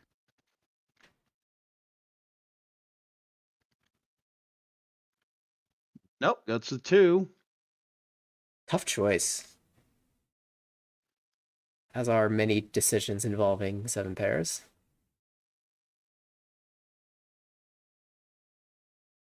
I imagine you hold the Hatsu in case it pairs up and then you can cut the 4-4.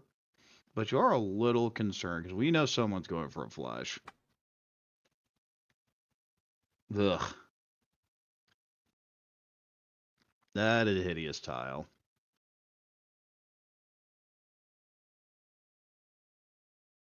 Haku pair up.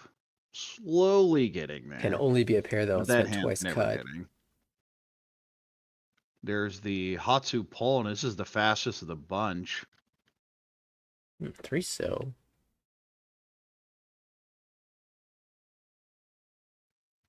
Six get tossed back. National keeping the 1-1-3 over the 4-4-6 because of the Sanchoku. There's our call. And the classic, but I want a con. It's okay. You can con. You just have to draw 2-mon or 5-pin. 5-pin pair, yeah. 4-mon as well. Well, this is. Well, that is a sad tempai, but it's one you just have to take. There are 2 1-pin out, but greed? Or do we? This is so greedy. I love it. With the game this close, I hate it. Jun-chan Sanshoku. She gave it a lot of thought. No con on the sorry. 6. Oh, okay, never mind. You're genius. Right. The absolute perfect draw. Now unquestioned. Now the question is Dama or Riichi. Alright, so it's already because you don't want to really win on the 4-pin. And the 1-pin feels like it will drop naturally for Jun-chan Sanchoku Pinfu. Like, that's a Dama Hanemon. Goes in and slams it. Riichi, Pinfu, Sanchoku, Jun-chan.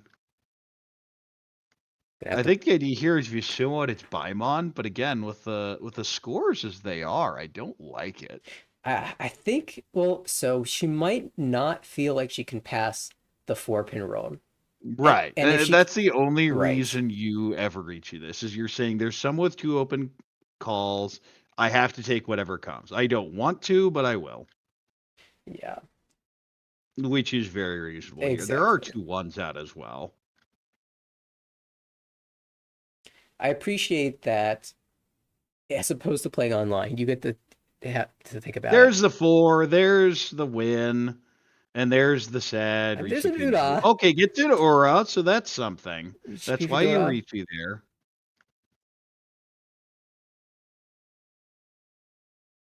I want to know. I want to know where those 1 pins were. Would it have come? Nope, no rabbit hunting.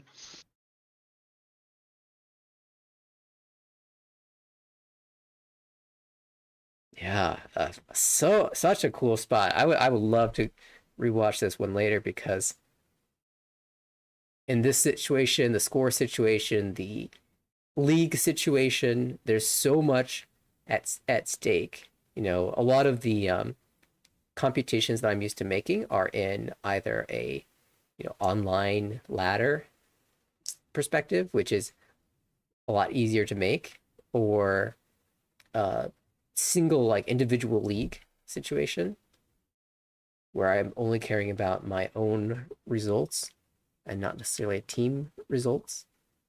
That is one of the things about being in a game like this is you have a bad game, it feels bad because you don't feel like you're just letting yourself down. You feel like you're letting your team down. Always some added pressure in these matches. And we don't know what sort of strategy talk the team had before this last game. They were coming into this in first place, plus 62.8. And the game started off a little bit rough, so it's possible that they had a discussion about, what the goals would be for this game, where they wanted to end up. And maybe just taking a win, minimizing damage from this spot, is all they need to do as a team. Well, Tuso does not fit at all. The rest of this hand is just a complete mess. But Saito doesn't need to win this hand.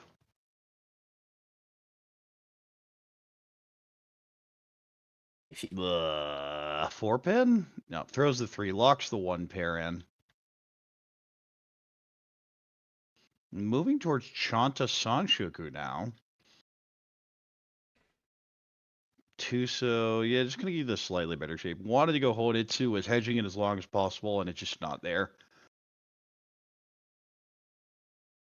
6 shows an interesting draw, because now there's an Itsu route, but the shapes are still terrible. Because when you're going for Junchan as plan A, it means you tend to have a lot of ugly Penchon. Oh, well, you just go 1-1. Can go with the 4-pin if you kind of hedge everything, but yeah, I like the 1-1. South pair up. Ooh.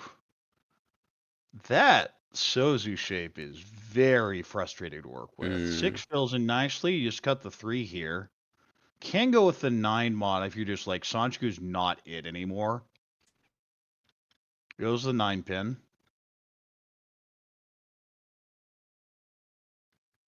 That's okay. Maybe we're back to Honitsu. That's a 6, start. the perfect draw. 8 fills in, and now just going for the Chanta Sanshoku.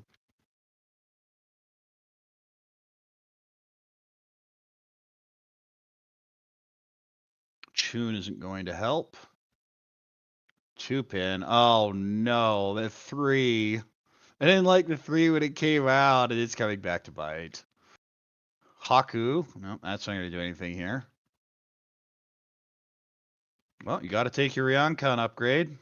Fair enough. 9. This also gives you the ability to call the south. Yeah, that's really important. Just cut the 8, and you'll still have Chanta. Or ideally, draw it yourself and not have to worry. Ooh, interesting choice. We just cut Hatsu. I feel Hatsu's the normal play here, but you can go 4-4 if you're feeling greedy. Let's and go. We're greedy. Because of where Aiuchi is in the scores, this makes sense. I feel Hana would take anything, Fuji would take anything, Saito would take anything, but Aiuchi has lost her last dealer turn, so she has to go for something. This is a chance. I mean, you're 1 3-mon away from being extremely optimistic. 7 months. It is a Monzu, Good. but it's not the 3. 7 fits in. That completes the shape. Shanten Hatsu, 3-mon, Olga draws. I believe it needs 2 3-mon now.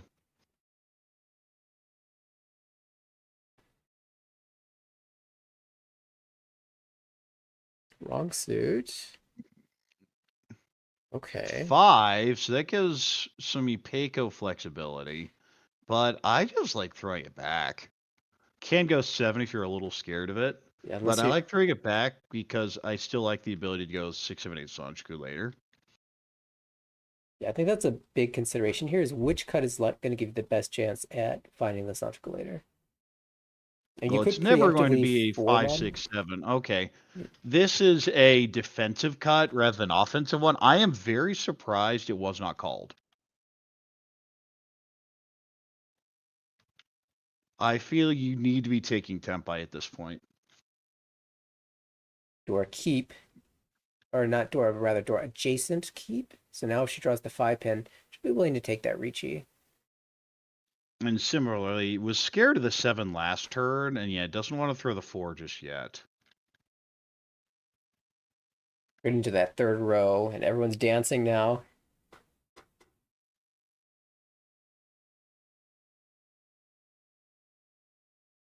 There it is. I mean, it's Tempai. It's not the one you wanted, but can potentially get a door out of this at least. Yeah, it's just a little... It is north. It's Riichi, pay, possible Dora. Possibly a little too late to keep fighting for the flush. Yeah. Well, when you get Tempai, you just take it. Oh, speaking of Dora, well, this hand's over.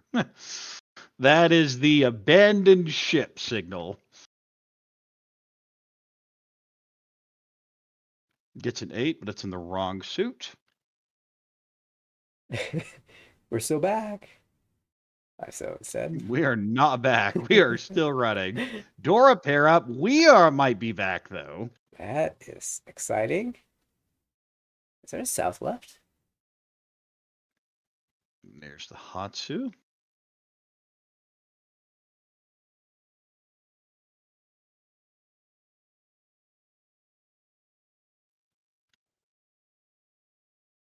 And nope. South can be called, though, I believe. Yeah, that's Tempai. With 2 Dora now. 9 so 5-pin. Could even be 3 Dora. And it will have to be 3 Dora because the 9 so is twice cut. Of course, 5-pin will need to be Tsumo because... It would be Sumo'd in either case. Right. Aiuchi also waiting on that tile. This is the last one. 1 draw left. And dope. 2 players Tempai.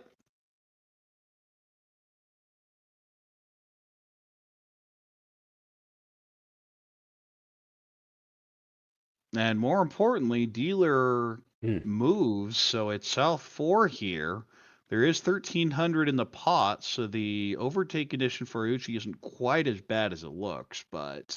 it's just a couple hundred points too big. Rough. Yeah, 11-6. Mangan Sumo's still not enough. Need someone else to toss a stick in. Yeah, by 200 points short.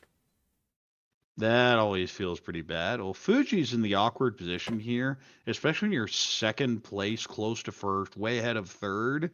Because even if you win the hand, you just have to repeat. Yeah, and the gap to Hana is just 10,300 points. So that is easily overcome with the Mangan Sumo. No. Oh, I'm sorry, you're right. 20. No. A little harder to overcome. Hana wishes it were 10,000. It should be... Yeah, no, Hana's just trying to secure the second here. The problem is her team needed a better result than this. 6-pin, a nice little fill there. Great Pinzu shape. Kind of a Junshen here. This feels like a bunch of pairs. Maybe an Ipeco, maybe a Chitoi.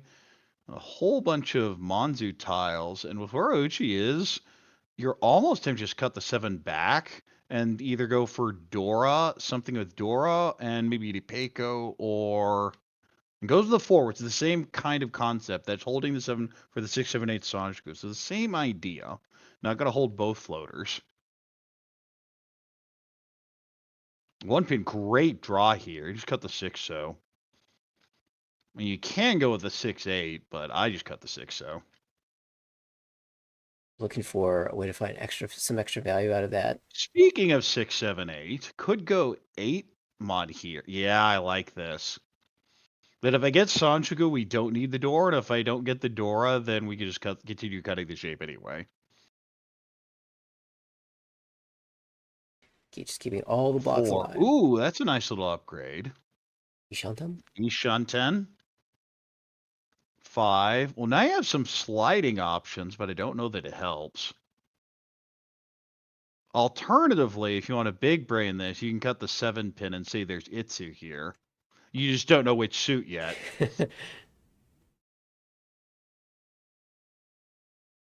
3 so pair up. Not ideal when you have the 2 so as your attachment to it when it's the door already.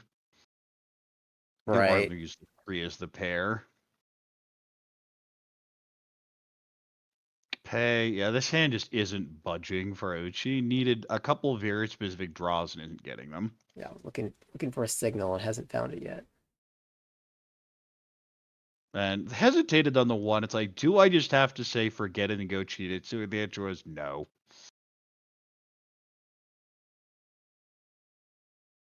Seven so isn't going to help.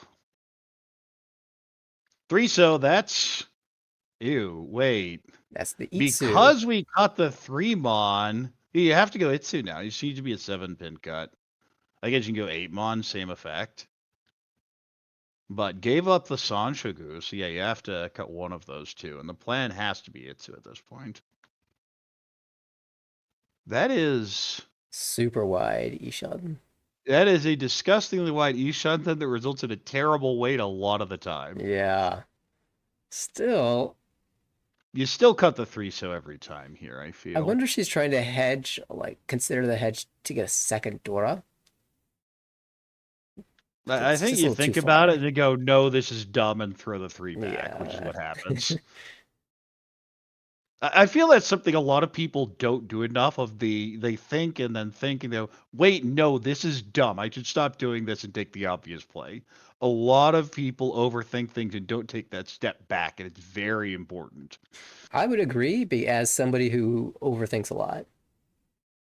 Oh, well, there's your Rion Peiko Ishanten. Now this is a path. Forget the Mongon symbol. Let's go all the way. You don't need 1,000 points.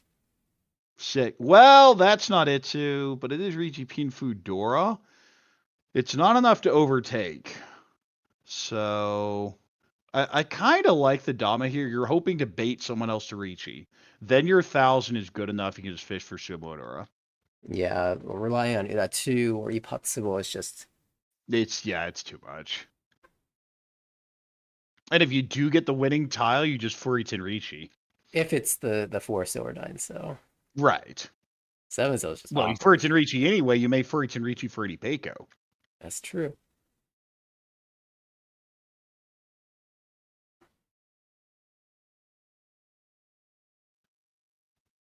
That's something I've done, I think, twice in my life. It feels terrible, but there are times you have to consider it. 1 pin's useless here. Yeah, it goes back. 2 pin is not it. Oh, there's a Rion Peiko Tempai. Confirmed Peiko Rion Peiko. Oh, this 6 deals in, and that's just it. It's the cheap end, so Ryan not making an appearance, but it does end the day here. Just as we were getting excited to meet him. That's fine. Yeah, that's all Saito needed there. Shinfu Peiko, and Saito says, I'll get first place. I get the bonus. My team is up now near ±0, and they needed that. That's a big result, and so this is going to make the standings super competitive for first place. Pretty close.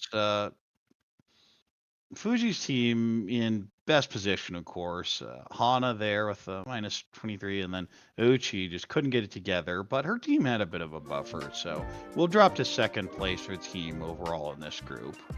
Oh, regardless, though, I mean, there were so many... Wait, do we get to see a really cool Yaku? And then no. We had Suanko Tenpai, we had Daisangen Chans, we had the Gianpeiko at the Sanchugu Doko, we had Rianpeiko.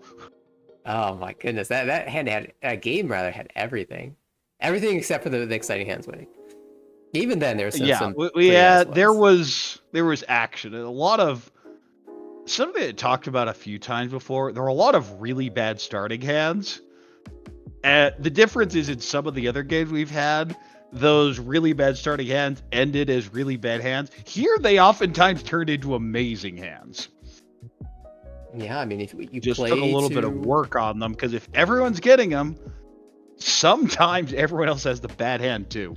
But if everyone has bad tiles, then the good tiles are in the wall, so you got to draw them and make use of them. Put yourself in a position to be able to make use of good draws. And that's really what Mahjong is just making sure you're in a position for when the tiles play nice to capitalize on it and to win the maximum, lose the minimum. Classic in any sort of game like this. All right, well, we have some time to check the scores of this group and see how we got here. Group 6 was in action.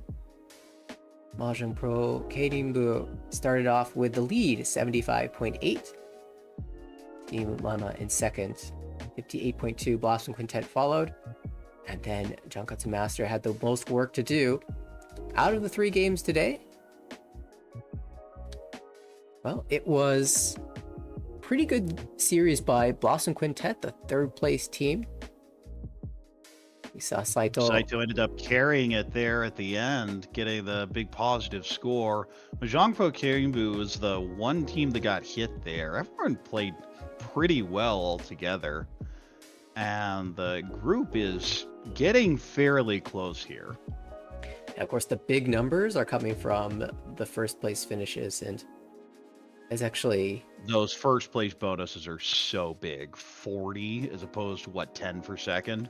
Yeah, it's almost surprising to see a first place bonus that was less than 40, 37.9. A really tightly contested first game that ended in Ryukyoku of all things. That leads us to the standings.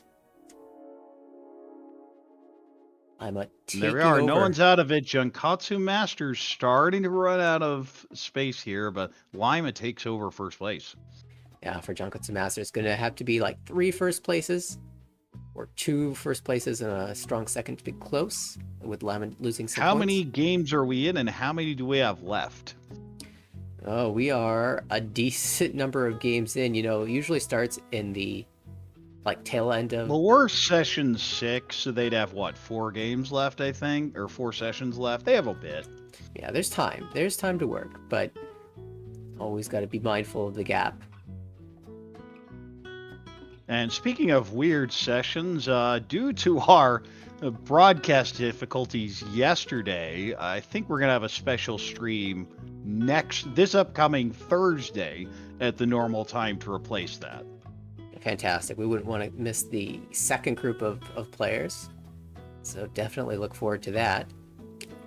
I believe we can also share next time. Yeah, how's team? Do we have any updates from Team WRC? We do, but do we want to save that for next week, or do we want to spoil it?